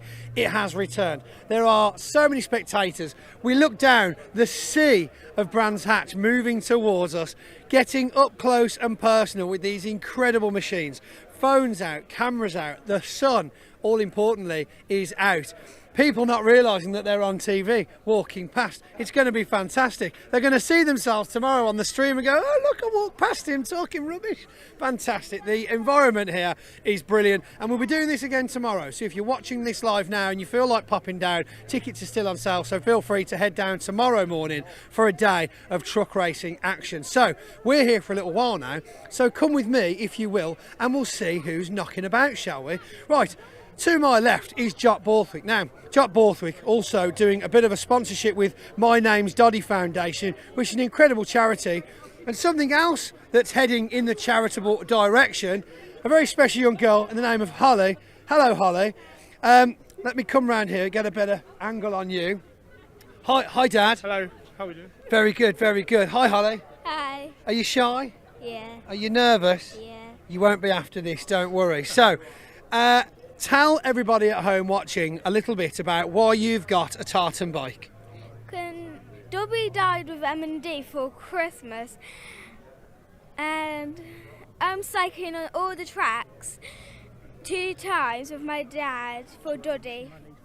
So let me just get this straight. You're going to cycle this bike around all of the circuits that the BTRC race on this season to raise money for? M&D. M&D, my name's Doddy. That's fantastic. Yeah, Yep. great. Brilliant, that is. Hey, can you follow me on Facebook and send me lots of Dad, do you want to just talk? No. Shall we? You want to follow you on Facebook? So, no, we've follow got- Dad on I'm Facebook. not on Facebook, fortunately. We have a Facebook group, right, of with all the information on, which is called. Now we've got him. Now we've got. Yeah, Holly's Cycle. Holly's Cycle for MND Doddy. Brilliant. Yeah, There we go. there's a GoFundMe page there. It's got all the dates of where we're going, so you know, just like and share it and do what you can, really. Fantastic. So my name is Doddy. It's Holly's Cycle for my name's Doddy M&D. So there you go. Search it on Facebook. Follow her story. Obviously, she'll be doing this after the truck racing's finished. The I take circuit's it. closed. Circuit's closed. We'll be doing it. I think it's fantastic. And so these guys actually reached out to me earlier on in the year, and Emma, who helps organise the British Truck Racing, obviously one of the promoters, hopefully squared it away. Yeah. We're not just going to have a random cyclist on the circuit. No. Hopefully not. Hopefully she's done her job. To steer around the road cleaners, okay? Yeah. Have you been practising on your bike? Have you been getting some miles in? Yeah. We've done nearly 20 miles so far, haven't we? And the whole event is 25 miles, so it's equal to a marathon. But it's better than going to John O'Groats and Land's End, isn't it? It's Yeah, I mean, you wouldn't want to do 5 miles in one go, would you, Holly? No. No. Are you excited to be riding a bike around a racing circuit? Yeah. And what do your friends at school think of what you're doing? Wow. Whoa. Yeah. Whoa. Oh, whoa. They think whoa. I thought she said wow. Right. Yeah. Well, honestly, Holly, give me a fist bump. Amazing. And you, Dad, well done. And Mum's over there on the camera. Get a shot of Mum on the camera, Adam. The hair to match. The colour scheme is strong. Absolutely fantastic. It's really good that there's people like Holly that want to give up their time, match it with a great sport like truck racing, and we're happy to try and support these things as well, of course. So yes, if you've got the time, please give what you can, whatever you want. Head over to the Facebook page, and of course they'll be happy to receive anything you're willing to give. So let's now move on. Guys, thanks very much. Round of applause for Holly, whoever's listening. There we go. Nobody apparently. Brilliant, wonderful. Thank you.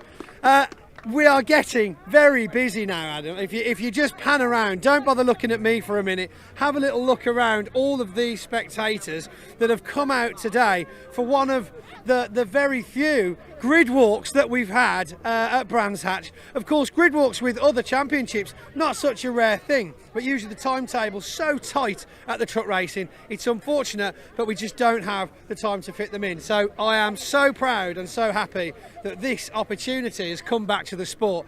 Let's head forwards now. I'll try and clear the way for you, Ad. Don't worry about people. They'll move or you'll hit them. It's one of the two. It's okay. Working our way to the front, we've got Division 1 here. Just look at all these fantastic people. Shall we talk to a few of them, shall we?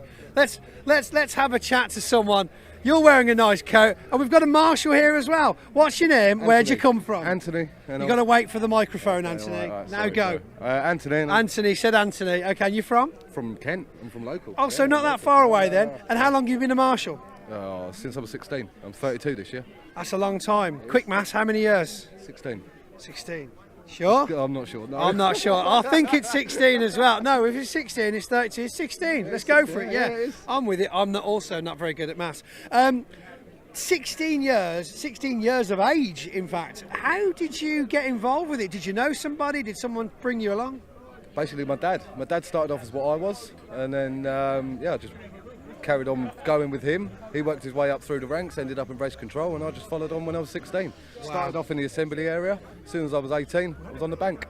How many events roughly do you do each year? It all depends. It all depends where I am. So I could be at Silverstone, I could be at Formula E for London, and this is my local circuit. So it varies. You can take up the whole year. But and of course, just to remind everybody, this is actually a voluntary process, isn't it? No one takes any massive wages from marshalling, do they? No, we're all volunteers. We all do take our spare time, and we don't do it for money. You trade your time for experience and enjoyment. Exactly. It's for the love of motorsport, and that's what I've got. So that's why I do it. That's why I do it. Well, as we quite well know, in any of the championships, especially truck racing, without marshalling Marshalls, we wouldn't have racing, would we? Exactly. No, that is it. That is. Without us, there honestly wouldn't be no racing. So. Yeah. Well, thank you very much for all your hard work. We've got some interesting patches going on here. You've obviously been around the block. Take us through a couple of these autographs we've got here. They're basically Formula 1 drivers. So I got them from Silverstone last year. That was my first Grand Prix that I marshalled. It was a goal. So yeah, I achieved it. Now my next goal is Le Mans and maybe Marshall abroad. Le Mans and Marshall aboard. That's incredible. Look, see, we've got people who know people. Fantastic. See, you're starstruck now. Well, well done, buddy. Fantastic for all the work that you do, and keep up the good work. For anybody that wants to get involved in marshalling, would you say there's a way, like a website to go to? Do you know who you'd speak to? Oh, the BMC, so marshalls.co.uk. There you go, marshalls.co.uk. If you want to come and see some free racing, but also give your time up for a very good cause, then come along, get involved. We'll be happy to have you, won't we? Thanks very much for talking to us. No, thank you. Cheers, bud. Enjoy the weekend. I'll take it this is family, is it? This is my partner, Sarah. Hi, partner Sarah. Nice to meet you. I feel like Sarah doesn't want to be on the microphone, so let's focus on her intently. And this is? This is Bailey. Bailey. Hi, Bailey. Nice to meet you. And you having a good weekend so far? Yeah. What's your favourite part about the truck racing so far? The trucks. The trucks. I mean, that is a given, right? I mean, that's quite important. Would you say, out of the trucks and the cars, what are you here to see the most? Trucks. Good, that's all. Just checking. We should do a little bit of customer research, but we're doing well there. Thanks for talking to us, guys. Enjoy the rest of your day. Let's spin around and head into the sun now, which you guys probably won't like very much. But of course, we've got to do it, unfortunately. So. The trucks do look fantastic, and again, it's very rare that we get this opportunity. We've spoken to Marshalls, we've spoken to some great people involved in a charity, Little Holly here. Let's have a quick look at some of the trucks and what state they're in now, Adam, I think. So, obviously lined up on the grid, we've got Steve Powell's truck, which come a bit of a cropper earlier on in that first race. You might have seen the huge amount of damage that I think we had 4 trucks involved in that. They were pulling bits of cowl and bumper off before the race even got started. Unfortunately then, of course, as we spoke to, you might have seen the interview by now, Steve just couldn't get it back out on track for that race. Of course, Jock Borthwick managed to pull it out of the bag. He's back on track for this next race, and we actually had the honour of looking inside Michael Oliver's truck, who has done an incredible transformation with huge amounts of damage and managed to make it out on the circuit as well. Yes, Steve, hello. Just telling everybody how you did that little crash thing earlier on, wasn't you? Oh, are you sure? Okay, just checking. Hi guys, we've got a good group here. Don't all separate. Are we having a good time? Just answer all together. Yeah. Yeah, there we go. And where are we all from? Folkestone. Basingstoke, Folkestone, right, and that's not massively far away, is it? I'm from Liverpool. You're from Liverpool. It's come a very far way. Watch the wheels, right? Yeah. Just count how many we've got. Was it worth the journey? You having a good time? No, I live in Folkestone. You live in Folkestone, but you're from Liverpool. Oh, I see. Fair enough. So you're better than everyone now. Is that what you're saying? I'm not from Liverpool anymore. I'm from Folkestone. So let's have a. What's your name? Eddie. Who? Sorry. Eddie. Eddie. Okay, so you've obviously seen these guys sort of race once already, Eddie. Which one would you say is your favourite? Probably 69. 69. Dave Jenkins, the black and red one, right? Yeah. And why do you like that one so much? Because from first. Obviously, the number. But why? Go on. Because from first I picked him and he came second. Oh, I see. So you're a betting man, right? Well, in this case, right, who do you think is going to win this race? Probably number 1. Number 1, Ryan Smith. Do you like the shape of Ryan Smith's truck? Who are you, sorry? Harry. Hello, Harry. And do you like the shape of Ryan Smith's truck? Yes. Do you prefer these flat ones or the ones with the big noses? The ones with the big noses. They do look cool, don't they, Harry? Yeah, they are pretty. I kind of like the ones with the big noses myself as well, to be honest. So we've got Dave Jenkins as the favourite here. Have you got a different favourite truck? No. No, you like the same one? Brilliant. And young lady, what's your name? Ellie. Hi, Ellie. And which truck do you like the most? I don't know. You're not paying attention either, really, Mark. You're not that bothered, are you? It's okay, don't worry. You don't have to be. You were forced to come against your will. It's fine. Don't worry about it. Are you enjoying the crashes at least? Yeah. Everybody enjoys the crashes, don't they? Right, well, Basingstoke and Folkestone, thank you for being here. Hope you enjoy the rest of your day. And Harry, Ellie and Eddie, great names, by the way. Thanks for talking to us, guys. We'll speak to you later on. I am doing that. I'm letting them go now. Number 3, yeah, they all said that, didn't you? All said that. Nod, everyone. Nod. Yeah, they all said that. Look, see, they're nodding. I'm definitely not the favourite. Right, let's head through the crowd a bit more, Adam, and we'll try and find some more people to talk to. Still can't believe the weather that we've got here this weekend, honestly. Brands Hatch can be one of those circuits. We arrive on Thursday. We had hail and rain on Thursday, and we didn't think it was going to be like this weekend. It was extremely cold last night. Wasn't it cold last night? It was very cold last night, Pointy. It's yes. so cold. So cold. In fact, there was icicles last night. Did you have icicles anywhere? I did on my head because I didn't wear my hat, and I should. You should always sleep in a hat when you're camping. In a hat? Is that a bonnet or a hat? Well, more of like a woolly hat. So I would call it perhaps a beanie. Maybe a beanie. You would have slept in a woolly hat. No, that hat I need. Yes. Oh, that's it. Yeah. Show him that hat. Let's just. This hat, this is the hat I should have slept in, the Pikachu hat. What's this, a bucket hat? Yeah. So it's a Pikachu bucket hat. What's your name? Hannah. Hi, Hannah. What made you choose the Pikachu bucket hat today for racing? It was the only one I have. That is a good reason to pick a hat. That is a fantastic reason to pick a hat. Have you been to truck racing before? No. And what do you think of it so far? I really like it. You really like it? Do you think you'll be coming back? Yeah. You know, it's funny, the amount of people, obviously I've been doing this for a few years now, the amount of people that still don't know that this exists.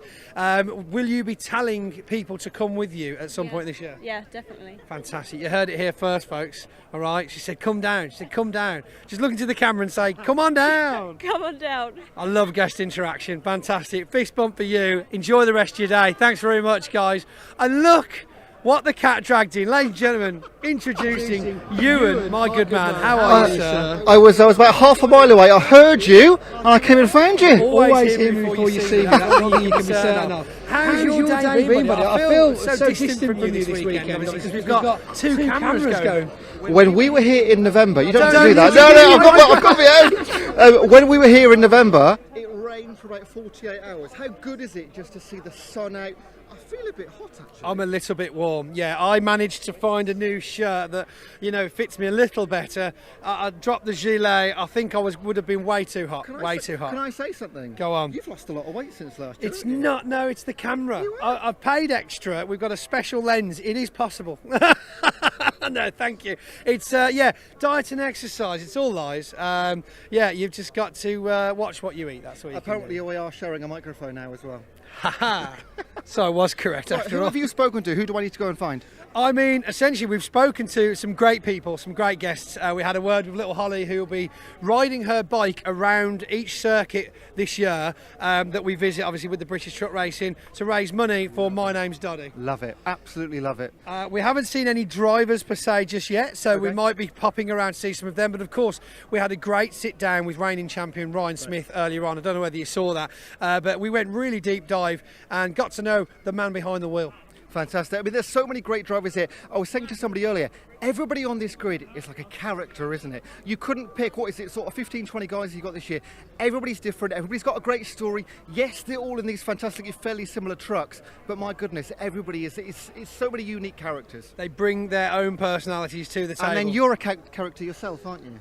I'm sure I've been called other things whilst on circuit, but yes, that's it. I think it really is such a combination of all the things that brings truck racing, and of course all the other sports that follow the series as well. I mean, what have we got this weekend? The Caterhams, we've got the Minis. Who else have you been talking to? We've got the BMW Kubo's last thing tonight. We've had 3 classes in the Caterhams. We've got the Minis. We've got the who else have we got? We've got so many. We've got the Honda Coupes. There's so many races, and it's a massive package. And like I say, it's fantastic that this season especially we've managed to find the time for what is obviously a brilliant event like a grid walk. It's very, very rare on BARC that we get to see grid walks. We had one last year. In November last year, we had a grid walk, but it wasn't as busy or as beautiful as this. If we just turn around, look at the crowd. Just look around, guys. Let's get some footage.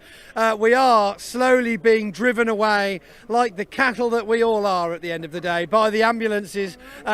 Exactly. Thank you. We got a quick catch one. Case escape. Yeah, so we are obviously getting close. Wave. Yeah, cameras over here, guys. Get in there. Yay.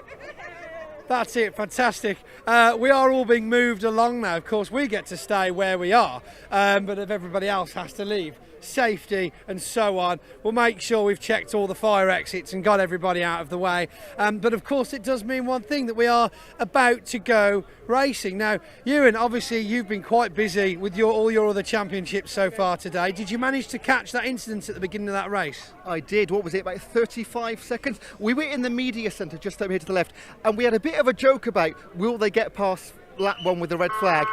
They didn't get halfway around lap 1, but the rest of the race, very clean, very great. Ryan Smith continuing where he left off last year. Of course. What happened to Tom O'Rourke's lap time this morning? Because he was leading for a little while. And you questioned it. What was the story there? I think actually, this is only rumour, so don't quote me, but I heard on the grapevine he was actually topping 115 miles an hour at one point. That's possibly why he managed to do a much quicker lap time. Of course, Ryan Smith, pulling ahead of the pack in the race this morning, managed to pull the fastest, I think it was 58.1. He's qualifying 58.6. So the fact that the reigning champion was capable of doing just that, to be saying that Tom O'Rourke managed to do 2 seconds faster is astronomical. I mean, it looked like an anomaly, and it was. Right, we are the last people on the grid now. Yeah. Everybody's getting ushered all the way down. I think we might have to say a last few words, because all the drivers are just about getting into their trucks now. Yeah, they do seem to be mounting up. The marshals are doing the rounds, of course, just to get another shot of all the marshals we've got here, doing a fantastic job keeping everybody safe, because that is why they're here, is for safety and to make sure that everything goes and runs as smoothly as possible. And without all of these guys watching what everyone's doing, it wouldn't work out too well at all. I believe then that we are going to probably head away now to some other footage, so I will leave you here. We're going to get into our positions and get ready for the second race of the weekend on this very sunny Saturday in Brands Hatch.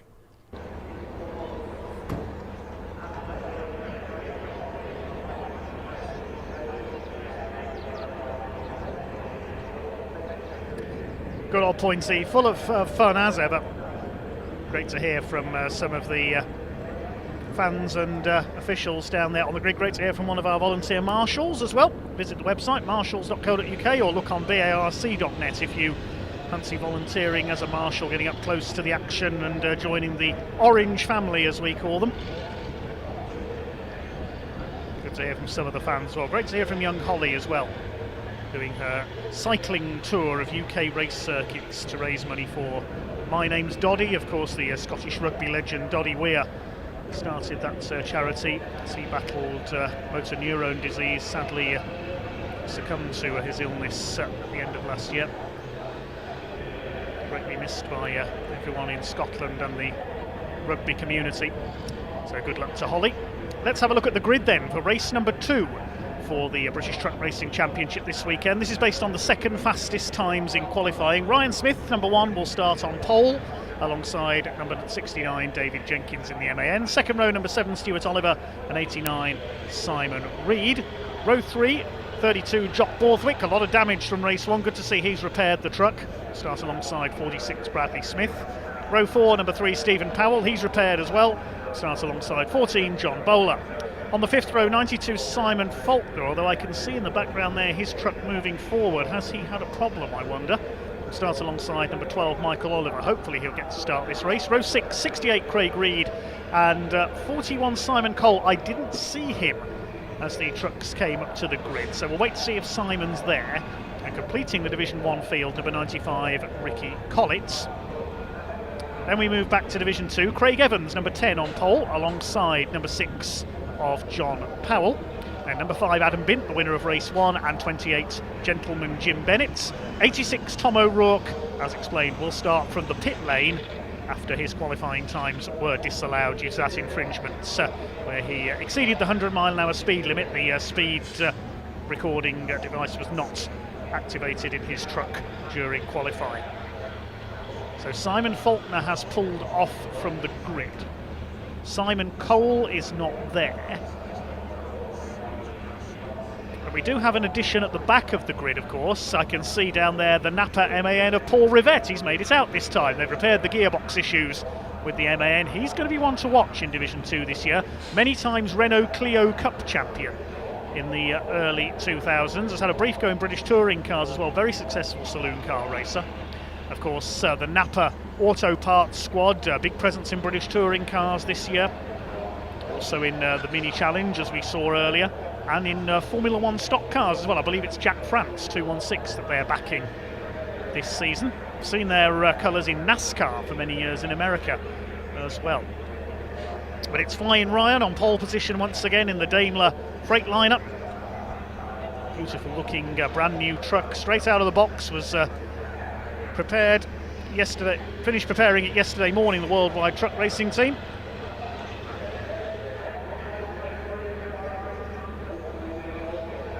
Will be getting underway very shortly. A 15 minutes race for the British Truck Racing Championship coming up in just a few moments' time.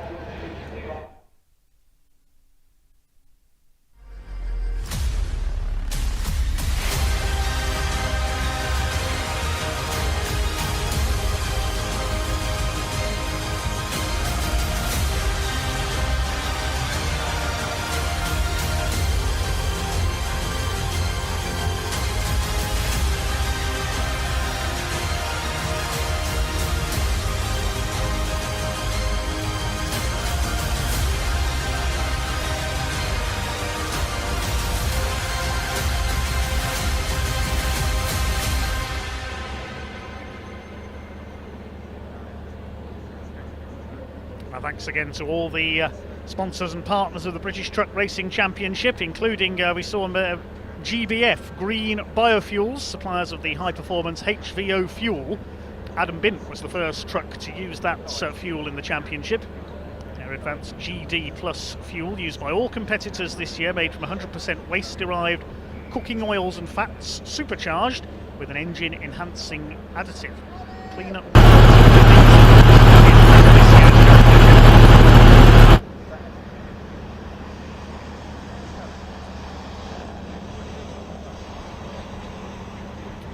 Waiting confirmation on who's going to be carrying our cameras during this race. I believe it's going to be Adam Bint and Simon Reed carrying our cameras for this one. We'll confirm that shortly.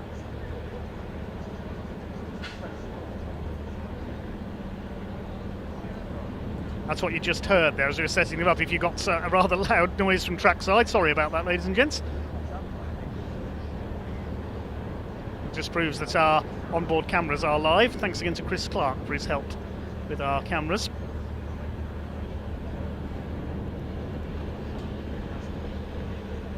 Looking back there from the truck of Simon Reed, it looks like we're on board with Jock Borthwick again as well in this race, hoping to get a bit more footage than we did in race 1 when he got harpooned into Druids for the first time, unfortunately. Watch for Tom O'Rourke coming through from the pit lane as well, trying to catch up with his Division 1 rival. So we're missing a couple of Division 1 trucks by the look of it. Simon Faulkner has pulled off the grid, unfortunately. And no Simon Cole either. We saw him a little slow towards the end of race 1.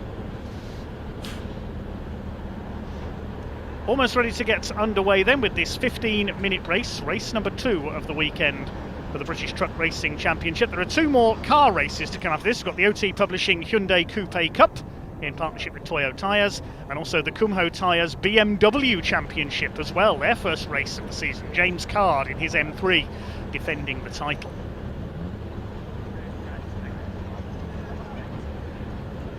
Just awaiting the all clear from the clerk of the course, Steve Burns, to get this race underway.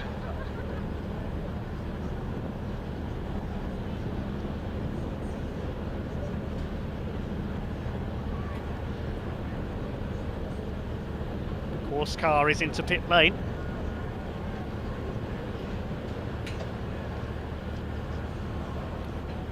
11 Division 1 trucks plus 1 in the pit lane, and a full complement of 5 in Division 2 this time. Watch for Paul Rivette from the very back in the MAN, a very quick driver indeed. Made a one-off appearance in that Napa MAN at Donington last season, in for the full season this year. It's the arch rivals on the front row. Ryan Smith from Nottinghamshire, David Jenkins from Stafford. 8 titles between them. Add in Stuart Oliver, 18 titles between the first 3 on the grid. Here we go. Hopefully Simon Faulkner can join in as well. We saw him pull off the grid at the last minute problem. There's Tom O'Rourke's truck in the pit lane, the MV Commercial MAN. Tom O'Rourke got into truck racing as a sponsor, first and foremost. He brought MV Commercial to Convoy in the Park at Donington for a display. Never been to a truck race meeting in his life, but decided, I'm going to have a go at that. There go Division 2. I can only see 4 Division 2s. Has Paul Rivette not got going? Oh no, there he is. I thought for a second we'd lost the MAN again. What a magnificent sight they make. As they head round, Druids, pace truck leading round the DAF. I am really looking forward to this race. There's Paul Rivette. Napa Autoparts.eu, the Napa Racing MAN. Looks beautiful, doesn't it?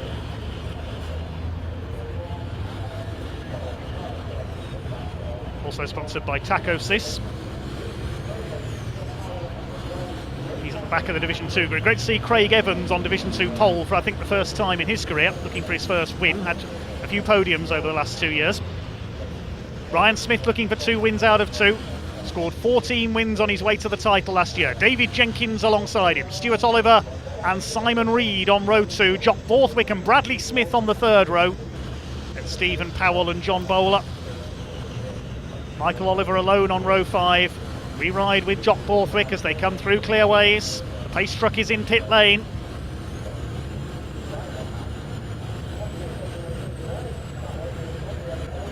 Looking back from Simon Reed's truck as the revs begin to rise. Here we go. Up towards the red lights when they go out.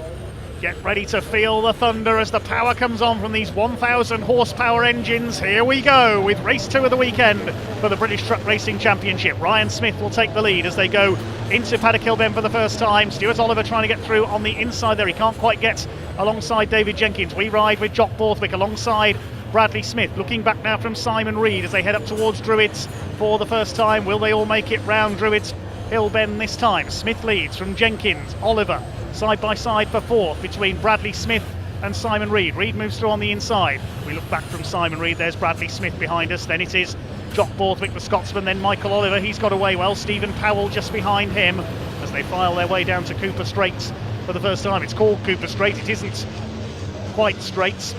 Up towards the left at Surtees, the right at McLaren. Ryan Smith has the early lead from Jenkins, Oliver, Reed, Smith, Borthwick. Oliver Jr. is next in the order.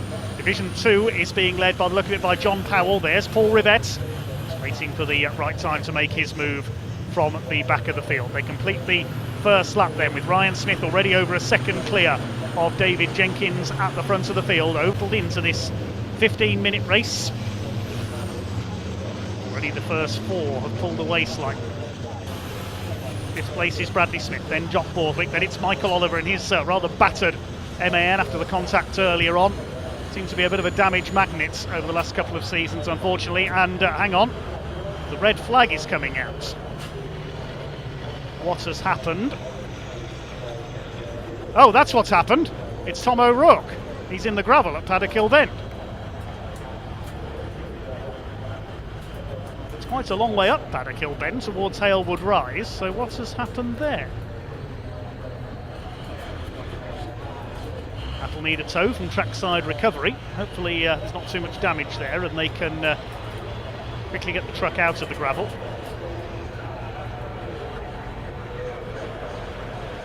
Try and see what's happened there in a moment, I think. But the race is stopped again. Another truck in the gravel at Paddock Hill Bend. It's the unfortunate Tom O'Rourke. He's not having a happy weekend so far, sadly. See if we can see what's happened. Back of the field, coming down Paddock Hill Bend, he runs wide. Yeah, the truck just straightened up in the middle of the bend. I don't know whether something broke in the steering perhaps there. And into the gravel he goes. Great shame for the Scotsman. In the MV Commercials MAN. He's had to start from the pit lane twice after he lost his practice times, and now could be out of this race.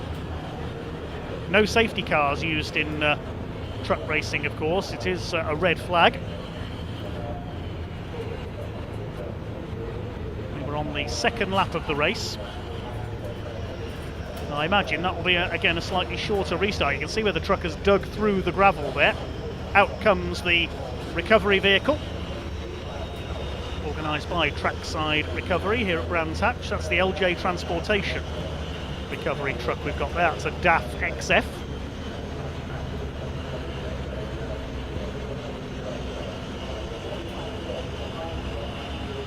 Jason Farnell driving the recovery truck, so thanks to him for his services.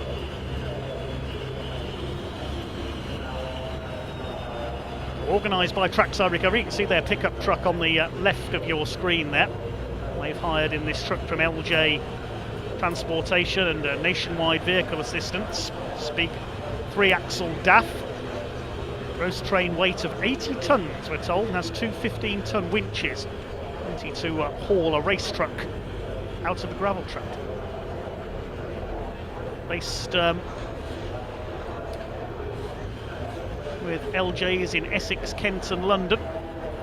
So if ever you're on the M25 and there's a closure up ahead of you because of, say, a broken down or a crashed lorry, you never know. It might be that big 3-axle recovery vehicle that's recovering it.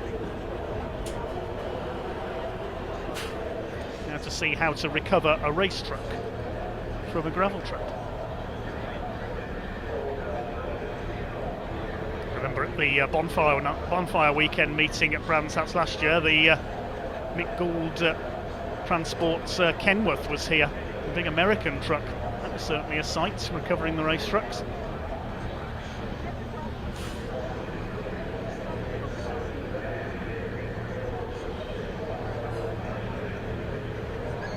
Other partners of the championship this year include TRP Parts, largest range of parts for all makes of truck and trailer. Over 130 locations across the UK. They've supplied the pace truck we saw in this race as well. Also Road Transport Media. That ensures media coverage across titles such as Commercial Motor, Truck and Driver magazine, Transport News, all covering the British Truck Racing Championship this year. MV Commercial are also partners of the British Truck Racing Championship, headed by Tom O'Rourke, who's currently in that gravel trap. Also Vision Track telematics specialists, so providing our race trucks with onboard cameras this year for use by the championship. Freyhav Trailers, Total Care Vehicle Lifts and Testing Equipment, GT Tyres, MAN Truck and Bus as well, because the majority of the trucks here this weekend are MANs.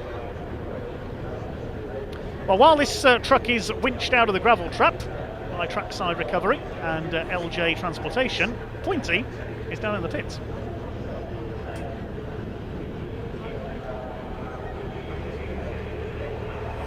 So, I'm not quite sure. I don't think he's quite sure. I don't think anybody's 100% sure on what on earth just happened there with Tom O'Rourke, but I'm sure we'll get to find out when we speak to him later on down in Parc Fermé. All we do know is that we've got our second red flag here at the weekend with our second race here at the weekend at Brands Hatch. So not a great start again. However, a reshuffle and a regrid, as you can see behind me. So for those of you that are new to British truck racing, this is what happens if there's a red flag. They will get relined up if it's within the first lap of the race.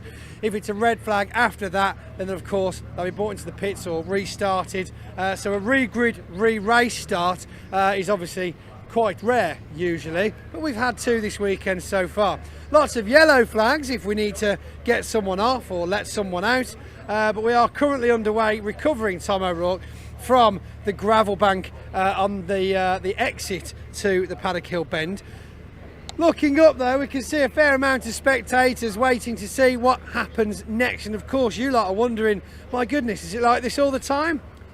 Yes it is, basically, to be honest with you. It does happen quite a bit, and we're not sure why these things happen, but of course what you have to understand is that in British truck racing, the amount of weight and the amount of power that are going through these trucks, things just break. We don't have to go over speed bumps for things to fall off. They just break and fall off on their own sometimes. We're under huge amounts of pressure to operate these things at such high speeds.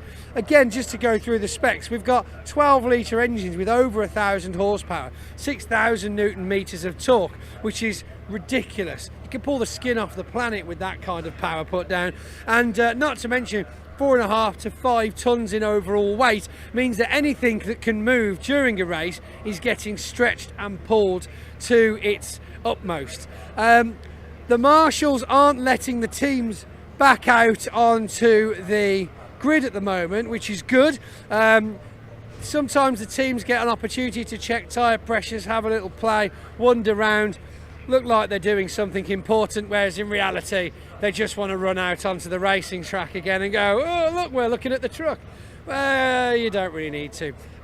Hilariously though, if we look around just quickly, there are people literally watching me, watching you, watching them on the phones. This is how important the live stream is at the truck racing, because of course when you're down here as a team member in the pit lane, you can't see most of the track.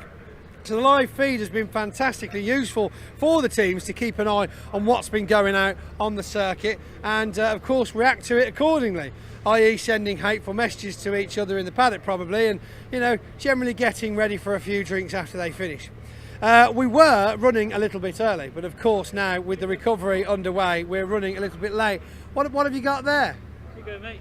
Oh, thank you so much. It's not autographed. I don't want it if it's not. We got more? Oh look, this is the one I really wanted, the Craig Evans postcard. Like Pokemon cards, so I've got to catch them all, haven't I? I've got to catch them all. Have we been sent away? Are they getting ready to send them back out? Pointy, you're in charge. No, I'm not in charge. I might be in charge of that, but I'm not in charge of that. I haven't got a clue what goes. You call the shots. I call the shots. Okay, right, can we get them back out now then, please? Somebody blow a whistle or something. Michael didn't call. No, Michael's nowhere near that. Are we going back out now? We are now, we're moving now. We're moving now. 30 seconds, you see? I demand. She was right, I am in charge around here. That's incredible. Right, 30 seconds just in time for a last recap of what just happened and probably another look-see how the recovery's going on. I'll leave you here down in the pit lane. Hopefully, we'll get some racing out on track. So back to Dave in the studio.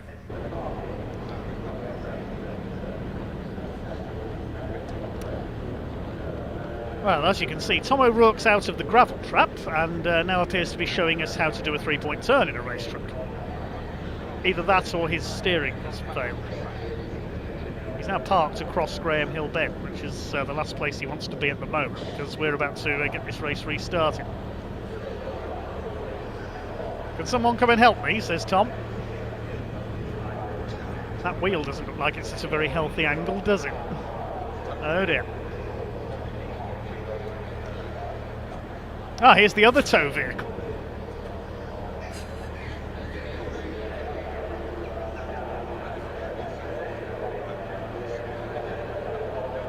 Just wants to get more exposure for trackside recovery. Oh, we saw him heading down towards Graham Hill Bend, and then I think he was heading up to the back entrance of the paddock to restart from the pit lane. But he didn't get there. I'm not quite sure what's happening here with Tom O'Rourke at the moment. Where's he going to go now?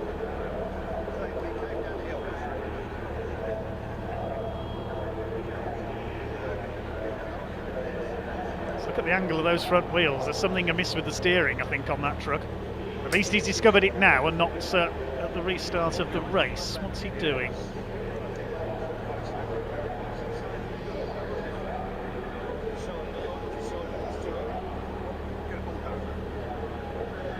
Course car watching on. We will get this race back underway fairly shortly. Just looking at the timing screen, it will be another 12-minute restart. Yeah, here comes the other tow vehicle back again.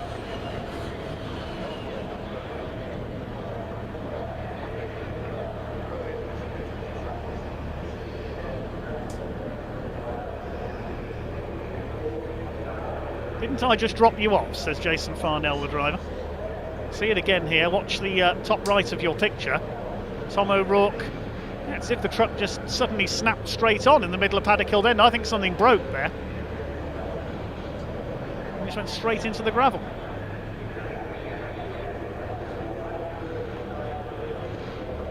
H&A truck assistants out there with their Land Rover as well. It's a multi-company operation here, all orchestrated by Trackside Recovery. Our thanks to Steve Bewers for providing a bit of background info on the recovery vehicles this weekend.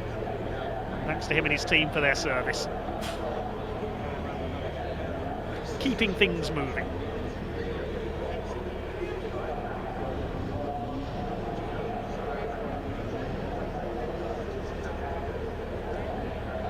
There's certainly something awry in the steering here, which is why you normally see a race truck towed from the back. The rear end lifted up by the tow vehicle. It's easier and quicker to lift from there, and also the handbrake is on the back wheels of a truck, so there's no need to fill with air to release the brakes. But if your steering's broken, it has to be towed from the front, so it might take a little longer.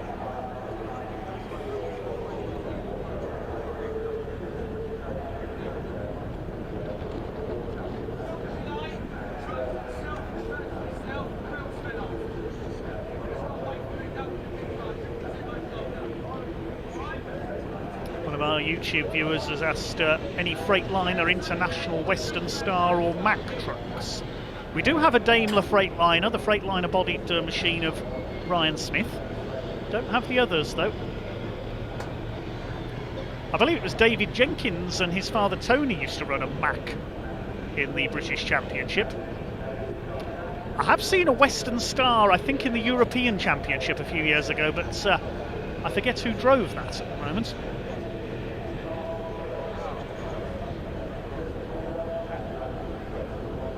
There have been a couple of American trucks that raced in the UK. I remember back in the late 80s, Richard Walker had his famous Century Oils Kenworth, which got destroyed in that horrific start line crash at Zolder in Belgium.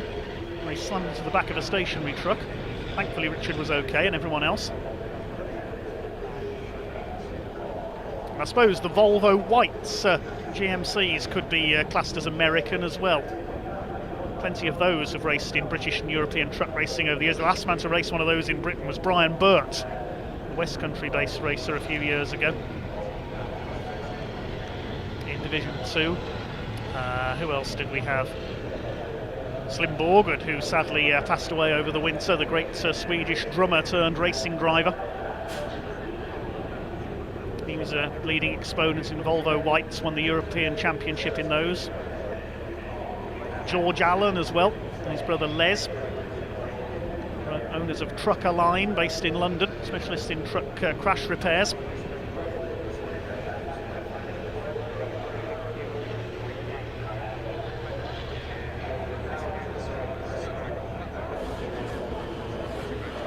Thanks to Andrew Spate, one of our viewers, who just reminded me Dick Pountin had the white road boss as well. Yes, the man behind Pountin's trailer rental.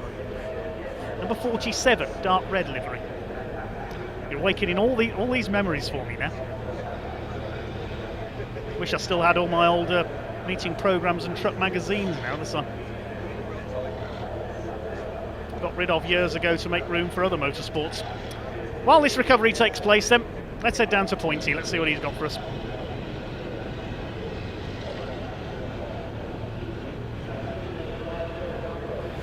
Well, you joined me back down on the pit lane, a lot longer than 30 seconds that we were promised by Paul Garrett then live on air. We'll be having words later on. And the teams are still eagerly waiting the start or the restart of the second race.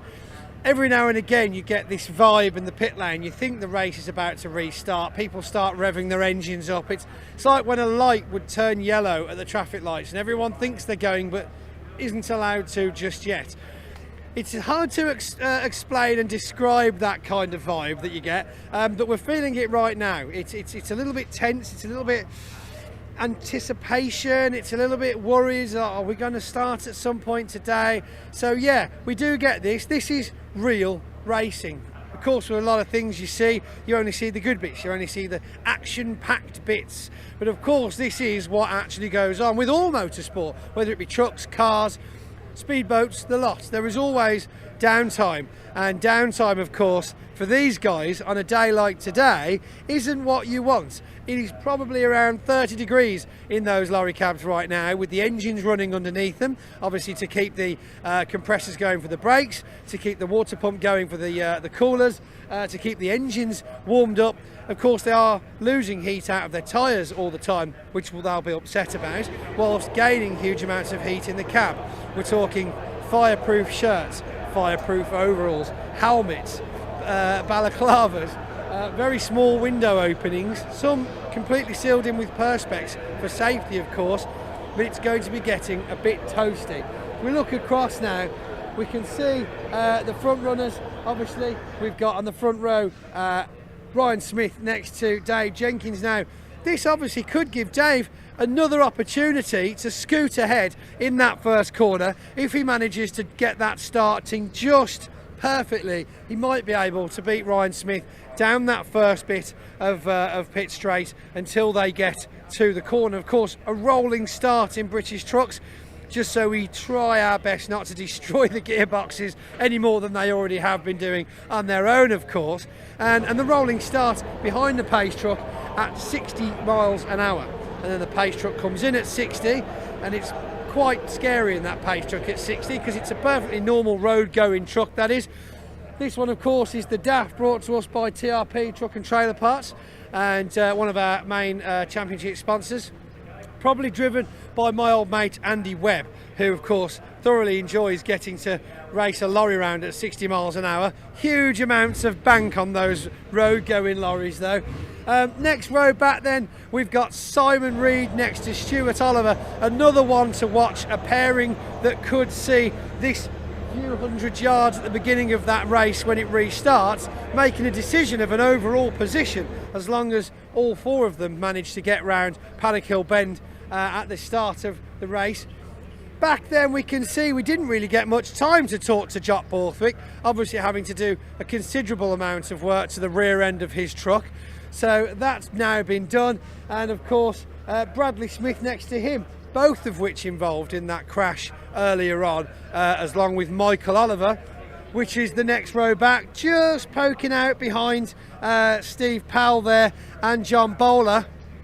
But if we look up to the top now of the pit lane, we can see the safety car has come in, along with the trackside recovery truck towing Tom O'Rourke back from the gravel pit at the bottom of Paddock Hill Bend. And we can of course hear sirens going, which hopefully means to clear the decks as we're out for the outlap now, getting ready for the rolling start. Good afternoon, how are we? How far now is that truck going to come, and did he come under any damage? I'm not 100% sure on the regulations, but is it that he causing the red flag in that first lap and having to be recovered means that he couldn't get back into the restart? Over now though to Dave in the studio, as it sounds like yet again we're hopefully going to go racing here at Brands Hatch.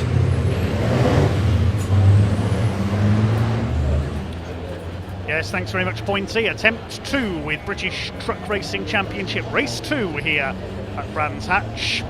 Let's try again then. Ryan Smith on pole, looking to make it 2 wins out of 2. This will be a 12-minute race now. This has happened in race 1. David Jenkins, number 69, alongside him. The TRP pace truck leading them round.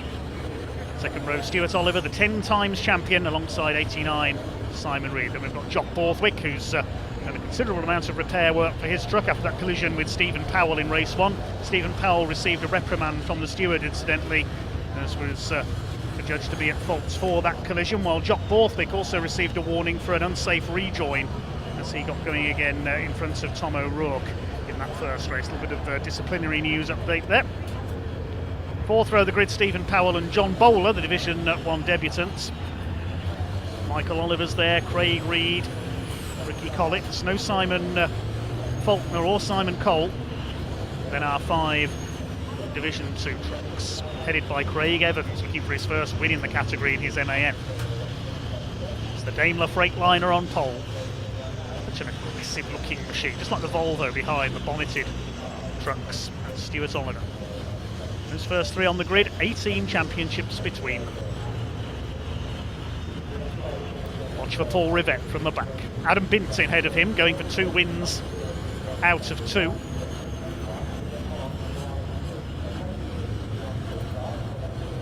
Here we go, ready for 12 minutes of truck racing. Well done to the recovery teams there. Heading Tom O'Rourke back to the paddock. Hopefully we'll see him back out tomorrow. Smith and Jenkins lead them up towards the red lights. The power comes on and away they go. Quick start by Stuart Oliver. Watch the number 7. He could get past David Jenkins here in the second place. He won't get ahead of Ryan Smith. But I think Oliver's got the inside line. Yes, he's up into second place as they head down Paddock Hill Bend for the first time. 1 or 2 trucks running wide. We've got 1 into the gravel. That's Michael Oliver. John Bowler's run wide as well. Oliver keeps his foot in. He keeps it going at the back of the Division 1 group. Will they all get round Druids? Okay, Bradley Smith running wide in the 46 truck. It's Smith who leads from Oliver. Jenkins. Jock Borthwick is in 4th place. Then it's Simon Reed, Stephen Powell, Bradley Smith. Next through is Craig Reed, then Bowler, Collett. Michael Oliver recovering from that off, missing the side panel you can see on the number 12 truck. As they start to sort themselves out around this Brands Hatch Indy circuit. We'll look back quickly to see who's leading Division 2. It's John Powell who's got away best in the DAF, number 6, ahead of Craig Evans and Adam Bint. Michael Oliver's incident pack weekend continuing. I had a bad feeling he was going to get bogged down in the gravel there, but he kept it going. Ryan Smith will lead as they complete the first lap. Then he's already over a second clear of Stuart Oliver in second place. Now into Paddock Hill Bend we ride with Jock Borthwick chasing now David Jenkins. Good start from Borthwick up into 4th place ahead of Simon Reed.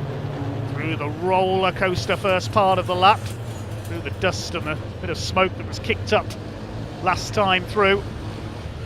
Round Druids and then drop down again into the left-hander at Graham Hill Bend. Simon Reed putting Jock Borthwick under a little bit of pressure. Then it's Stephen Powell in the number 3 in 6th position, the local man. Bradley Smith has dropped back to 7th. But Ryan Smith already starting to put clear air between himself and Stuart Oliver in the GT Tyres Volvo in second place.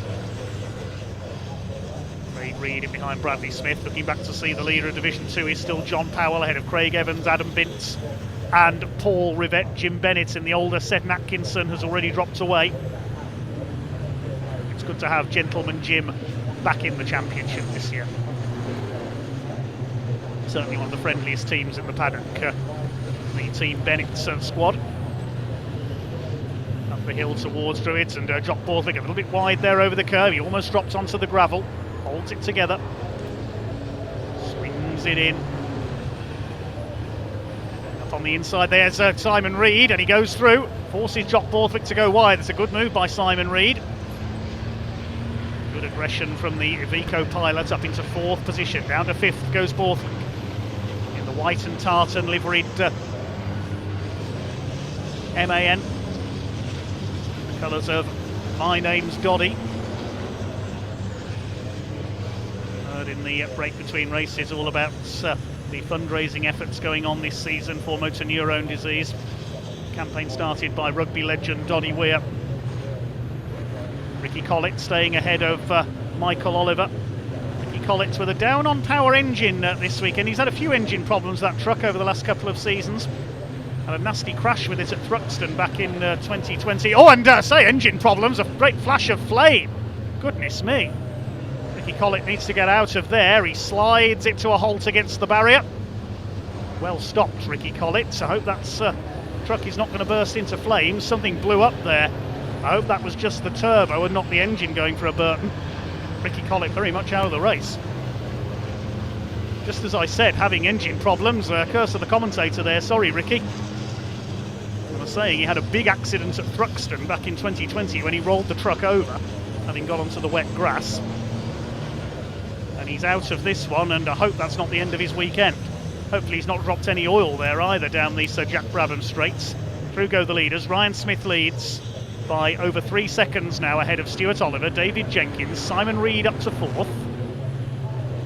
Let's have a look again there as they came down the straight. Watch the back of Ricky Collins' truck here. Bang! Something went up in a big way there. Hopefully that's not the engine detonating, hoping it's just the turbo. Slid it onto the grass into retirement. Stuart Oliver staying ahead of David Jenkins. It's still John Powell leading Division 2. Adam Bint in third place behind Craig Evans, looking for his double. Down the Cooper Straights, left of Surtees, right of McLaren. Many of the corners here at Brands Hatch named after great names from the world of motorsport in Britain and beyond. David Jenkins trying to chase down Stuart Oliver for second place. The midfield quite spaced out now. Bradley Smith running wide. In fact, I think the red flag is out again. Yes, the red flag has come out, presumably to deal with Ricky Collins' truck.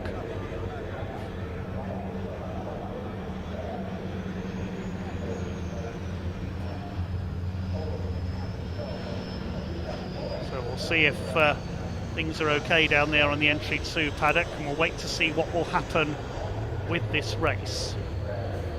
We were not yet at half distance. There were around just over 7 minutes left on the clock, so whether there will be a restart or not, we'll have to wait and see. Race leader Ryan Smith had completed 4 laps. We'll have to await official news on what's going to happen here.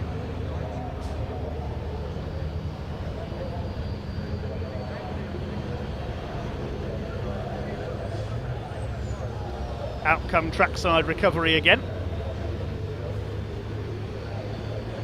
Yes, because Ricky Collett, where that truck has stopped, would be in the firing line if anybody was to slide off to the inside of paddock.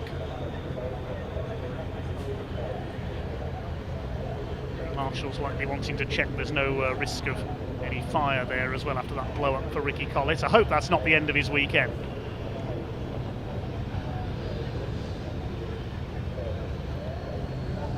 You can see where he stopped there, just on the entry to paddock on the inside against the barrier. See it again here. Watch the back of the yellow MAN. Boom. Big explosion. Ricky Collett instantly knew what had happened, and he steered the truck to an almost instant halt there. He's got the brakes locked on, as you can see, and just bumps the barrier as he brings it to a halt. That was good decisive driving there by Ricky Collett as he felt the explosion behind him as the either the turbo or the engine let go. There is the British truck racing veteran.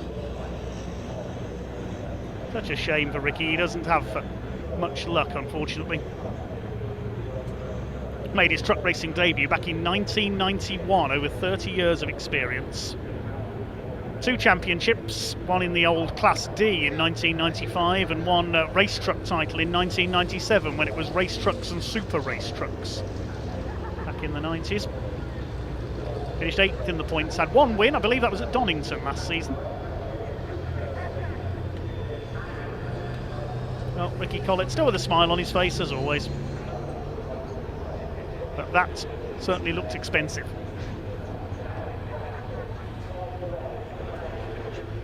Collett's family run their long-established heavy haulage business based up in Yorkshire.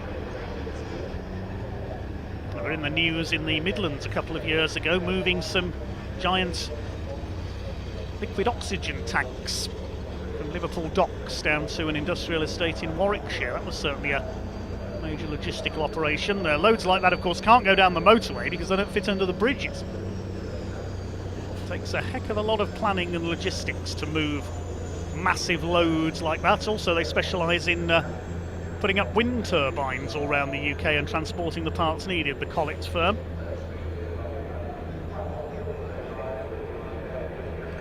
Of course, with wind turbines often being placed in rather remote locations up fairly narrow roads, getting a massive truck up there, or sometimes more than one truck, because sometimes they have pusher trucks as well, one pulling and one pushing to get the load along. Some of the manoeuvres their drivers have to pull off have to be seem to be believed. Then you've got things like trees and telephone wires to consider as well. Collett certainly leading exponents in that field.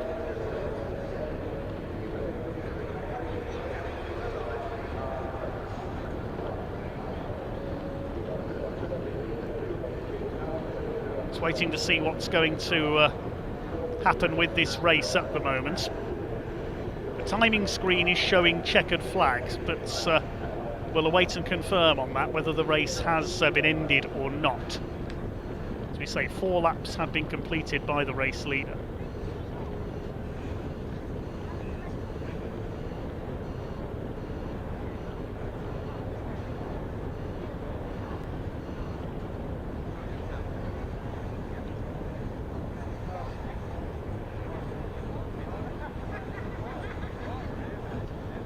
One of our viewers on YouTube says, I'm amazed that Europe has this type of truck racing and America doesn't.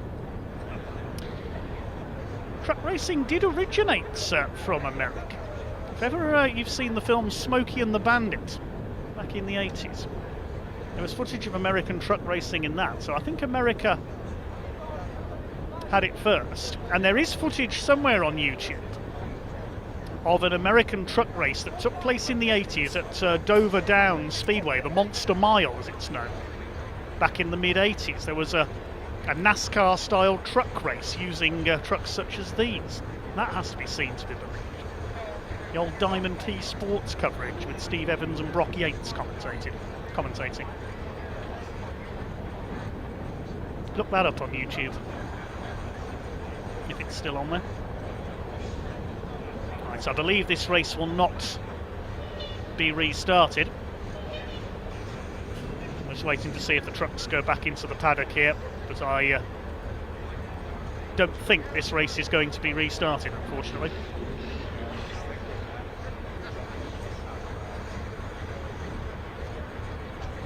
Wait to see whether a result is declared.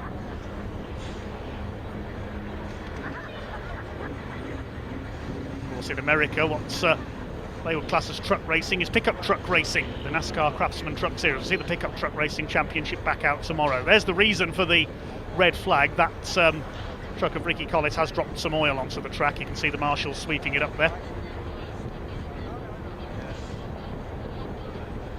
I believe this race will not restart.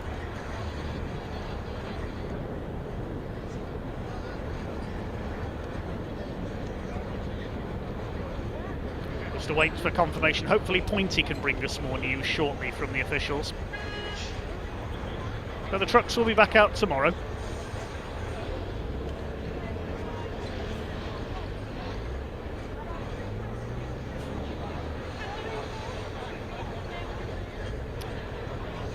Yes, the race at Dover Downs just mentioned, the Big Rig 200, that was what it was called.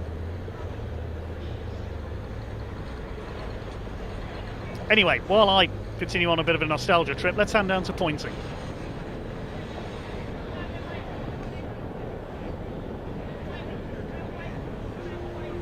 Well, the breeze is starting to pick up, and with another red flag, we're not sure whether we're going to see a restart for this race.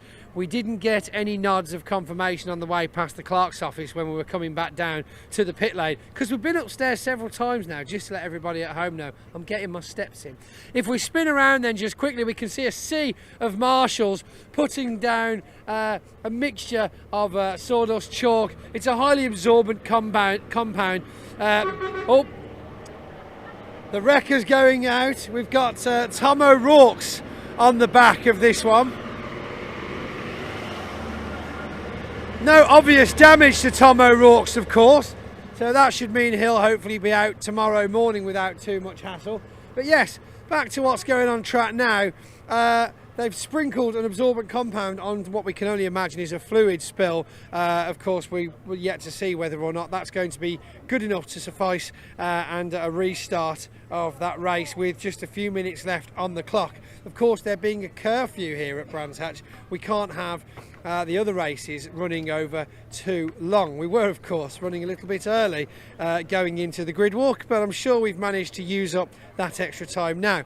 Looking off into the distance, we see a second recovery truck picking up Ricky Collett, who, as you saw, had quite a large explosion on the back of his truck. A lot of people in the pit lane saying turbo, saying oil seals, oil line, fuel line. I'm not sure a fuel line would be to blame with that kind of flame.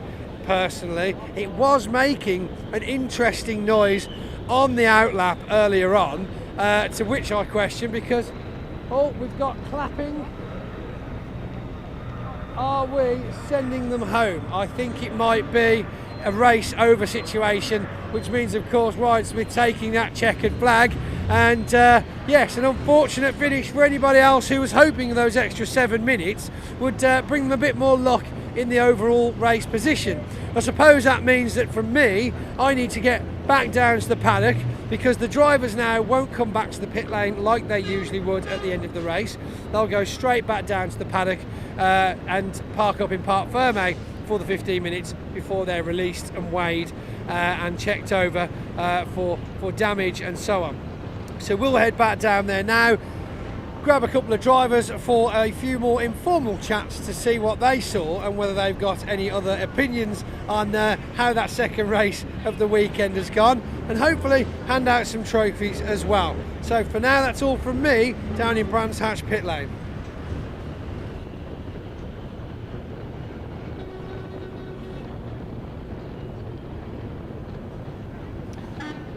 Thank you, Pointy, and yes, we do see the trucks leaving the circuit. Unfortunately, that's the end of their racing for today, sadly. We will see the trucks back out tomorrow. Looking at the schedule for tomorrow, the first race coming up at 10:25 for the Pickup Truck Racing Championship. That's followed by our first truck race of the day. Then we've got the Caterhams back out, the Sigma 135 class for the Morph My Caterham Graduates Racing Club. Then our second race for the Mini Challenge, the Virtue Motors Mini Challenge Trophy class. And also we're joined tomorrow by the Lancaster Insurance MG Owners Club Championship for MGs old and new. The big grid of them here this weekend. ZRs, Bs, MGFs, even a couple of MG midgets. We'll be out tomorrow. Full programme of racing tomorrow. Total of a dozen races coming up to match the 9 we've got today, but as you can see, a lot of oil being cleared up down there from Ricky Collett's engine. You can see here that marshalling is not all about waving flags. If you ever wanted to join the Orange family, just visit marshals.co.uk, the British Motorsport Marshals Club, or visit the BARC website at barc.net. Find out how you can volunteer as a marshal. Certainly gets you close to the action.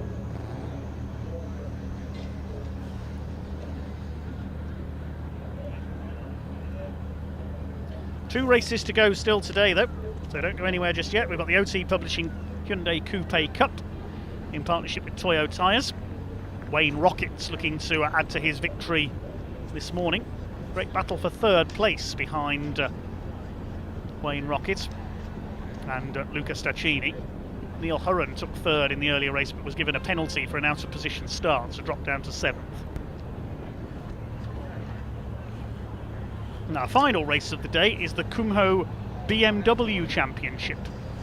Supported by Kumho for over 30 years. We'll see a selection of BMWs out on track. James Card defending the title. He won last year, the Derbyshire driver. We've got some very quick names out in that series as well. Jason West, who we've seen win a couple of races in the Classic Thunder Saloons already this year at Silverstone. Jasvis Sapra and Brian Branson, we saw them in the Brick Car Trophy at Silverstone recently on BARC TV as well. And also Kevin Clark, vastly experienced racer, is here. I think he's in his 1 series this weekend.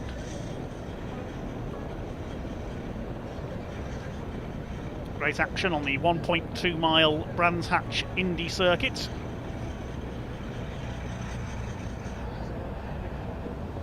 Maybe a little bit dusty for the first few laps of the Coupe Cup race next up, as you can see. But we will be back underway just as soon as we can.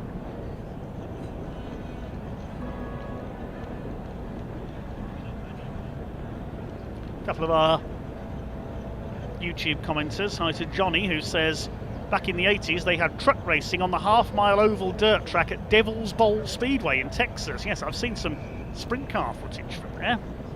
Shauna Robinson raced a pink Mercedes cab over. Yeah, Shauna Robinson was a NASCAR driver for a time. One of the first ladies to race in NASCAR. Yeah, there was a truck big rig race at Atlanta in Smokey and the Bandit 2. Yes, I think that was what inspired truck racing to be started in the UK back at Donington in the 80s. And Alan mentions that there was also truck racing on some of the short ovals in the UK. I officiated at a couple of those up at Hensford and Birmingham. Yeah. The late lamented Birmingham Wheels Raceway, where I started my motorsport career all those years ago.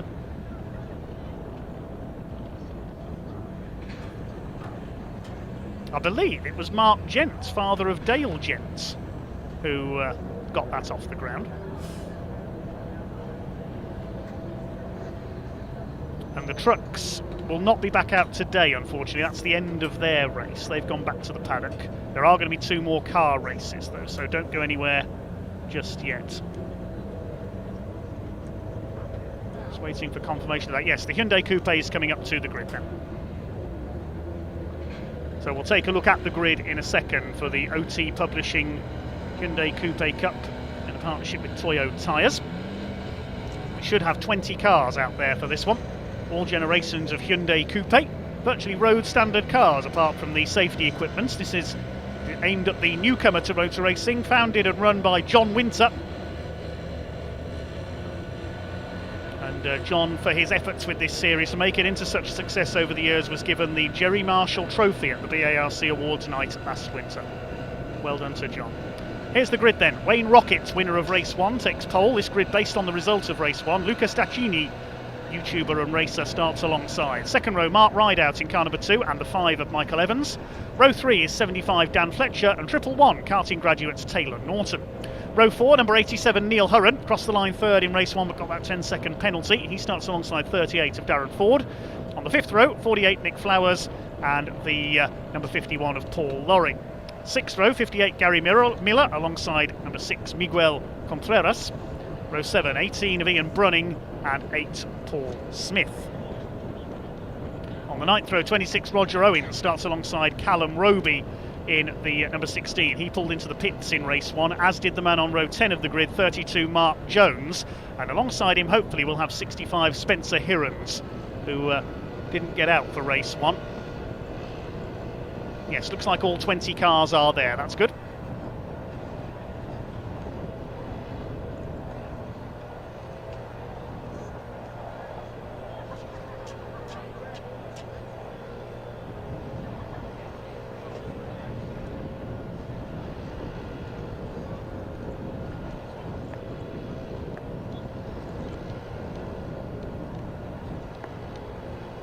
Last year it was Wayne Rocket who, well, he wasn't the champion officially because these cars don't race for points. It is a series, not a championship, but he was the most successful in terms of results, the man from Hampshire, battling with his son Johnny on occasions as well. Johnny more successful on bicycles prior to moving into motor racing. Hopefully we'll see Johnny back out someday, but Wayne Rocket, rumours of his retirement once again proving exaggerated. Just can't keep him away. Other big names we've seen over the years, we mentioned Alex Kersley in the Lancaster Insurance car over the last few years. John Winter himself was a successful racer in the formative years of the Coupe Cup. And several other names. I remember Ian Goodchild from down in Devon had a few wins as a novice, went on to do a bit of GT racing in BMWs.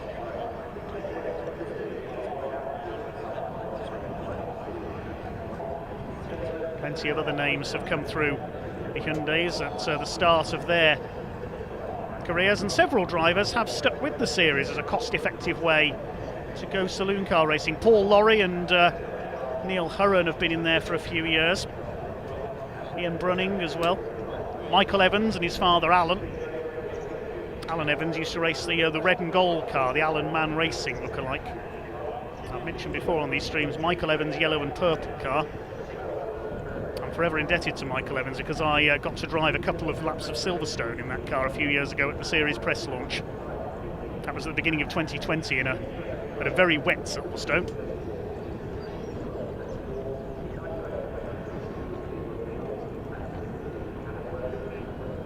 A few newcomers further back on the grid as well. Callum Roby, Matthew Watson, Tim Stevens, Paul Smith, Miguel Contreras, Gary Miller. As the cars move off for their green flag lap. Watch for Mark Jones from the back as well. Problems for his car in race 1. Loving the big NASCAR style numbers on the 58 machine there of Gary Miller. No mistaking his number.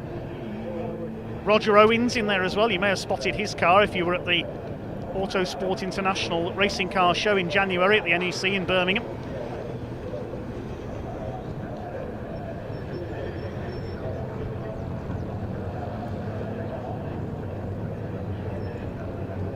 .34 there. That's Tim Stevens in the car formerly raced by Barbara Schilliker.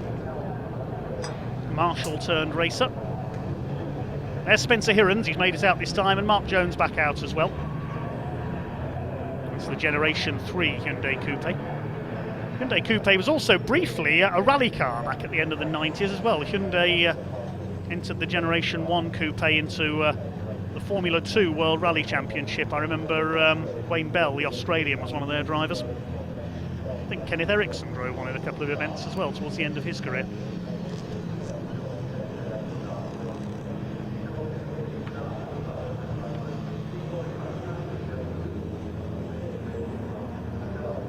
We've said the motto before, motorsport should be fun.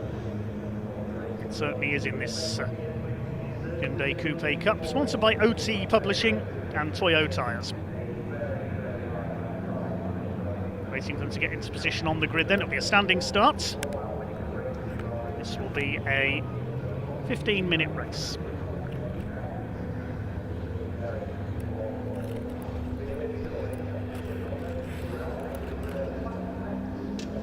Onto the grid then, the blue and white halves, the livery of Wayne Rockets, black and white with the yellow headlights and the signatures for Luca Staccini. The orange car of Mark Rideout on row 2 alongside the yellow and purple of Michael Evans. Dan Fletcher in white on row 3 alongside the black car of Taylor Norton. It's the Kersley Motorsport Run Car. Neil Hurren's slightly battered white car after a bit of contact in race 1 on row 4 alongside the bright yellow of Darren Ford. Nick Flowers and Paul Lorry complete the top 10. Waiting for the red lights, away they go. Not the best of starts by Wayne Rocket. Great start by Michael Evans up the outside from 4th on the grid. Could he take the lead here into paddock? Bit of dust being kicked up as they go over the powder put down on the oil slick. Wayne Rocket has just about held his lead. That's a super start by Michael Evans up into 2nd place. They've all made it round paddock bend okay. And Michael Evans is really in attacking mode here, trying to go for the outside into Druids. Mark Rideout side by side with Luca Staccini. It was as if both the front row men bogged down slightly there off the line. They're all round Druids okay. Staccini down into 4th place. 5th is Dan Fletcher with the red wheels. Neil Hurren going around the outside of Darren Ford. Taylor Norton in there as well. Nick Flowers up onto the back of, I think that's the 6th car, possibly of Miguel Contreras. He's got away well, the man from Madrid. They charge their way along the Cooper Straights. That's Paul Smith, the number 8 car up there. Contreras a little bit further back. Ian Brunning under fire from, I think that's Spencer Hirons coming through from the back of the grid, but as they complete the first lap, it is Wayne Rocket who has the lead. Michael Evans up there in 2nd, looking for what I think would be his first win in the category if he can get through here. Been with the Hyundais for a few years now. First 4 breaking away very slightly. Staccini giving chase to Mark Rideout in that 3rd place in the orange car. Dan Fletcher 5th, Hurren is 6th, he's got ahead of Taylor Norton. And Darren Ford is in 8th position. Down the hill towards Graham Hill Bend. Close bunched up here behind Wayne Rockets. Michael Evans going superb. That was a great start. I really thought he'd have a chance of taking the lead around the outside into Paddock Hill Bend there. Less than a second covered the top 4 at the end of the first lap. It might be even closer this time. Mark Rideout in the KJS Body Shop sponsored car having a go at Michael Evans now for 2nd place. Wayne Rocket's able to pull away a little at the end of the 2nd lap. We'll see what the gap is this time through. He's a couple of Hyundai lengths clear. starting to extend his lead now as they go over the line. Half a second in it at the conclusion of lap 2 for the lead. Still less than a second covers the top 4. Then behind them it is Dan Fletcher, Neil Hurren and Taylor Norton. Miguel Contreras, he's up into the top 10 meanwhile. He's going well as Dan Fletcher has a look on the inside of Luca Staccini. Very close for 4th place there as they go into Druids. The automobile car of Dan Fletcher up alongside the Italian. But Staccini holds him off, just lifting a wheel there as they go into Graham Hill Bend. Typical exuberant Italian driving style from Luca. Great entertainer he is. Great to see him in the Coupe Cup over the last couple of seasons. Wayne Rockett leads the way though. Very much the king of coupes. 87 of Neil Hurren. He's out a little bit of damage on the left front of his car from a bit of contact in race 1. Going through to complete lap number 3. Wayne Rockett with the fastest lap of the race, 59.734.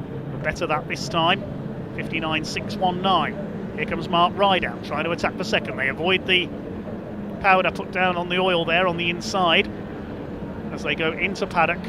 Staccini holding off Fletcher, then it's Hurren. Then Norton, Ford, Contreras and Paul Smith rounding up the top 10 as a dive up the inside from Mark Rideout into Druids. He's going through into second. Michael Evans goes grass tracking on the exit. He'll try and keep the line for Graham Hill Bend, but the number 2 car has got the move done and he's up into P2. Down the Cooper Straights. Michael Evans goes down to 3rd. He'll try and hold off Luca Staccini now, who's moving up to try and attack. That's backed him up into the battle between the 28 and the 75, and here comes Staccini up the inside. Michael Evans tries to turn in. I thought there was going to be contact there. No, you don't, says Michael Evans. Yes, I do, says Luca Staccini. I'm going to get the inside line away up the pit straight. Now, there was contact there. They rubbed door handles.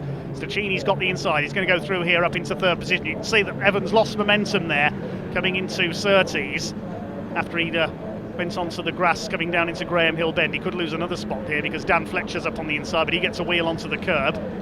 It's Rockett who leads by just under a second now ahead of Mark Rideout. Michael Evans is being shuffled back after that fast start. Neil Hurren's in there as well. Then Taylor Norton on his local circuit this weekend, the young Londoner. Dan Fletcher gets the tighter line as they head along Cooper Straights. Over 10 minutes of this race to go, so we're coming up to 1/3 distance in this second race of the weekend for the OT Publishing Hyundai Coupe Cup in partnership with Toyo tyres. Here come the leaders out of Clark Curve. The gap was 0.9 of a second.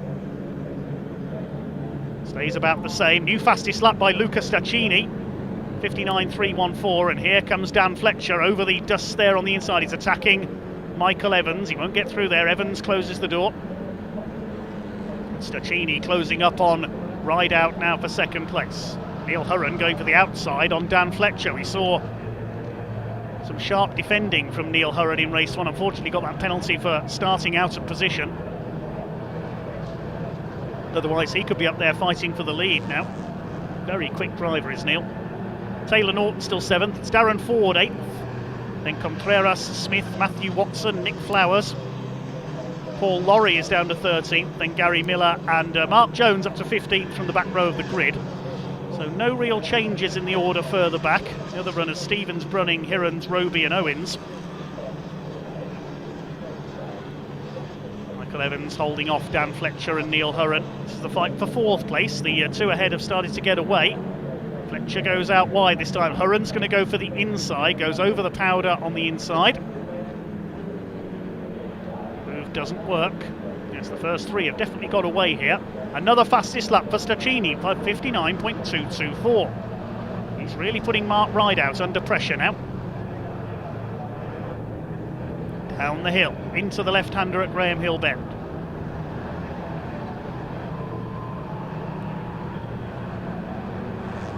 By Dan Fletcher, Michael Evans.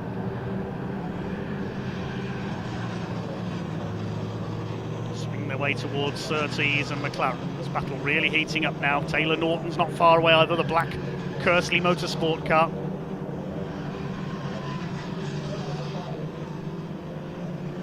Staccini with the fastest lap of the race. Is he going to better that this time through? No, he's not. Only a few hundredths off, though. Personal bests for the first two on that lap, so they're responding to his pressure. Really heating up for fourth place now. They're covered by less than half a second, the fourth, fifth and sixth place cars. And here comes Dan Fletcher. Has he got a run on Michael Evans this time? Into Druids. Evans turns in. There's almost contact between the two, and they were centimetres apart there. And now here comes Hurren. That's let Hurren in for an attack on Dan Fletcher. Fletcher will have to give him room here into Graham Hill Bend. They're side by side. Dan Fletcher gets his foot down and just about out drags him, holds the place. Two groups of three fighting it out at the front of this OT Publishing Coupe Cup with Toyo tyres race. Just past half distance, 7 minutes to go. Through to clearways. Taylor Norton trying to make it four, fighting for fourth place. Three leaders coming up to complete their eighth lap. And again, fastest lap for Stacchini, 59.178. He's getting quicker and quicker. Neil Hurren tries an outside run this time on Dan Fletcher. And I think it's going to work for him. Look at this from Neil Hurren down the outside, coming off Paddock Hill Bend, and he's up into fifth place. Good move, Neil Hurren. Now to go after Michael Evans. What were their lap times like last time through? Roughly the same. Hurren maybe a tenth of a second quicker. Taylor Norton closes up as well. That's the Generation 1 car with the single headlamps. Gen 2 cars have the double round headlights. Of course, the Gen 3 is the bigger coupe. Mark Jones in a Gen 3. Is he still 15th? Yes, he is. Here come your leaders. Three cars line astern. Stacchini really on the attack now. 59.178 is his fastest lap of the race. Remains so this time through, though a little slower that time through. And now here comes Stacchini, locks a wheel there, so does Mark Rideout. Now what Wayne Rocket will want here is for those two to start battling each other, and he can pull away again in the Rockets of Denmead car. To the outside goes the 28 of Stacchini. Is he going to try and get the line for Graham Hill Bend? Well, they both run a bit wide on the exit of Druids. Down the hill, into the left-hander. They're really pushing hard, look at this. Stacchini nearly clipped the back of Rideout there. This is good racing between these two. All about learning their racecraft, and you can see how hard they're battling because Brain Rocket's pulling away. Here comes Stacchini. He's going to make the move into clearways, is he? Rideout understeers a little bit wide. This is Luca Stacchini's opportunity.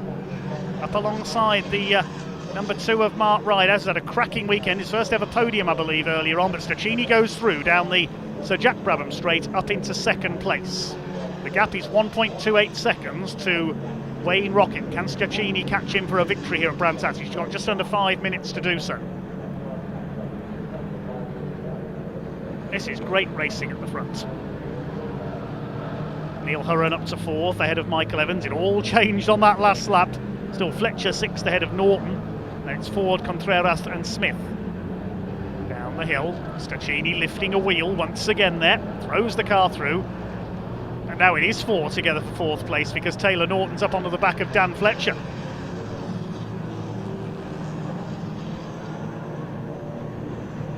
Everyone's still going this time, although the 34 of Stevens lost a few places on that last lap. He's down to 19th. It's the bright yellow car. And Fletcher all over Michael Evans.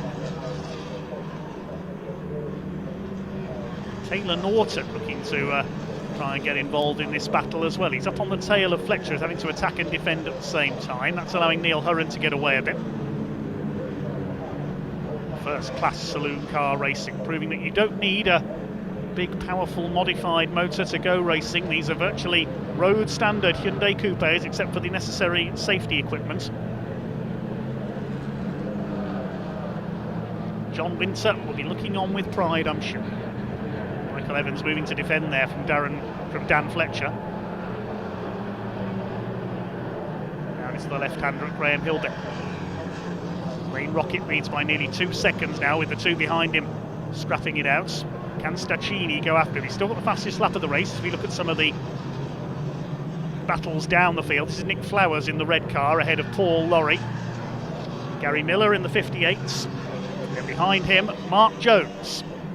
I'm sure he'd be further up the order were it not for having to start at the back after problems in race 1. Just ahead of them is the number 12 car, that's Matthew Watson. Good little scrap here, this is for 12th place, held by Nick Flowers in the number 48 car, the man from Pulborough in Sussex. Laurie, former colleague of John Winter in the days when they raced Toyota MR2s. Further back, Ian Brunning is ahead of Spencer Hirons. That's Roger Owens, I think, in behind them there. Black and white flag, that's the driving standards flag for number 12, Matthew Watson. He's the head of this group. Here's our leader. Yep, he's got away now. Just over 2 minutes left on the clock. So a couple more laps to go, I think, for Wayne Rockets. Now, he tells us he's only doing 2, maybe 3 meetings in the Hyundai Coupe Cup this year. On this evidence, we'll believe that when we see it, because I reckon this is going to inspire him to keep going and do a bit more racing. He just can't keep away, Wayne Rocket. He said he's going to retire about 3 years in a row. Stacchini still second. He's got his hands full at the moment, holding off Mark Rideout.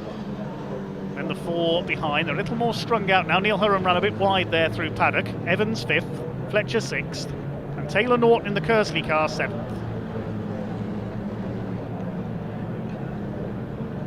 Then a gap of about 5 seconds back to Darren Ford in 8th place, ahead of Contreras and Smith.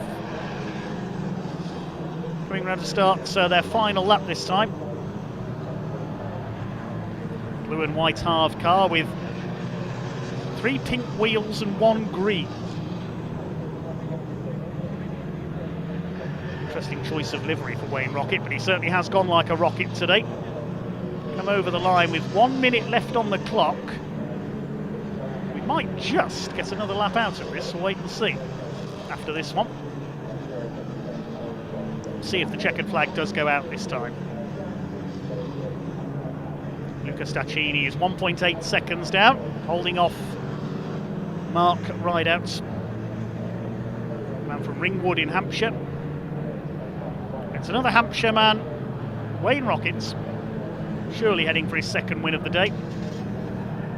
Almost looks relaxed behind the wheel of his Hyundai.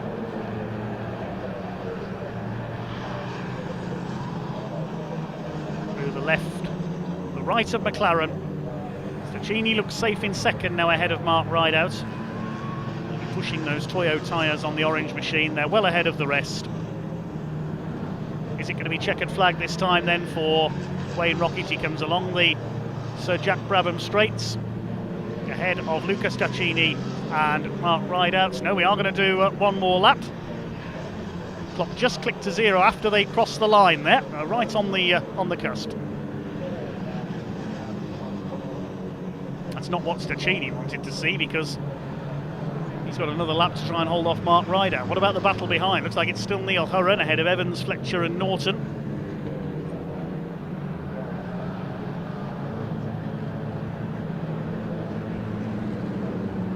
And here he comes, the Rocket himself.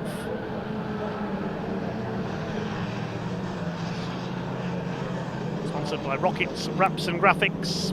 Rockets of Denmead Car Sales flashes the lights. He's almost home for a season opening double. Well, the man who said he was going to retire from racing, there's clearly life in him yet. Here he comes, it's a double for Wayne Rocket. Flashes the lights again as he takes the checkered flag. Stacchini comes over in second, Mark Rideout is third. And what about the battle for 4th place? It's going to be Neil Hurren who comes through for 4th, ahead of Michael Evans, Dan Fletcher 6th, Taylor Norton 7th. 8th place should go to Darren Ford. This is Mark Jones. He's got ahead of Gary Miller. So on the tail of that group is Ian Brunning. So Contreras is 8th, ahead of Ford, in fact. Paul Smith takes 10th. It'll be Matthew Watson in 11th place. Nick Flowers heads the next group home, ahead of Laurie. 13th place for Paul Laurie, then 14th for Jones, 15th for Miller. 16th is Ian Brunning, then it's Callum Roby, Spencer Hirons. 19th place to number 34, Tim Stevens. Roger Owens, the final finisher. Losing a place there on the final lap, that was Darren Ford. Miguel Contreras getting through for 8th place. But no catching the Rockets. It's another double victory for the Rocket Man from Hampshire.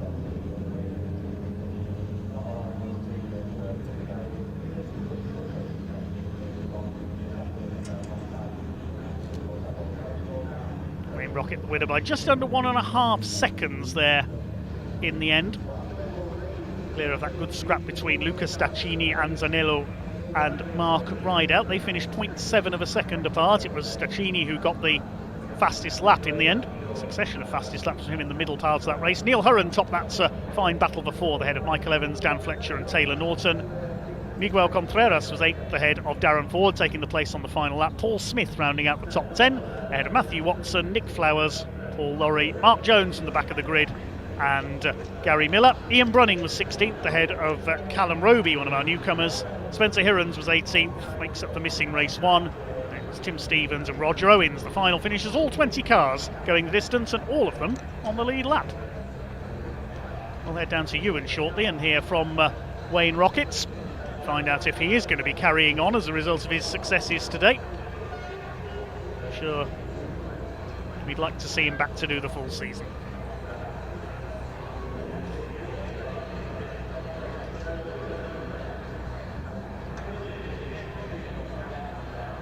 Next up, it's the Kumho BMW Championship. For now, down to Ewan in Parc Ferme.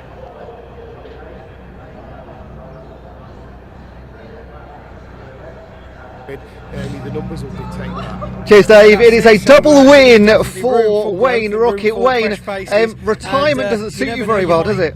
No, no, not really. I'm not doing the next round. No, definitely not. No. I mean, what went so well today? I think in the first race today, you kind of like teased them and let them come in within a bit of a distance. But Luca was always within about 50 metres of you, or Neil, of Mark, of course. Yeah, I think, like we discussed earlier with the tyres, I think we pushed them beyond now, and I was really struggling. Had to switch up my line into Druids because it was pushing on too much. And then when I did that, I got another bit of a gap on them both. So we've had our money's worth out of them tyres, and we've had a good day, so it's all good. But 2 wins is incredibly impressive. That must, because at the last round last year, Brands Hatch, you were very successful, won the championship. Yeah. What do you love about this place? I don't know. It's just, for our little cars, they're not very big power, but you get the corners right, and it's just so rewarding. You know, paddock hill on our cars is brilliant when you get it right. So, yeah, just like it here. Mate, good Johnny Ham, congratulations. Thank you very much. Cheers, buddy. I want to speak to Luca over here. Luca. Come on, let's do this properly on the board over here, okay? Get the sponsors in and things. Great day. Yes, it was. Could have been a tad better. Oh, come on. Yeah, but it was awesome. I had a blast. It was one of the most enjoyable races I had in this circuit in specific, so I'm in love with it. It was an awesome weekend. You had a great challenge with Mr. Rideout over there. I wasn't expecting to be in such a hard fight. I was expecting to have more of a better start than race 1, and then try to stick with Wayne up until the end of the race, but what a pace. I thought I would have had a chance to overtake him after a couple of laps once I got past Mike. But Mark got some good pace, and I'm happy to have competitive drivers racing with me. Gotta say, both of your starts today haven't been fantastic, but you fought back well. What was going on at the start of both races? Race 1, as I mentioned, my throttle pedal fell off when the 5-second board came out. So I was still trying to figure out what happened. And by the time I saw the lights coming off, I was well behind everybody and I had to struggle. This time round, given my excursion at paddock hill in qualifying, I decided to take it a bit easy with all the oil on the truck, and it backfired. But today the car did what it had to. I want to thank Caterham Motorsport and the Coupe Cup for having me. And yeah, I was pretty happy. Now, Wayne's not on at the next round. It gives you a chance to get some wins, because wins are so important in this championship. They are. This is the only way you can actually make points. So to win the season, is the driver that gets the more wins. But I like competition. It's better to have a second place like this than a first place just going around alone. So I wish Wade is not, as it says on his spoiler, all retired, just semi-retired. And I'm happy to see new faces like Mark that are challenging us this season. So I'm really excited. I'm really, really excited. Luca, congrats, well done. Thank you so much, guys. I hope you had a good day and hope we gave you a nice show, guys. Will do. Thank you. Thank you so much. Have a good day. Right, our last race of the day is coming up. It's the Kumho BMWs. That is the final race coming up shortly. The BMWs are on their way round to the grid then. It's a case of quality over quantity there today for the opening rounds of the Kumho BMW Championship, supported by Kumho tyres for over 30 years. Here is the grid. It's the more powerful Class A cars that have set the pace in qualifying. Number 76, Jason West on pole alongside reigning champion 32, James Card. Second row, 26, Brian Bransom and Jasvir Sapra in number 40. They're all in E46 M3s. Row 3, number 140, Kevin Clark. I believe he's in his 1 Series. Very experienced racer indeed, alongside 85, the former champion Paul Wood. He's in the invitation class with his M3. Row 4, number 7, which is Kevin Denwood. He's listed as being in an E46 compact alongside the lone Class B car, number 74, Chris Walton, with his M3. And on the 5th row, it's father and son, Trevor and James Ford. Trevor, the chairman of the BMW Racing Drivers Club. Trevor's in Class C, James in Class D. They're both in E36 BMWs. As Kevin Clark is in that 1 Series, vastly experienced on a short oval man. We've seen him in his BMW Z4 for the Intersport Racing team in the British Endurance Championship as well. But on pole position it is Jason West with his Class A M3. Saw him take a few wins last year.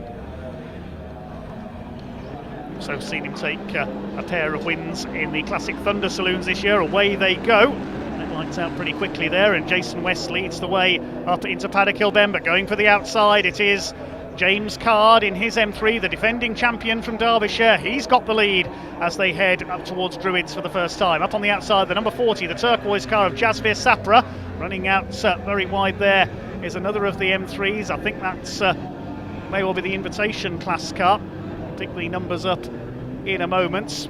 Jasvir Sapra's in the number 40. Sapra's usual car is that grey one in 5th position. Now I think that might be being driven by Brian Branson today, the number 26. Have they swapped cars to confuse me? No. Establish this in a moment. Well, there goes the number 69 of James Ford. It's actually Kevin Clark in Jasvir Sapra's grey car. I apologise, he's not in the 1 Series he normally races. So over the line they go. Brian Bransom in the orange car, and Kevin Clark is using Jasvir Sapra's regular car. So they've swapped cars a bit just to confuse me there. Sorry about that. Up the hill towards Druids for the second time. Card ahead of West. Going for the outside is Brian Bransom in the orange M3. He always does there. Now we saw Brian Bransom sharing the grey car that's in 5th place with Jasvir Sapra in the opening rounds of the Brick Car Trophy at Silverstone. It didn't go very well for them though, because they missed the pit window in race 1 and got a penalty. And then in the second race they won on the road and then unfortunately failed scrutineering. James Card, a devotee of this championship for many years, leads the way. His late father Roger raced his E30 M3 in this championship for many years before him as well. Jason West in second. Classic Thunder Saloon regular as well. He's got the fastest lap of the race, 51.326. Third place it is Jasvir Sapra in the E36 M3, the turquoise car, similar to the livery used by the Leighton House March Formula 1 team back in the 80s. Lovely colour, that one. The orange M3 of Brian Bransom in 4th place, Jasvir Sapra's running mate. And Kevin Clark in 5th in Jasvir Sapra's regular car, the grey E46 M3, not the 1 Series he usually drives. The 1 Series, the compact, is being driven by number 7, Kevin Denwood. That's where the confusion arose for me there. That's the number 85 of Paul Wood, running in the invitation class in the Deutsche Tech BMW M3. He's in 6th position. Over the line they go. First 4 running together. They're the 4 Class A cars. Kevin Clark a bit further back in the grey car. Jasvir Sapra has a look up the inside on Jason West at Druids for 2nd place. Side by side on the run out of the hairpin. They're still side by side. West will have the inside line for Graham Hill Bend and he keeps that 2nd place. That's allowed Brian Branson to close right up as well in the number 26 BMW. Headlights ablaze for Jason West. It's all about battling for 2nd at the moment. He's not catching James Card. This is a 20-minute race. 16.5 minutes of it to go. The less powerful cars running in the subclasses further back. Class B is the 74 of Chris Walton, Class C is Trevor Ford, and Class D is James Ford. And Paul Wood in the invitation class car. And they're the only entries in their respective classes, so it's all about the Class A battle at the front for the lead in terms of class battling. Sideways there, Jason West throws the BMW out of Druids. The E36 M3 there of Jazz Sapra, and from Coventry. One of the most famous cars in the Super Touring era, of course, of the British Touring Car Championship and World and Touring Car Championships around the world. 92 and 93 BMWs won titles in the UK. 92 it was Tim Harvey, 93 Joachim Winkelhock. He's under pressure from the later E46 shape M3 of Brian Branson. They were teammates in the Brit Car Trophy category at Silverstone recently, but now they're on-track rivals, and Branson trying to go around the outside of Sapra. Began his racing alongside Lucky Kera in this series. As here we're in Kumho BMW where Lucky started his career. He's now in the British GT Championship, two-time Ferrari Challenge UK champion as well. Brian Branson's just done the fastest lap, 50.835 seconds. The only other car to lap under 50 seconds in this race, Jason West. It's still James Card who holds sway at the front. Branson all over the back of Jasvir Sapra here. Brian Branson, a very aggressive racer. Further back, Kevin Clark is still fifth. New fastest lap by Jason West, 50.493. Are we going to see laps under the 50-second barrier here? Jason West did a 49.968 in qualifying to take pole position.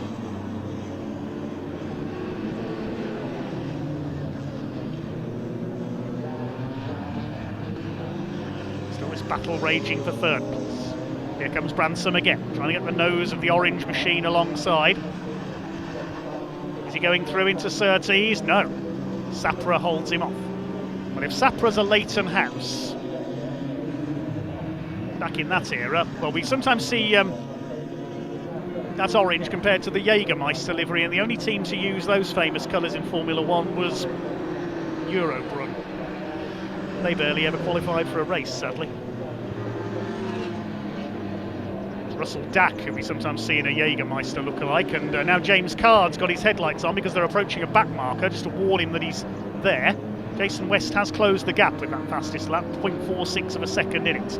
Brian Branson still trying to find a way past, Jasvir Sapra. He's just mown the grass coming down to Graham Hill Bend, and look, he's got a lot of grass collected in his front splitter now. Hopefully that won't make his BMW overheat. The leaders are coming up to lap the 25 car of Trevor Ford. Mr. Chairman gets out of the way, lets them through. And Jason West had a stab at taking the lead there in the underscore car. James Card has held it though. Here they come over the line. Still this battle for third rages on.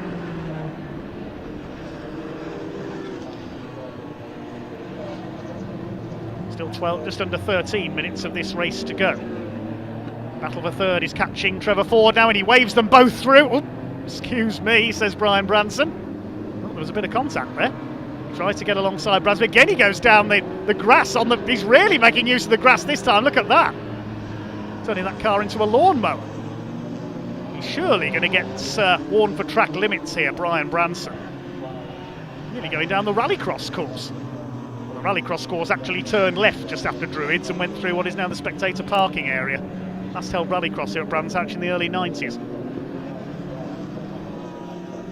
Hopefully that grass isn't going to make Brian Branson's car overheat, being caught up in the front spoiler like the front splitter like that. He has lost a bit of ground to Jasvir Sapra there. Card leads West by 0.4 of a second. Jason West up alongside. There's another couple of cars going a lap down there. That'll be James Ford, son of Trevor, and Chris Walton. Grass all over the road there, thanks to Brian Branson's mowing skills. I think Jason West picked up some of it in his splitter this time. He's getting closer and closer to James Card here for the lead of this race.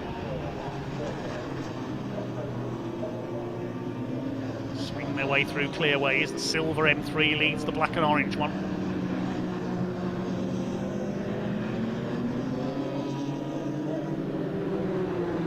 Over the line they go, 0.3 of a second at this time, so West has closed up slightly. Still got the fastest lap of the race, 50.493 seconds, so it's about half a second off his qualifying pace. Tries again, he goes wide into Druids. And this time Brian Branson, what's he going to do this time? He's not going to go down the grass again, I hope.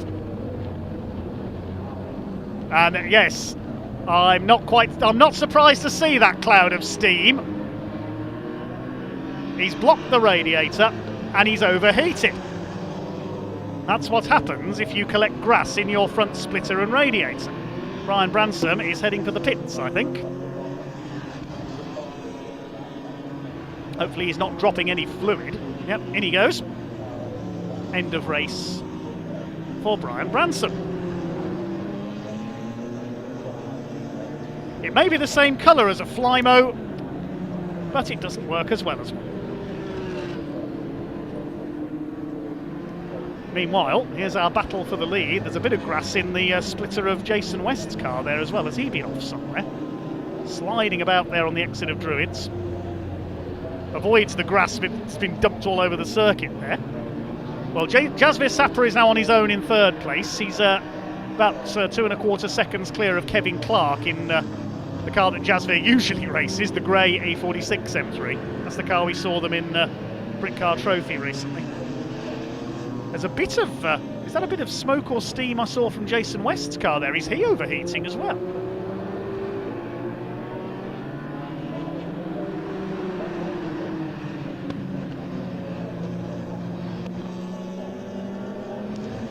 Down Paddock Hill Bend they come, just under 9.5 minutes of this race to go.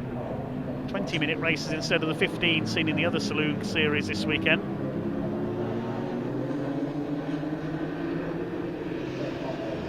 Brian Branson's car is pushed in, the orange car tended to by the Orange family.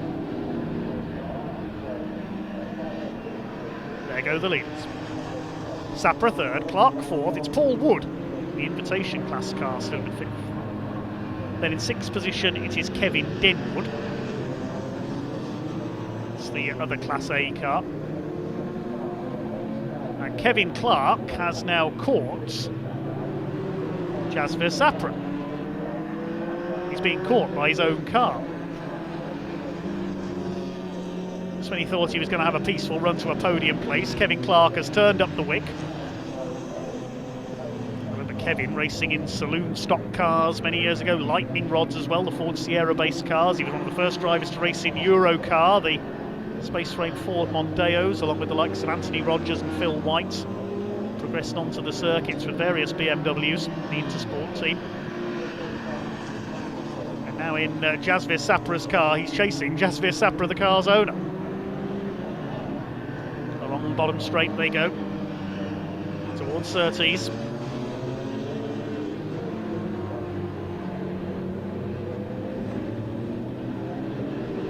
It's the tighter exit there, Kevin Clark, from Clark Curve.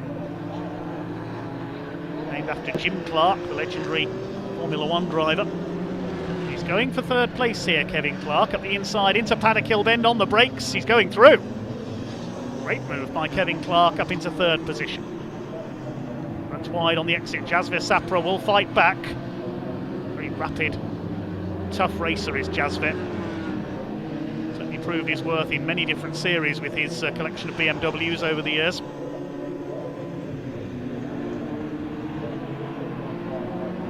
So 9 cars left running then. Kevin Denwood still in 6th place. It's Chris Walton 7th, then Trevor Ford 8th, and his son James in 9th.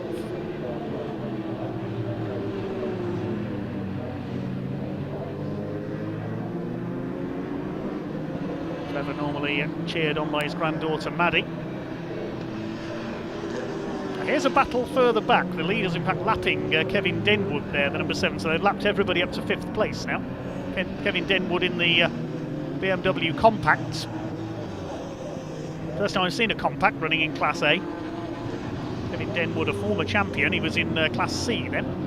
As all the points from the various classes are added together at the end of the season. hopefully we'll see the BMW Mini class make a comeback as well.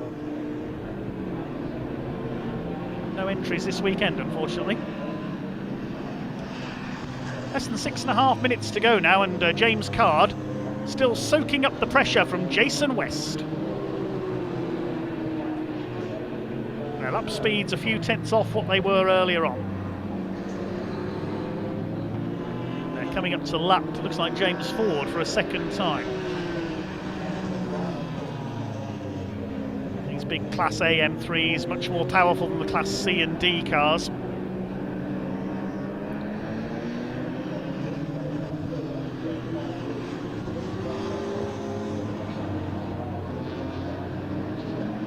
Indicator on from the Ford car there. That's Trevor or James. They look identical from a distance. I'll have to check the number. That's James in car 69. Good courteous driving there. Signalled over to the side and pulled aside to let them through. I won't make any jokes about BMWs and indicators, don't worry.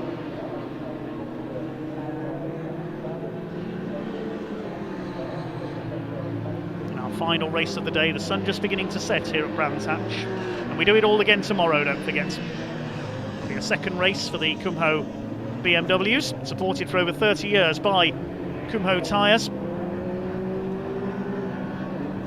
Jason West started from pole. It's been James Card all the way in the silver machine, looking to start the defence of his title with them.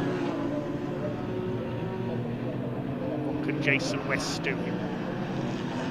Make a bit of a mistake there through clearways is what he just did. Got a bit of a slide on. Did he clip the curb on the inside? Trevor Ford ahead of them. Blue flag is shown to him. He slows and lets the leaders by. Vastly experienced racer is Trevor Ford, the chairman of the BMW Racing Drivers Club. Seen some great names appear in this series over the years. Gary Whittaker dominated it for several seasons. I believe one year he even led every single lap of the season. Rick Kerry raced in this series, went on to race a 1 Series in the British Touring Car Championship for a year or two. Lucky Kera started his career here before going on into GT racing and beyond. Well, there's our Class B leader. Something to get the other classes. Chris Walton, number 74. He's in 7th overall, a couple of laps down now on the race leaders. The lead gap has opened up just a little, 0.631 of a second now between the two big M3s at the front. Kevin Clark in 3rd place. See what the gap is between him and Jasvir Sapra this time through. It's 3.2 seconds, so Clark's pulling away there, but he's nearly 12 seconds down on our two leaders. It should be Paul Wood who comes through next in 3rd place, completing his 19th lap. There is Jasvir Sapra. There's the 69 car of James Ford. That's the Class D car. E36, I think that's a 318i that he's driving. Oh, what's happened to Jason West? He's taken a shortcut across the grass. What's happened there? Well, he's gone right across the infield from Surtees to Clark Curve. I do not know what's happened there. We'll hopefully get a replay of that, but that's dropped him some 5 seconds back from James Card. What on earth happened there for Jason West? We'll see if we can see again. Coming into Surtees. The car just broke away from him. Over the grass he goes. I hope that hasn't broken the front splitter. He'll have collected some grass in there, and lucky he didn't slide into the barriers. He just missed the tyre wall there. That could have ended his race on the spot. Did well to get the car stopped there over the grass. His front splitter, like Brian Bransom's, will now be full of grass. You can see it there. He's sliding about again. I wouldn't be surprised if that car starts overheating. There's only 2 minutes of the race to go, so we'll try and keep it going. But that has pretty much handed the race to James Card. Disaster for Jason West. Interesting to see his take on that incident on his YouTube channel in the coming days. Let's carry an onboard camera.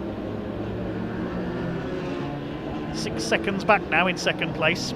Still clear of Jasvir Sapra, who's now showing in 3rd place. So something's happened to Kevin Clark as well. Sapra is now back up into third. So they've swapped around. We didn't see that either. They're about 12 seconds down on these two. So yes, Clark goes back down into fourth position. Jason West sliding his car. I wonder whether his tyres have gone off. There's Sapra. He's got back ahead of Kevin Clark. We didn't see the change there, but there's back markers around them, so maybe Clark was caught out by traffic. So can Kevin retake third place? It looks like we are possibly on the last lap now. Maybe not. No, I think there's one more to go after this one. Been a bit of a confusing conclusion to this race for the Kumho BMW Championship, their season opener. Let's see if Kevin Clark can retake Jasvir Sapra for third. They're coming up to lap Chris Walton, the Class B leader. Well, there is James Card. He's out on his own. He'll have one more lap to go this time. Another car we hope to see out later this season, Brad Sheehan, with that pink and white M3, the Days of Thunder look-alike. There's Sapra ahead of Clark. They lap Chris Walton. Subclass runners know that they're heading for class victory, because there's sadly only a single entry in 4 of the classes this weekend, but as we said, it's very much a case of quality over quantity this weekend for the Kumho BMW Championship. Some very quick drivers indeed. West has got the gap down by a few tenths. He's still got the fastest lap of the race, but James Card is heading for victory.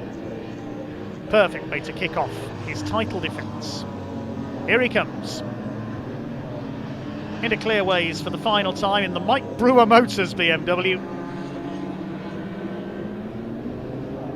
Our first win in the Kumho BMW Championship for 2023 goes to James Card. He takes the checkered flag.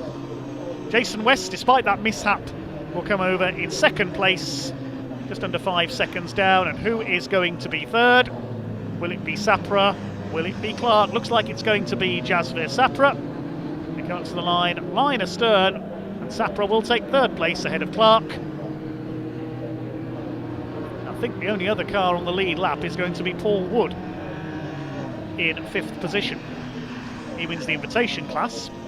Kevin Denwood 6th in the compact. 7th will go to Chris Walton. He wins Class B. Trevor Ford will win Class C and James Ford Class D. We lost Brian Bransom, of course, with overheating after a few moments of grass tracking. Yes, they're all in now except for James Ford. He finishes a couple of laps down. Yes, they're all in, the 9 finishers. Oh, what's happened here for Kevin Denwood? He has crossed the line. Car struggling its way back, the modified BMW Compact, you can see that's a new car for this year. Loving the graffiti paint job there. I think it says work in progress on the sides. That car's still being completed, giving maybe 1 or 2 teething troubles there, but he did take 6th place. Nice to see some of our show trucks on display there as well. So James Card, the winner by just under 5 seconds ahead of Jason West after West's off. Jasvir Sapra beating Kevin Clark home for 4th, and invitation class winner Paul Wood, the only other man on the lead lap. Kevin Denwood in his new compact in 6th position. Chris Walton taking 7th ahead of father and son Trevor and James Ford. All 3 of them win their classes B, C and D, and we lost Brian Bransom in a cloud of steam. That wraps up racing for today. Then hopefully we'll head down to Ewan Dunlop and he'll talk to our race winner, reigning champion James Card. Perfect start to his title defence. 24 laps completed in 20 minutes. It was Jason West who got the fastest lap. Let's head down to Ewan in Park Fermé.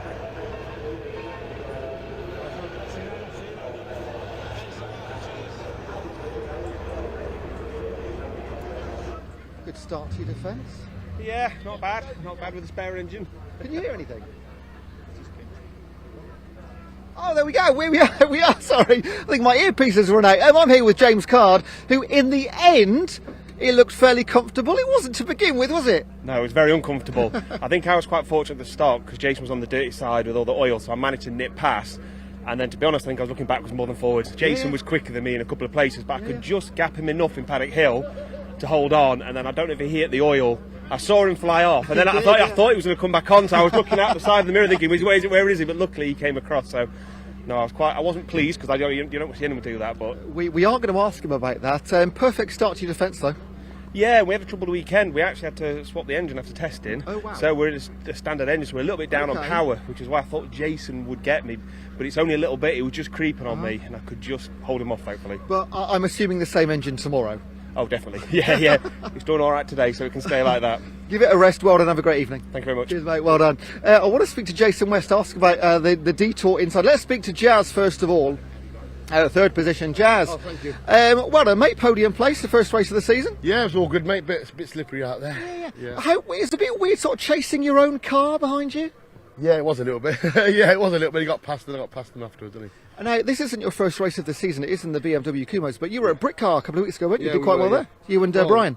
Yeah, we were first. We had a bit of a BPI issue, so they disqualified us for that. But then we missed the pit stop. Yep. So it was one of them. All right, magic. It was all good otherwise, apart from that. What are you going to do tonight? Enjoy yourself? We're going up to Setterton. Oh, what, tonight? 2-hour endurance race, yeah. In the morning. So you're not here tomorrow? No, we're not. Because it's already a fairly small group. We need as many as possible, to be honest. Yeah, we already booked it, you see, so... okay. Yeah, so a lot longer races. Well done today. Good luck tomorrow. Yeah, thanks, mate. Cheers, buddy. Thank you a lot. very much. I really want to speak to Jason West, just to ask about... I'm being pointed to him here. He's having a chat with our in-course commentator for the time being, so we might have to wait a couple of seconds. But we did speak to him before the race, but I don't think we got to see that, so I would like to chat to him right now. Here we go. Jason, that was a really good race until the last few laps. Yeah, absolutely. As I was saying, there's one line through here with all the oil down, into this bit here, oil down on the start finish, and I just put a rear tyre onto the oil and it snapped on me going into the corner. I was going to say, we thought you might have got aboard of chasing James and you thought, I'm just going to have a little drive through the infield. Yeah, well, I did my rally licence last year, so I thought, a bit of a Scandi flick into there. It doesn't work in a race car. Tomorrow, it's a beautiful evening. What do you get up to tonight as a racing driver? Just sort of chill out? Apologise to the team for all the work they're going to have to do cleaning grass out of the car, but apart from that, I'm going to chill, I think. I might even help them. Well, they don't like it when I help them. They really don't. Stop getting in the way. Yeah, exactly. Mate, well done. We'll see you tomorrow. Thank you. Cheers, buddy, thanks a lot. And just look at this. The sun is coming down now at Brands Hatch, and the sun is setting on day one of action here at Brands Hatch. It's been an absolute thriller. Tomorrow we do it all the same again. We do swap the coupes for the MG Owners Club, but we've got more Caterhams, we've got more BMWs, we've got more Minis, and of course we have more British truck racing action. 3 races for them tomorrow. We start racing at 10:25. Please do join us. Thank you for being with us today. I'm going to give the last few words to your commentator for the day and the weekend, Mr. Dave Goddard. Thank you very much to Ewan Dunlop and to Pointy down there in Parc Ferme and Paddock today for bringing us all the news down on the ground. Good old Jason West there, full of fun as ever. He's off to clean some grass out of his car, as are a few cars after that last race. Thank you for being with us today here on BARC TV. As Ewan's already told you, we do it all again tomorrow, starting at 10:25. First races for the Pickup Truck Racing Championship, followed by the first of 3 truck races tomorrow. We've got the Caterhams back out as well, the Caterham Graduates Racing Club, sponsored by Morphmite. The Mini Challenge have a pair of races as well.